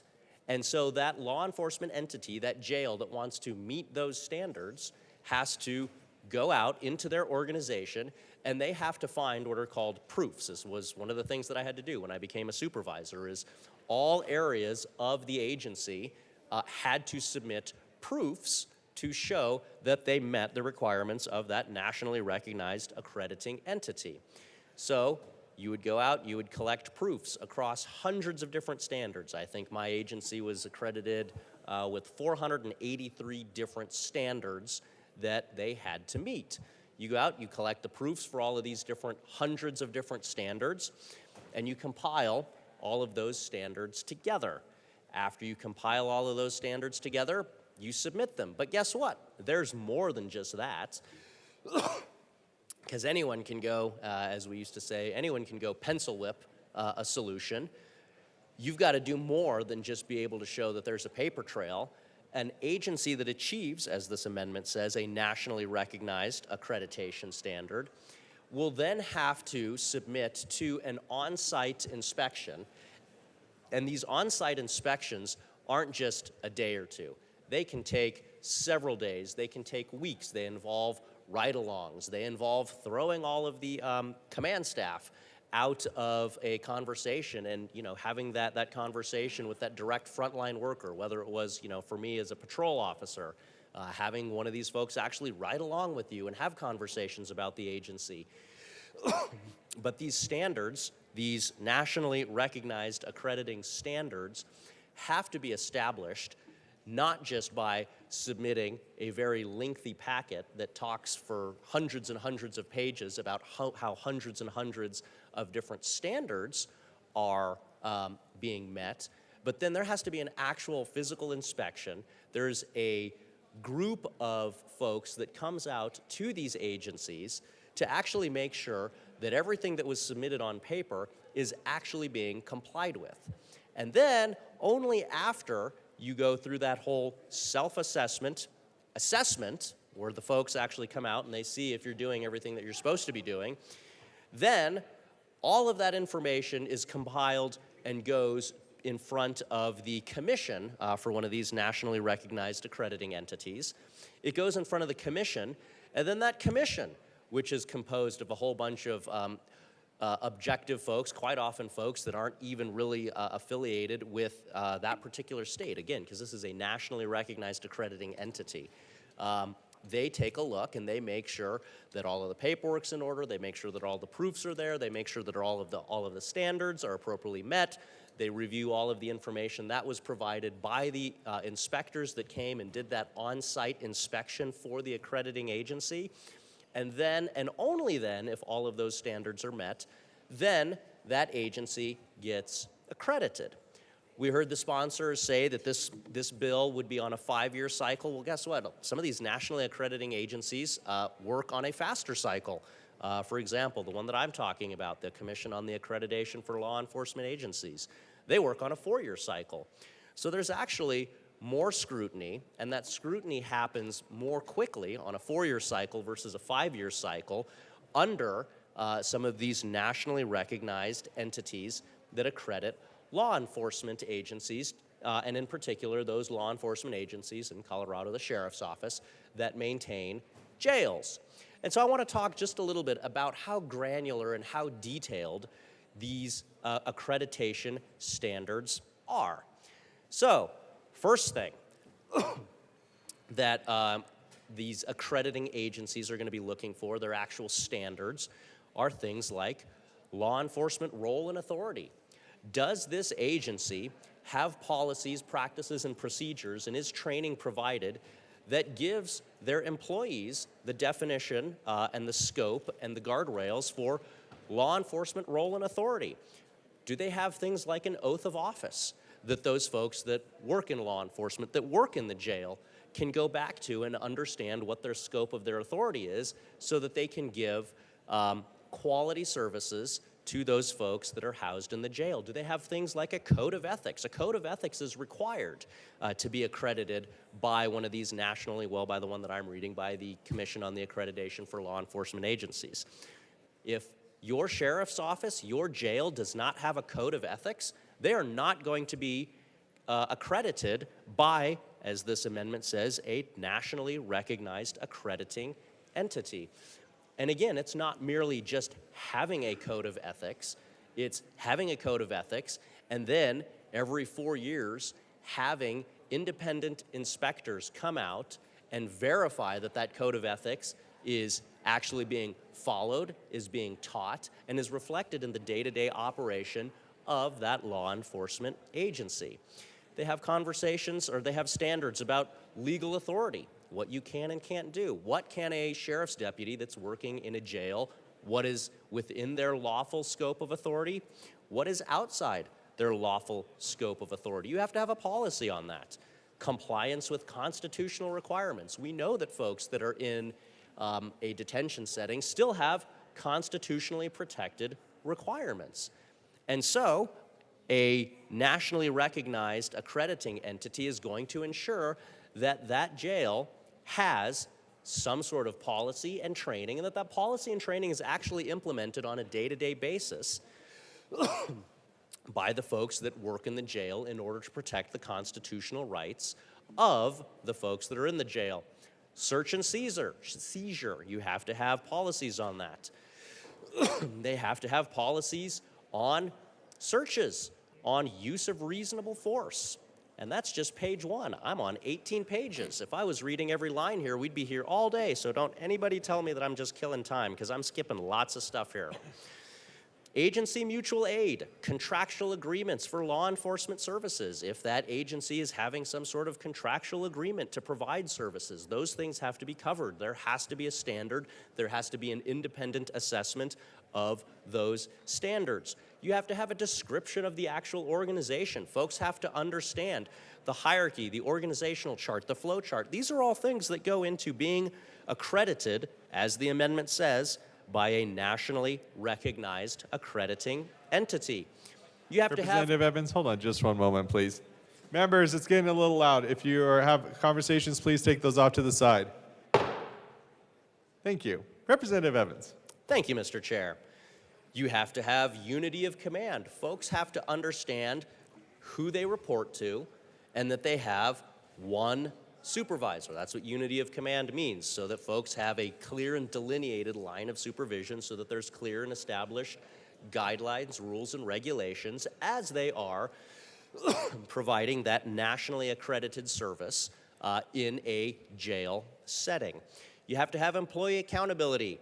You have to have, excuse me, you have to have some sort of policy in place to notify your supervisors if there's been some sort of incident, particularly if there's been some sort of incident with liability involved. You have to have policies that talk about computer software, how that software is maintained, because as we all know, in a jail setting, quite often, there's not paper records that are used anymore. A lot of this stuff is digitized. So an entity that is nationally recognized by an accrediting entity is going to have policies on how they track and manage all of the data that is generated on a day-to-day basis by their jail.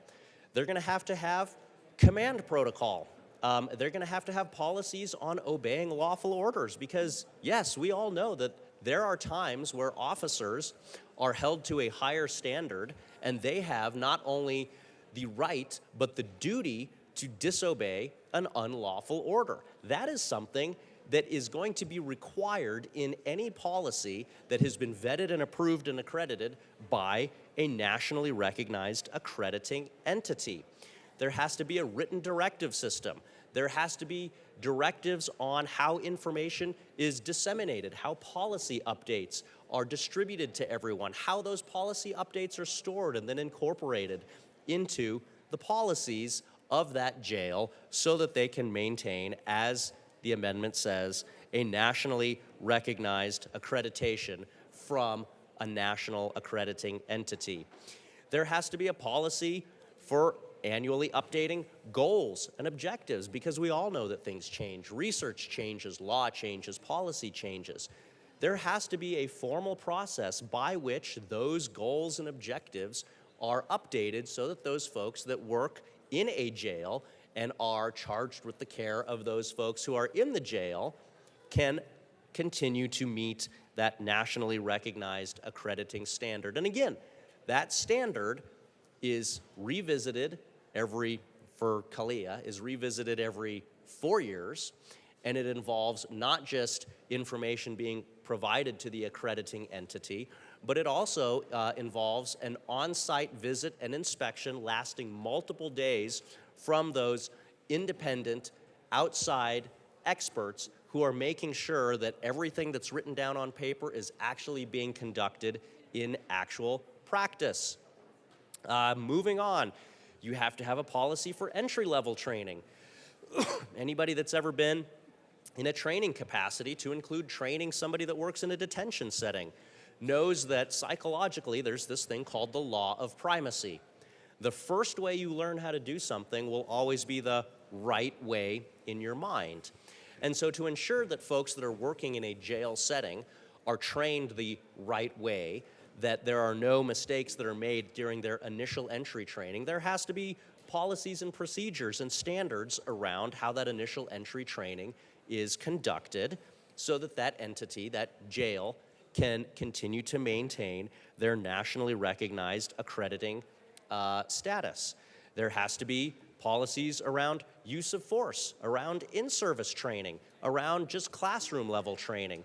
And again, these things are all requiring, we used to do ours in paper, we were transitioning to digital, but these are binders and binders and binders, or hundreds and hundreds and hundreds of pages of PDF documents or printed documents that show all of these standards that I've talked about, and then that show multiple proofs. Typically, one is required for every year, so this is a 4-year accreditation cycle. You gotta have a minimum of 4 proofs, one from each year, that showed how that training program was implemented, how that entry-level training program was implemented, how that in-service training program was implemented. These are things that we have law enforcement agencies, sheriff's departments in Colorado right now that are voluntarily going through all of these procedures. It costs money to run a jail. Cash funds, account maintenance, operational readiness, job description maintenance and availability, benefits. We talked about making sure that the folks that are actually employed by that jail have a good quality of life. There has to be benefits programs. Those programs have to be examined and analyzed. Victim witness. Jails are critical components in Colorado's victim rights law, because when folks either enter jail or are being released from jail or being moved from one jail to another, those often are all trigger points that require, under Colorado law, require notification to the victims. And so to maintain this nationally recognized standard, these jails have to, that are voluntarily doing this, they have to get proofs and show that they are meeting those standards. Employee identification, something as basic as making sure that we're just aware of, that the jail is aware of who is coming into and out of the jail, and that they have that good security measures in place for the jail, is critically important. These are things that are being done under this nationally recognized accreditation.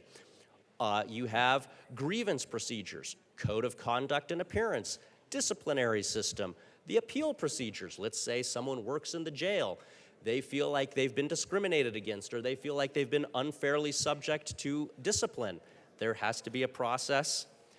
There has to be a process by which that employee can appeal whatever that disciplinary procedure was, because in order to maintain this nationally recognized accreditation, it's critically important that the workforce maintains high morale and good order and discipline so that they can come to work in the right frame of mind and be able to provide that quality service to the folks that they are housing in their jail.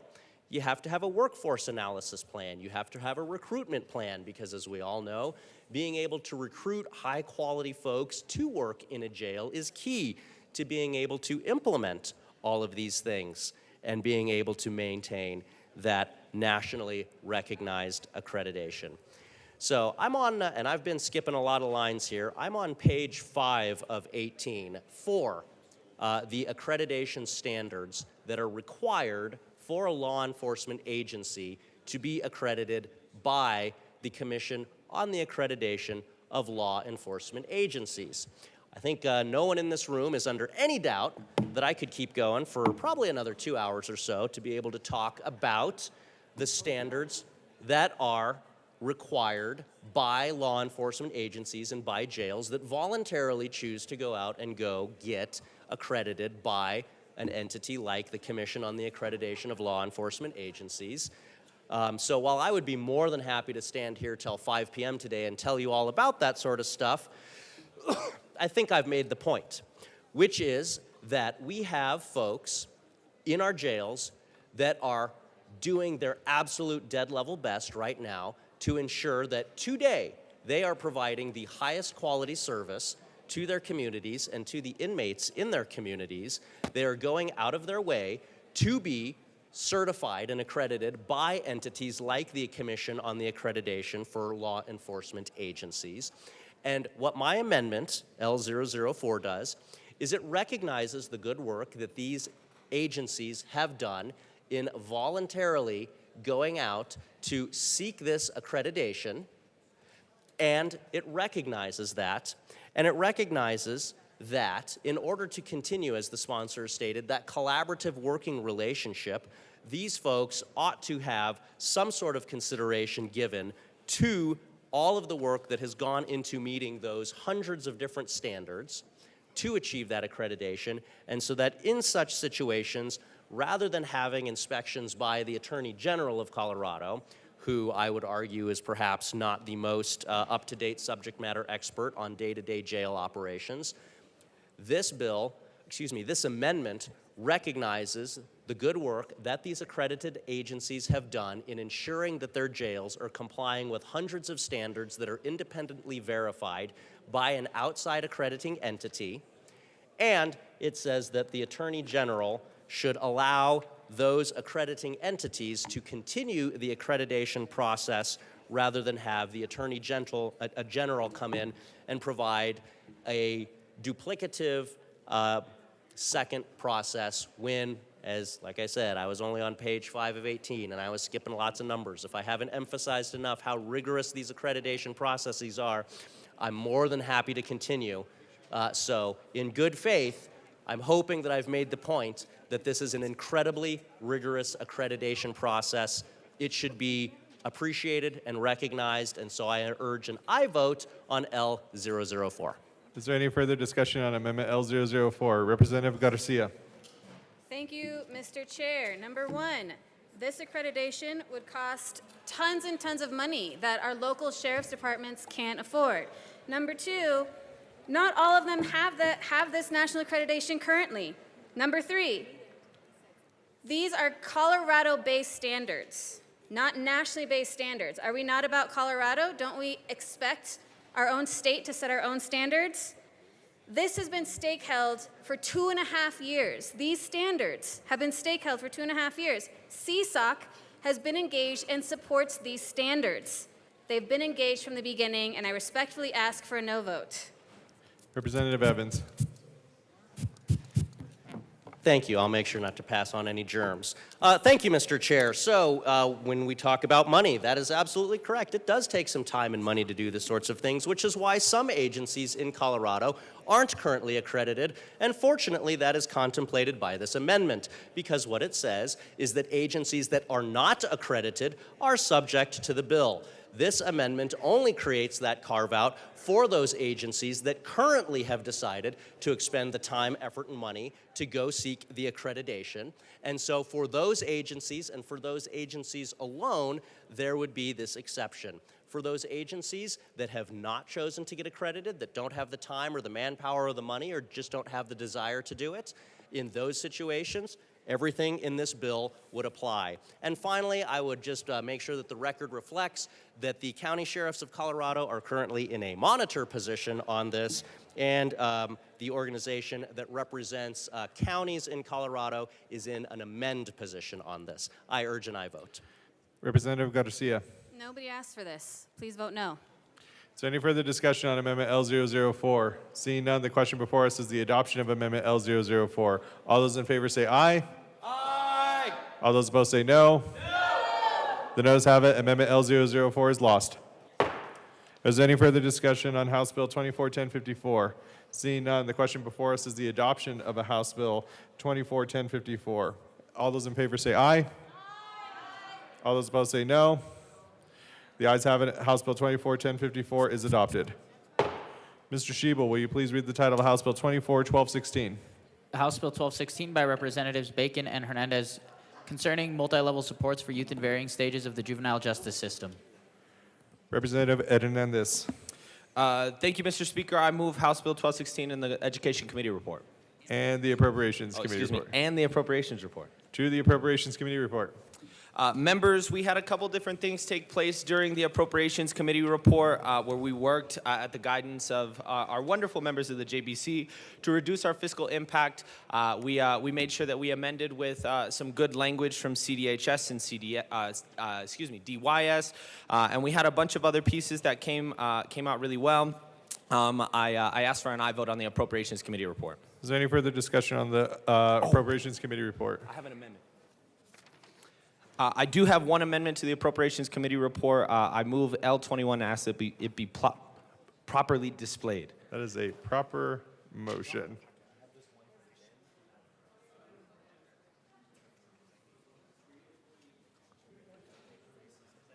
We will go into a brief recess.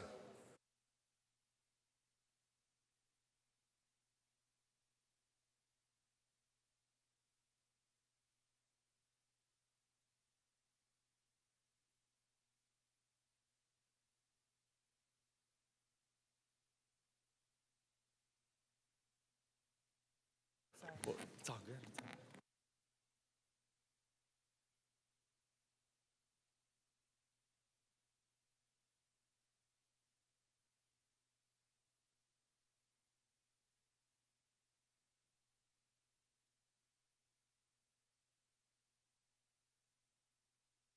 The committee will come back to order. Assistant Majority Leader Bacon. Okay, I do believe we already moved L21. We ask that it be displayed. That's a proper motion. Give us a second to get that displayed. that is displayed to the amendment. AML Bacon.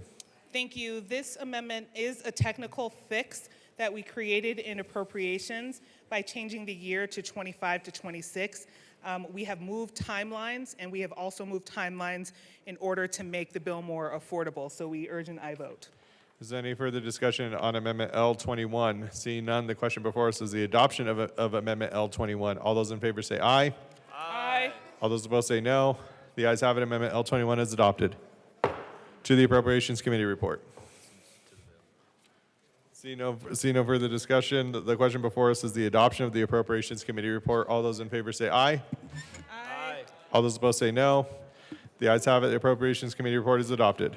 To the Education Committee report. Is there any? To the Education Committee report. AML Bacon. Thank you. In the Education Committee, we were able to make multiple amendments in working with our stakeholders.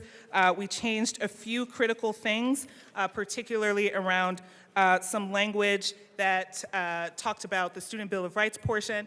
And we also created opportunities to create clarifying language for schools. But I will say, though, we weren't able to change as much as we needed to in committee.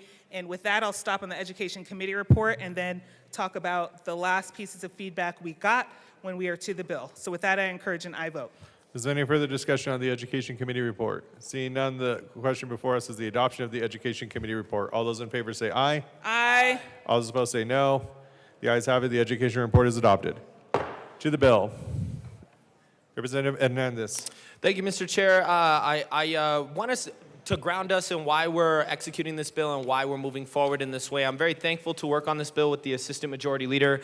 The Justice Engaged Student Bill of Rights, as is colloquially named, or Supports for Youth and Juvenile Justice System, is a really important bill to students like mine. I'm a public school teacher, and I've worked with students who have been incarcerated, who have been arrested, who have been detained, who have been adjudicated, all kinds of spectrums in relation to their justice engagement. And really what lacks for students that are justice engaged are standardized basic rights in their educational experience that students that are not justice engaged have enshrined. So our bill is a wonderful opportunity to make sure that those rights are extended for things like graduation plans, so that we are making sure that students, when they re-enter back into public schools, still have somebody making sure that they are on track to graduate, that they can receive appropriate credit for coursework, that they are promptly re-enrolled, that they can participate in school activities like soccer and volleyball and theater that would deter them from potentially becoming further justice engaged.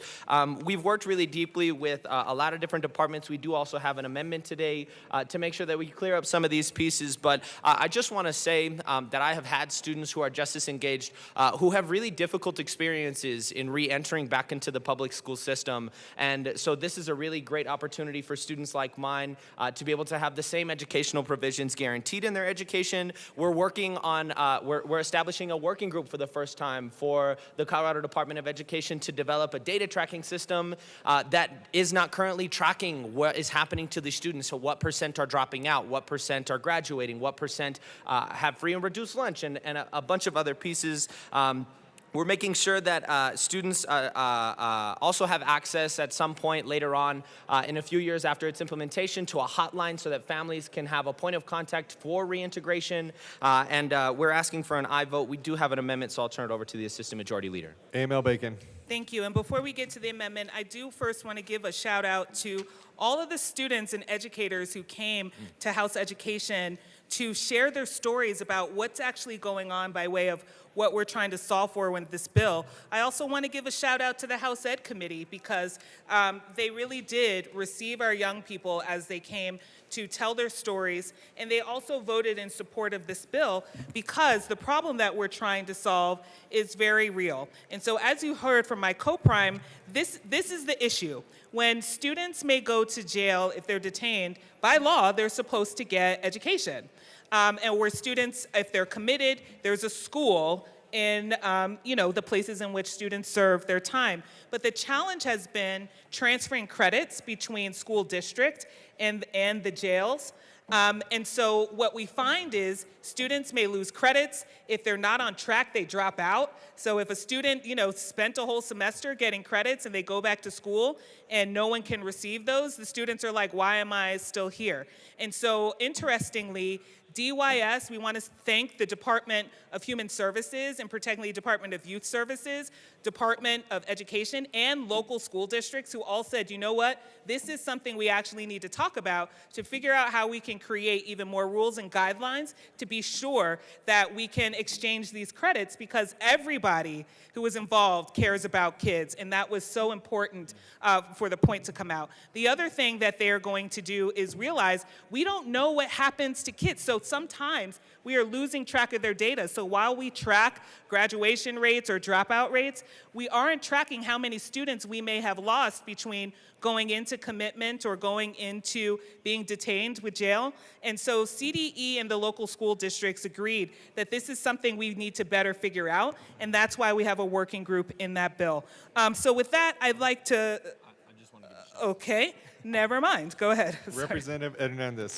My deepest apologies, Mr. Chair. I just want to thank the Assistant Majority Leader for reminding me. I want to give a special shout out. Students from my district at the Academy of Urban Learning came and testified. I want to give a deep, deep thank you to the students who came, Jorge Resendez, their teacher, and Thais Enriquez Manuelos for facilitating testimony for the young people to be able to come and testify and share their stories. It's a 100% justice-engaged student school in my district, so all of these students have lived experience, came and spoke about why this is such an important bill for their educational success. Love y'all, appreciate ya, and in the words of my colleague from HD6, your state representative loves you. AML Bacon. Okay. With that, I'd like to move L24. That's a proper motion. Give us a moment to get it displayed. Thank you. It is properly displayed. That is up. AML Bacon to the amendment. Okay, so L24, what we're doing here is making some final adjustments to support the language from DYS. I'll talk a little bit there, and some language from schools that we somehow weren't able to get in. I'll start at the bottom of the amendment from lines 5 to 12. This is just to reinforce that while we are saying these are some protocols need for these students, that it does not overshadow current statute when it comes to expulsion. And so we just wanted to be sure that was in there. The top part of the bill, we got the feedback. Originally, our bill suggested that students not be sentenced until they finish a semester. And we heard that that might be untenable for DYS. And so what we'd like to put in there instead is just some permissive language that encourages, and you can see shall to may. We're going to strike lines 1 through 19 on page 6 where we did say, here are some of the sentencing guidelines. And instead where we put it was under Title 19, for any of you who are listening deeply. And what we said was, if you want to take a look at the bill, it says that we encourage the judicial branch in sentencing if there's an opportunity for low-level crimes for students to continue to earn their credits while in school, that we encourage the folks who detain students, and we encourage folks who sentence students to just look at that to see if there's still an opportunity for a student to earn credits. Because, per truancy law, if you miss a couple of weeks of school, regardless if you were there for the whole time, you don't get any of those credits. And so we just want students to be able to hold on to as much as they earn. However, the language is entirely permissive.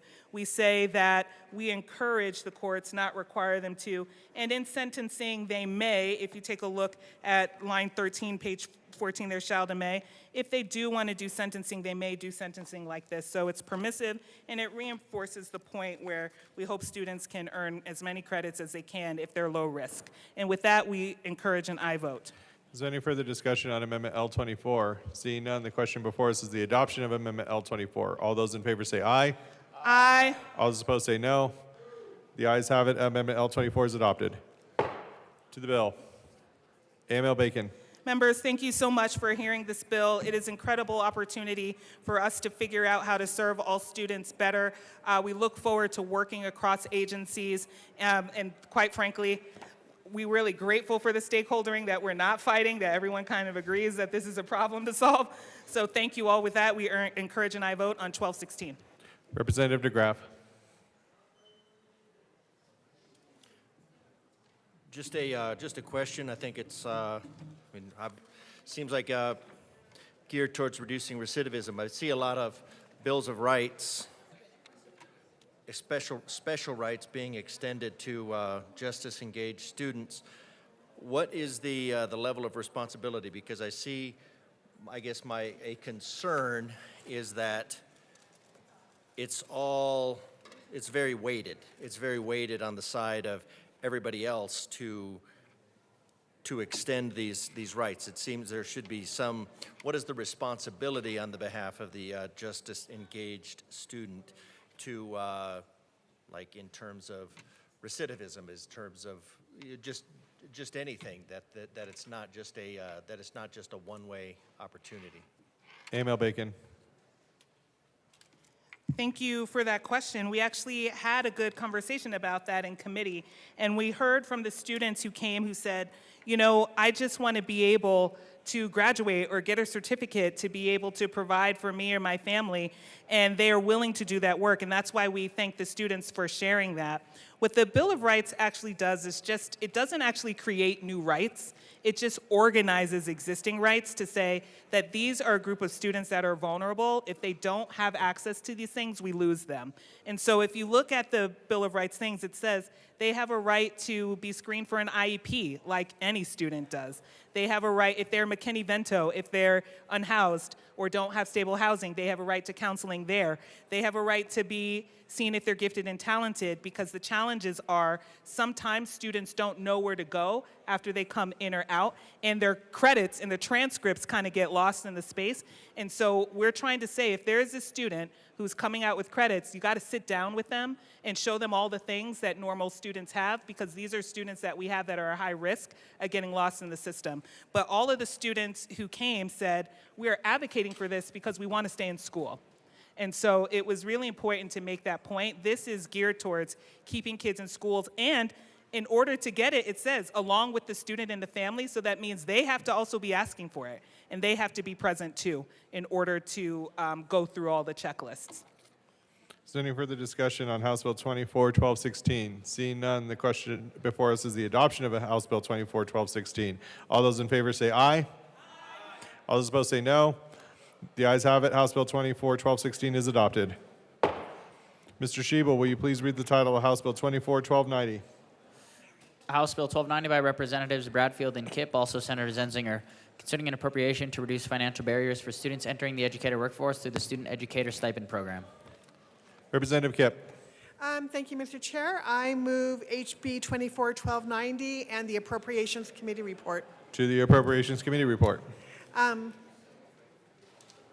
Representative Kipp. Thank you. In the Appropriations Committee, we reduced the appropriation and granted the appropriation. Is there any further discussion on the Appropriations Committee report? Seeing none, the question before us is the adoption of the Appropriations Committee report. All those in favor say aye. Aye. All those in favor say aye. Aye. All those opposed say no. The ayes have it. The Appropriations report is adopted. To the bill. Representative Bradfield. Thank you. Going to the bill. So when we're talking about K-12 education, what do we want?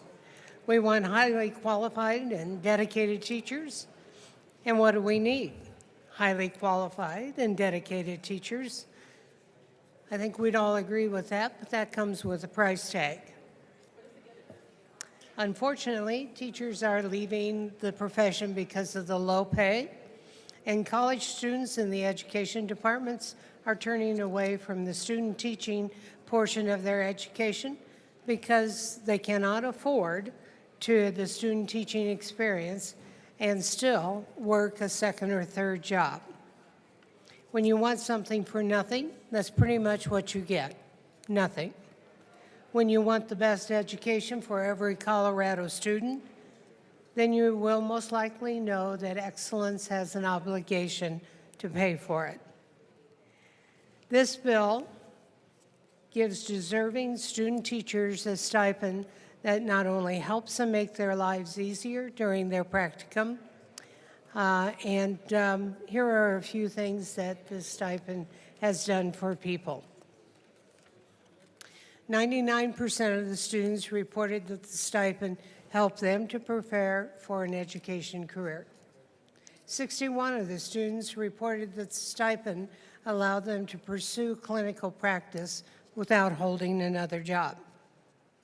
Several campuses reported that the stipends have especially positive impact on recipients from demographic groups traditionally underrepresented in education. The main uses for the stipends: rent, mortgage, groceries, food, other necessities, credit cards, other bills, reduced student loans, and medical bills. The optimum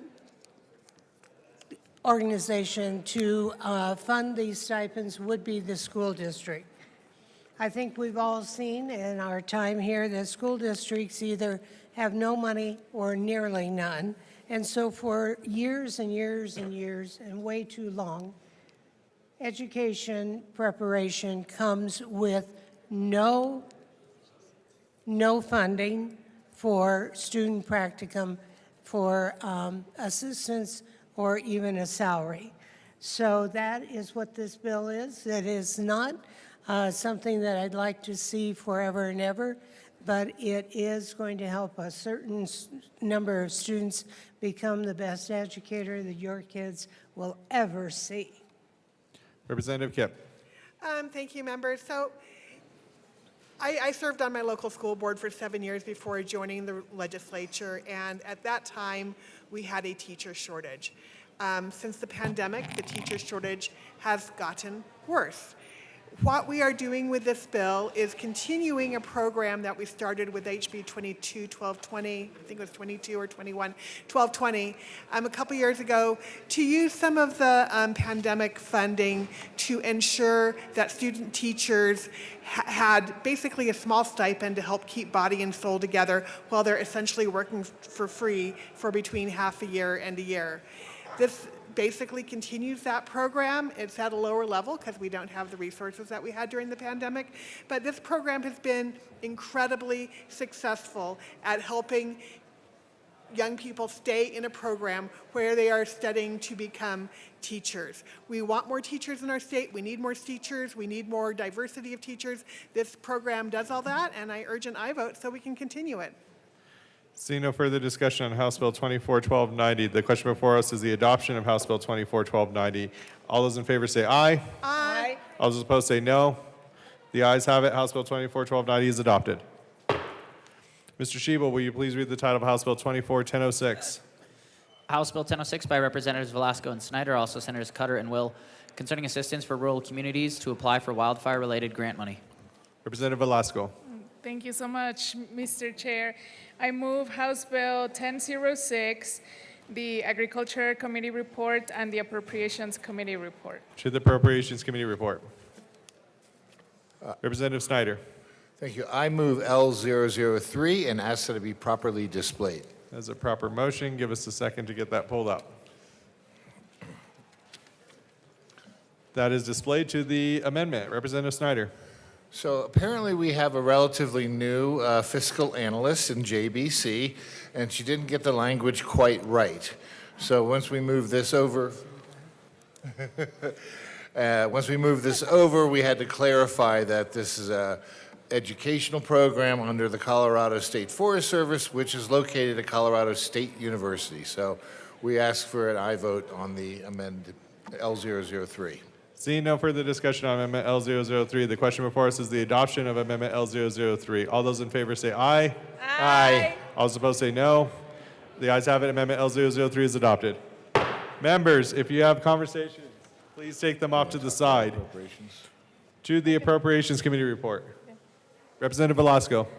Thank you, Mr. Chair. So in Appropriations Committee, we just got our funding allocated for the grant program of $200,000. So thank you to our members. Seeing no further discussion on the Appropriations Committee report, the question before us is the adoption of the Appropriations Committee report. All those in favor say aye. Aye. All those opposed say no. The ayes have it. Appropriations Committee report is adopted. To the Agriculture, Water, Natural Resources report. Representative Snyder. Yeah, so we did do a strike below in the Ag Committee. We had this originally housed in OEdit and realized that really wasn't a good fit. So this moved it over to the Forest Service and created the Rural Grant Navigator Program, which uses NGOs to really help some of these small rural communities that don't have the resources to really pull down grants. So the strike below is the current bill that we have, and we would ask for an aye vote. Seeing no further discussion on the Agriculture, Water, and Natural Resources report, the question before us is the adoption of the report. All those in favor say aye. Aye. All those opposed say no. The ayes have it. The Ag, Water, Natural Resources report is adopted. To the bill, Representative Velasco. Thank you so much, Mr. Chair. I had the privilege of chairing the Wildfire Matters Committee this interim, and this is one of the bills that went through our process and has been vetted by the Wildfire Matters Committee. So we're very proud to move this forward, and we ask for an aye vote. Seeing no further, Representative Snyder. I was just going to say, having been through a fire event back in 2012, I know how tough it is for small, underfunded communities to really participate in these programs. What I love about this, it uses existing NGOs that are already doing this navigating with federal funds and brings them into the state. I think it's a template for the future, and with that, I would ask also for an aye vote. Seeing no further discussion on House Bill 24-1006, the question before us is the adoption of House Bill 24-1006. All those in favor say aye. Aye. All those opposed say no. The ayes have it. House Bill 24-1006 is adopted. Mr. Shebel, will you please read the title of House Bill 24-1325? House Bill 1325 by Representatives Valdez and Soper, also Senators Bridges and Baisley, concerning the creation of tax incentives to support the quantum industry. Representative Valdez. Thank you, Mr. Chair. I move House Bill 1325, the Finance Report and the Appropriations Report. To the Appropriations Committee report. We did our appropriation. Hopefully we'll get this program and we will make that appropriation. I'd ask for an aye vote. Seeing no further discussion on the Appropriations Committee report, the question before us is the adoption of the Appropriations report. All those in favor say aye. All those opposed say no. The ayes have it. The Appropriations report is adopted. To the Finance report. Thank you, Mr. Chair. I would like to move Amendment L004 to the Finance Report. As a proper motion, give us a second to get that displayed.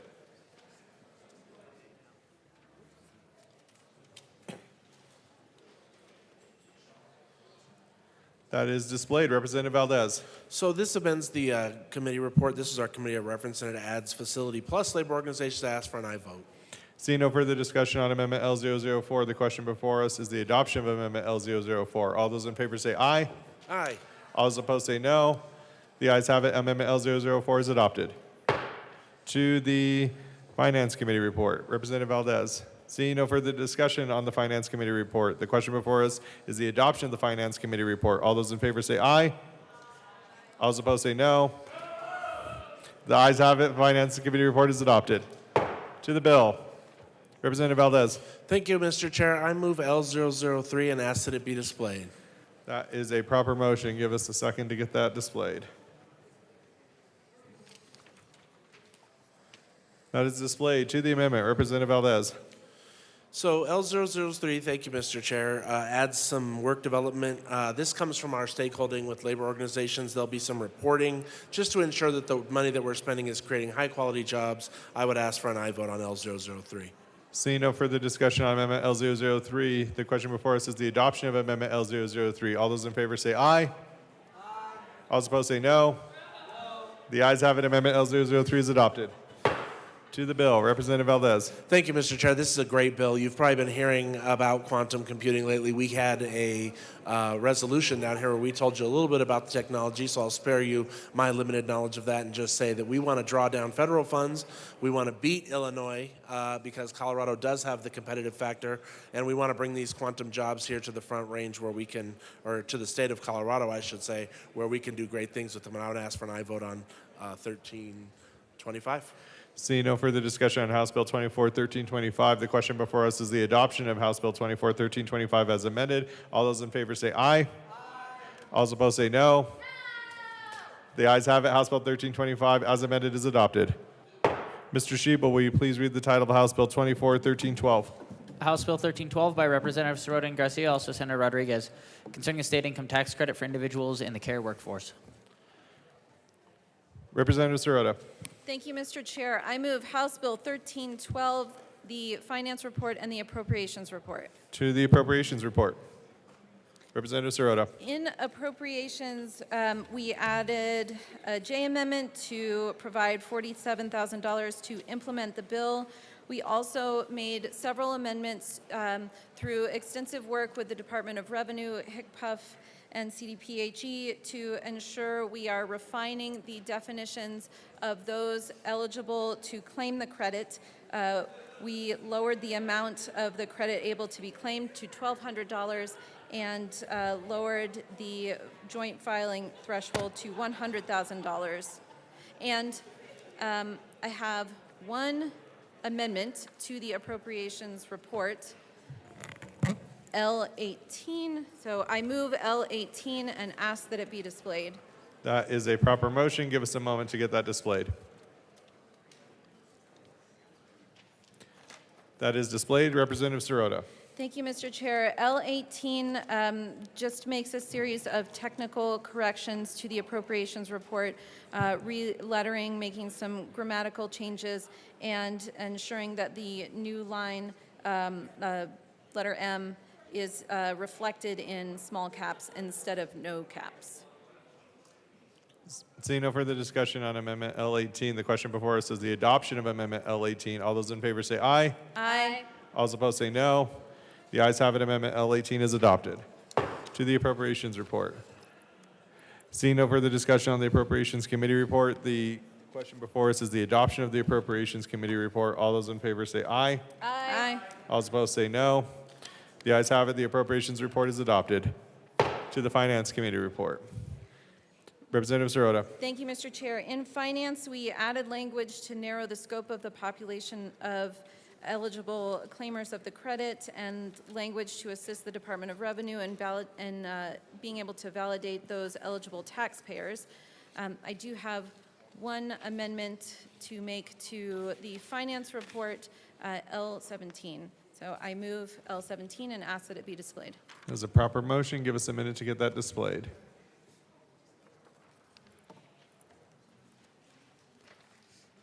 That is properly displayed. Representative Sirota. Thank you, Mr. Chair. This amendment makes a change to the sunset in the bill. Instead of a 5-year sunset, we'll now have a 4-year sunset and make some conforming changes to strike some definitions that are no longer necessary. I ask for an aye vote. Seeing no further discussion on Amendment L17, the question before us is the adoption of Amendment L17. All those in favor say aye. Aye. All those opposed say no. The ayes have it. Amendment L17 is adopted. To the Finance Committee report. Seeing no further discussion on the Finance Committee report, the question before us is the adoption of the Finance Committee report. All those in favor say aye. Aye. All those opposed say no. The ayes have it. Finance Committee report is adopted. To the bill. Representative Sirota. Thank you, Mr. Chair. Care work is essential to the foundation of our families, our economy, and our communities. At some point, we or our family members are likely to rely on care, or we rely on someone else who relies on care. And while care workers are essential workers, they're often not treated as such. Those in the caring workforce are likely to be earning at or just above minimum wage, typically $10 an hour below our state's housing wage. Over 40% of Colorado's direct care workforce currently relies upon public assistance. And during testimony on the budget and on our bill, we heard from several direct care workers who came to share about the challenging nature of their work, the long hours they put in each week, and the inability to make ends meet, though they are often working more than 50 hours a week. These folks talked about how much they love the work that they do. They love caring for our children, caring for our parents and our family members with disabilities. But it is difficult to pay the rent and to provide for their own families.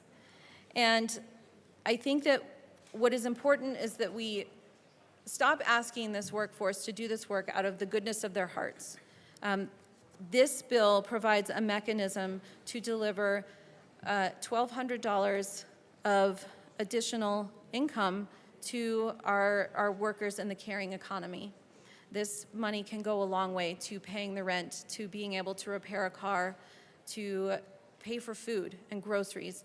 And I couldn't be more proud of the work that has gone into this bill, those folks who have advocated for this work.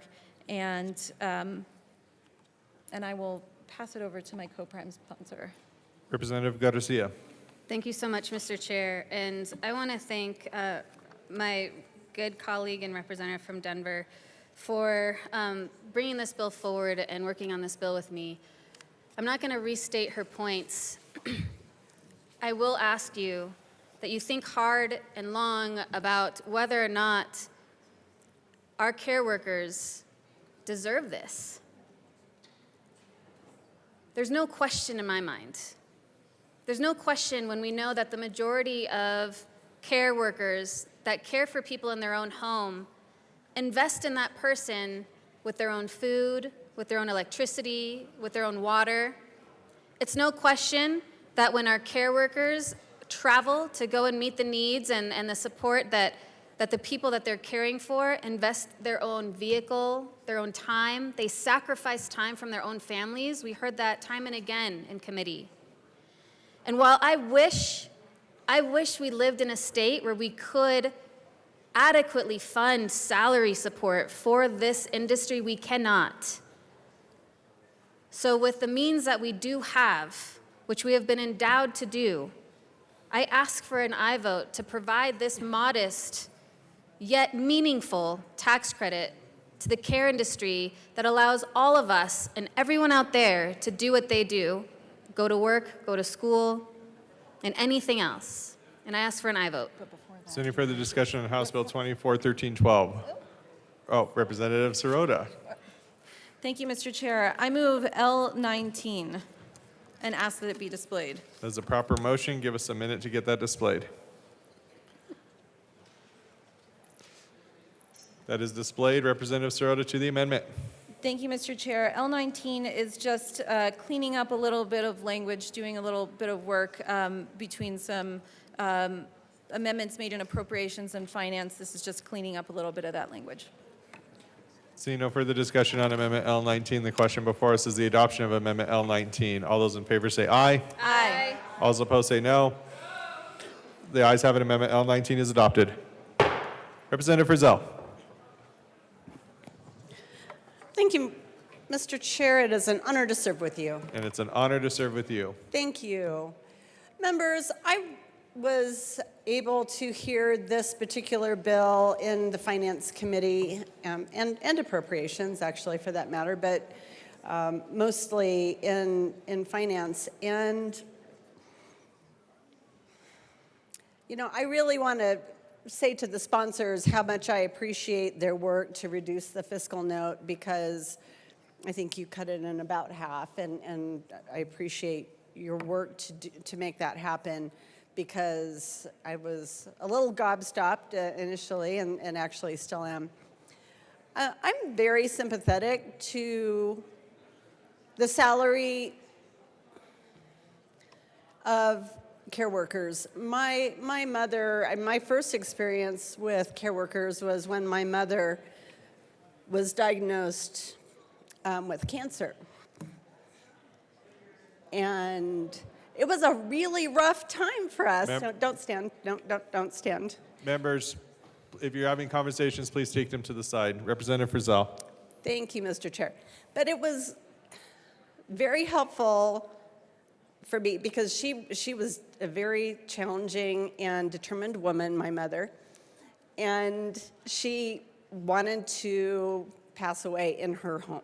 And she did not want to go to a hospital. She didn't want to go into a hospice facility. She wanted to be at home. So we made that happen for her. And it was hard. It was really, really hard, but I was very grateful that we had some wonderful people who came to the house and helped take care of her and helped her bathe, and when she was no longer able to get out of bed, really held our hands as well. So I get it. I do. But we have many, many, many hardworking Coloradans who need help, who don't make the amount of money that they need to. So they have to work second jobs or third jobs. We have a lot of Coloradans, especially right now, who need help. And one of the ways that they can get help is through their Tabor refunds. And so, you know, I asked myself when we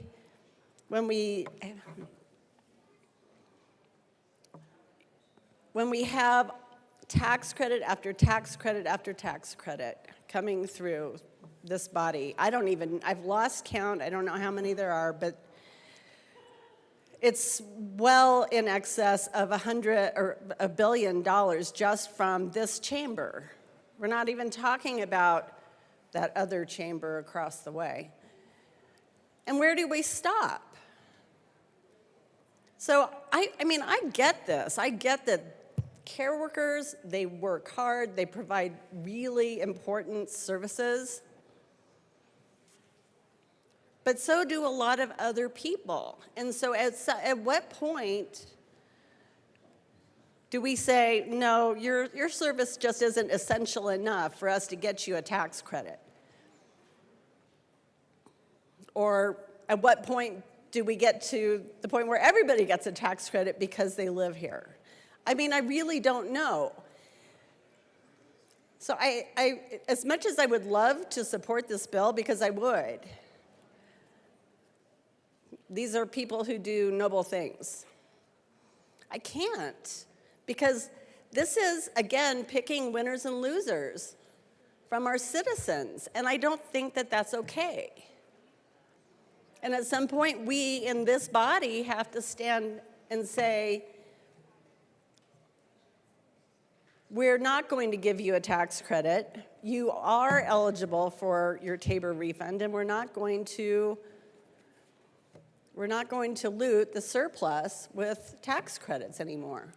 So I'm a no vote on this bill. I ask for you to consider my words today. Again, I really do appreciate your intent, and I appreciate your work to lower the fiscal note, but it's still, this is an extremely expensive piece of legislation to all citizens of this state, and I think we need to acknowledge that. So I'm a no vote. I hope you are too, and thank you. Seeing no further discussion on House Bill 241312, the question before us is the adoption of House Bill 241312 as amended. All those in favor say aye. Aye. All those opposed say no. The ayes have it. House Bill 241312 as amended is adopted. Mr. Sheba, will you please read the title of House Bill 241454? House Bill 1454 by Representative Ortiz, also Senator Lundin, concerning a one-year extension of the deadline for public agencies to comply with digital accessibility standards if the public agency demonstrates a good faith effort toward compliance. Representative Ortiz. Mr. Chair, I move House Bill 241454. To the bill. I just want to say thank you to my co-prime. When I saw this bill go through, this is an issue that I know we were having, especially in the small rural counties, being able to get web accessibility in the place that it needs to be. We needed just a little bit more time, and he was gracious to work with the disability community to give us a one-year extension, and we're very, very grateful for the work that you've done, and I'm happy to be on this bill. Representative Ortiz. Thank you, Mr. Chair and members. Just want to be very clear that this is the second time that Community Living with a Disability has worked on this bill at the request of others that are trying to secure basic access. Just want to make that very clear. This is the second time we've worked on this. Was a little disappointed in committee when I heard what I thought was relitigation of the bill, and because of that, worked with the CCI to make sure that they bring forward a letter stating that they're not looking to relitigate this bill, that they're not looking to eliminate this bill, and that they're supportive of this one-year grace period. We have since gotten that, but I want to put everyone on notice that if you see them trying to mess with securing basic access, please hold the line. Again, this is the second time that we've given them a chance, and also the DOJ is coming forward with a mandate to create mandate web access by 2027 anyways. So what we're doing here is showing that Colorado can do this and giving all of y'all a head start, so you're welcome. Let's do this. I urge an aye vote. Seeing no further discussion on House Bill 24-1454, the question before us is the adoption of House Bill 24-1454. All those in favor say aye. Aye. All those opposed say no. The ayes have it. House Bill 24-1454 is adopted. Mr. Shebel, will you please read the title of Senate Bill 24-100? Senate Bill 100 by Senators Roberts and Will, also Representatives Velasco and Taggart, concerning commercial vehicle safety measures on Colorado highways and in connection with making appropriation. Representative Velasco. Thank you so much, Mr. Chair. I move Senate Bill 100 and the Transportation, Housing, and Local Government report. To the Transportation, Housing, and Local Government report. Representative Velasco. Thank you so much, Mr. Chair. So in the Transportation, Housing, and Local Government Committee, we had a lot of people from the industry come and testify in support of this bill, and we shared also how important this bill is to make sure that we keep roads open. My community in Glenwood Springs, we have the stretch of I-70 that closes the most and has the most accidents along the whole I-70 corridor. So this is something very important and a very important step towards making sure that people are able to commute, to get to work, to even be able to respond to emergencies. So we are excited to continue to do the work and continue to address issues that were brought up during the committee, and we urge an aye vote. Seeing no further discussion on the Transportation, Housing, and Local Government report, all those in favor say aye. Aye. All those opposed say no. The Transportation, Housing, and Local Government report is adopted. Representative Taggart. To the bill? To the bill. To the bill. This is an important bill to those of us in Western Colorado. For those of you that don't know, last year, Glenwood Canyon was closed almost 35 days. Let me say that again. It was closed almost 35 days of the year, which is about 10% of the days. Every day that canyon closes because of an accident or a slide or something of that magnitude, it costs my community $1 million a day. We can't afford that. We have to have that canyon be open. We need our commercial carriers to understand that the signs that are there presently, that they need to stay in the right lane and they need to adhere to the speed limit is critical because those corners are tight. And when they have an accident, they close the entire 2 lanes in one direction or another.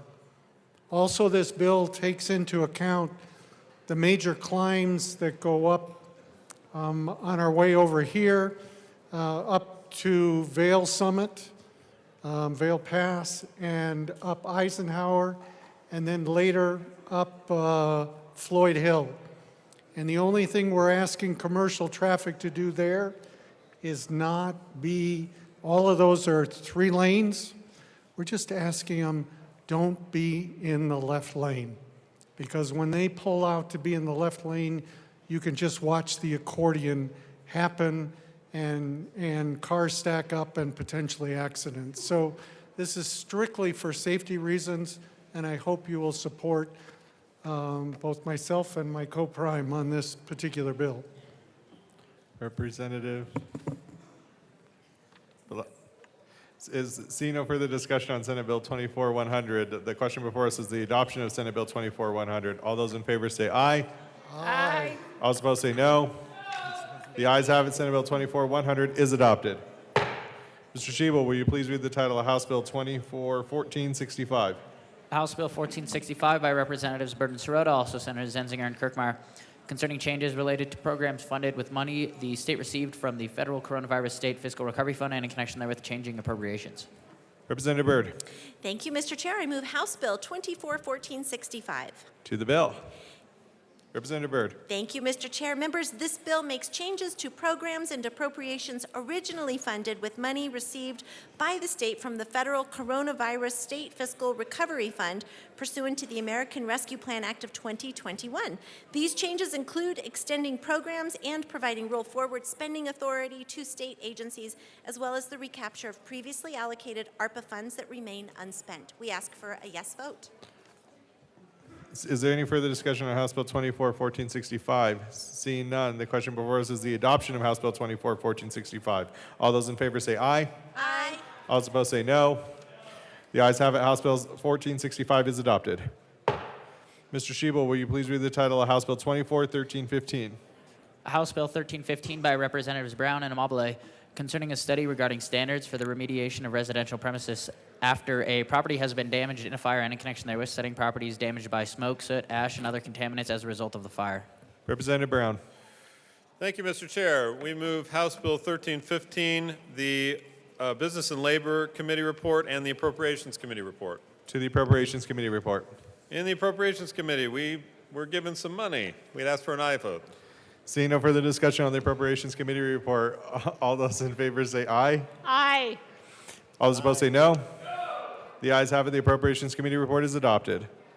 To the Business Affairs and Labor report, Representative Brown. Thank you, Mr. Chair. In the Business Affairs and Labor Committee, we added two fairly technical amendments, and we added a representative. We changed the representatives who are consulted about the report. We'd ask for an aye vote. Seeing no further discussion on the Business Affairs and Labor report, the question before us is the adoption of the Business Affairs and Labor report. All those in favor say aye. Aye. All those opposed say no. The ayes have it. Business Affairs and Labor report is adopted. To the bill, Representative Amabile. Thank you, Mr. Chair. I want to say thank you so much to my co-prime sponsor who did all the work on this bill. But it is our shared community that have been really negatively impacted by the Marshall Fire, and it turns out that the people who didn't have a total loss, but whose homes just suffered damage from smoke and ash, those people have also really suffered. And many of them are still not back in their homes because the remediation never got done. And they couldn't work it out with their insurance company because it's so uncertain what the rules are. And so this bill is a study that will say, here are the rules, here are the levels of this contaminant and that contaminant that are too high, and here is what we're going to do to remediate those. And we worked with the insurance industry and came up with a good plan for that. I ask for a yes vote. Representative Brown. Thank you, Mr. Chair. And I want to thank my co-prime sponsor for her tireless efforts on behalf of the Marshall Fire community, as well as all fire survivors in Colorado. You know, it's true that, as she mentioned, the cleaning up of the contaminants from the Marshall Fire has been an arduous process, and there are many houses that remain uninhabitable to this day because it is unclear what standards they need to be remediated to in order to return to a habitable condition. This bill will help to solve that, not only by helping to set public health standards, but also by working with the industry to determine what the appropriate levels of insurance coverage should be. So this bill grants the division the authority and necessary funding to analyze the current practices and evaluate the potential remediation standards. We've included multiple stakeholders to provide their expertise, on the study, including the insurers, consumers, remediation and restoration experts, and to provide an objective analysis of current practices and provide recommendations for the consideration of the remediation of smoke, soot, and ash damage. So we would ask for an aye vote. Thank you. Seeing no further discussion on House Bill 24-1315, the question before us is the adoption of House Bill 24-1315. All those in favor say aye. All those opposed say no. The ayes have it. House Bill 24-1315 is adopted. Mr. Shebel, will you please read the title of House Bill 24-1133? House Bill 1133 by Representatives Mabry and Soper, also Senator Rodriguez, concerning matters related to access to criminal records. Representative Mabry. Thank you, Mr. Chair. I move House Bill 1133 and the Appropriations Committee report and Judiciary Committee report. To the Appropriations Committee report. Members, in the Appropriation Committee, we brought an amendment that took away a requirement that sealing orders be mailed to defendants. And by bringing that amendment, the fiscal note went down, and request an aye vote on the Appropriations Committee report. Seeing no further discussion on the Appropriations Committee report, the question before us is the adoption of the Appropriations Committee report. All those in favor say aye. All those opposed say no. The ayes have it. Appropriations Committee report is adopted. To the Judiciary Committee report. Representative Mayberry. Thank you, Mr. Chair. Members, in the Judiciary Committee, my co-prime sponsor and I did a lot of, before we got to the Judiciary Committee, we did a lot of stakeholding with not only the State Judicial Department, but also CDAC, the district attorneys, to change some things in this legislation. The first thing that we did was we took out one of the definitions, a section that defined when a conviction would be dropped. The next amendment we did clarified the timelines for defendants petitioning for expungement in the event that a law enforcement agency doesn't act promptly according to what they're required to do under the legislation. In Section 5, we made adjustments to a part of the bill that aimed to address frequent delays in the simplified process for sealing non-conviction when courts had scheduled hearings. And in another amendment, we struck language on sealing related to psilocybin offenses because we created a new Section 11 that deals with conduct that has since been legalized more broadly. And then lastly, we added a simple clarification at CDAC's request regarding motions that aim to seal all records in a single jurisdiction. And with that, we ask for an aye vote on the Judiciary Committee report. Seeing no further discussion on the Judiciary Committee report, the question before us is the adoption of the Judiciary Committee report. All those in favor say aye. All those opposed say no. The ayes have it. The Judiciary report is adopted. To the bill, Representative Mayberry. Thank you, Mr. Chair. Members, I am honored to co-prime sponsor House Bill 1133 with my colleague from Delta, who is no doubt joining me in spirit, but is probably on I-70 somewhere between Delta and here. And this legislation is a cleanup bill. Representative Weissman and Soper have been working on this issue for quite some time, and this is a big, in large part, a cleanup on Senate Bill 2299, which was the Colorado Clean Slate Act.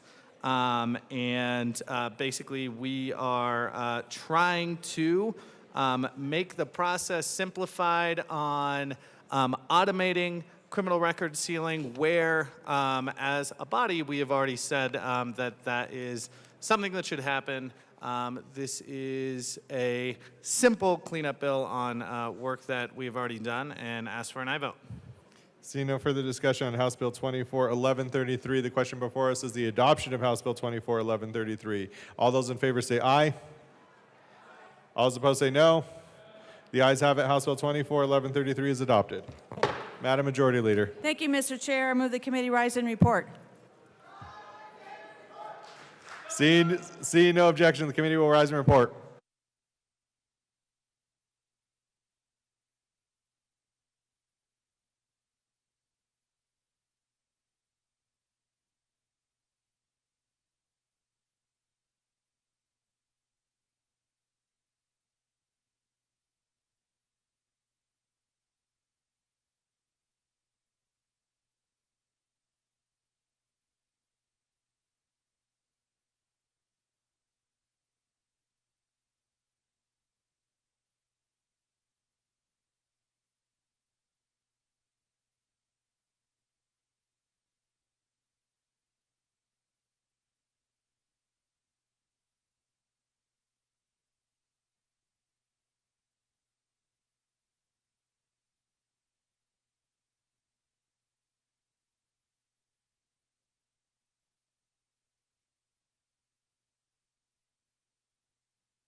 The House will come back to order. Mr. Shebel, please read the report of the Committee of the Whole. Mr. Speaker Pro Tem, your Committee of the Whole begs leave to report as under consideration the following attached bills, being the second reading thereof and making the following recommendations thereon. House Bills 1006 as amended, 1031 as amended, 1054 as amended, 1133 as amended, 1216 as amended, 1290 as amended, 1312 as amended, 1315 as amended, 1325 as amended, 1454, 1456 as amended, 1459 as amended, 1465, and 1466 as amended. Passed on second reading, order, and gross, and placed on the calendar for third reading and final passage. Senate Bill 100 is amended, passed on second reading, order, revised, and placed on the calendar for third reading and final passage. Representative Martinez.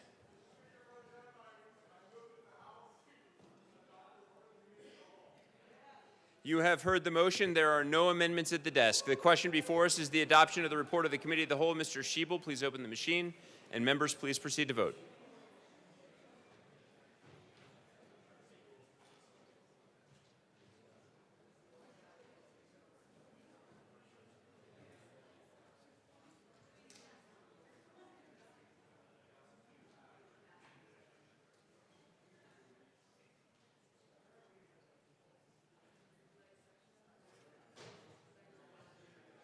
Representatives Byrd, Bradfield, Brown, Catlin, DeGraff, Hartsock, Hernandez, Sirota, and Story, please vote.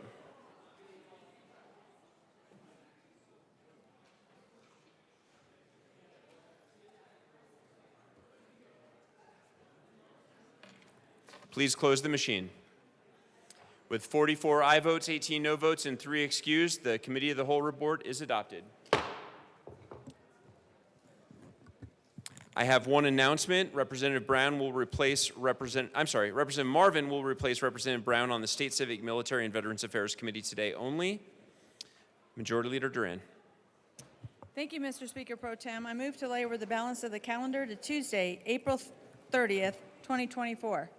Seeing no objection, the balance of the calendar will be laid over as requested by the Majority Leader. Majority Leader Duran. Mr. Speaker Pro Tem, I move that the House stand in recess until later today. Seeing no objection, the House will stand in recess until later today.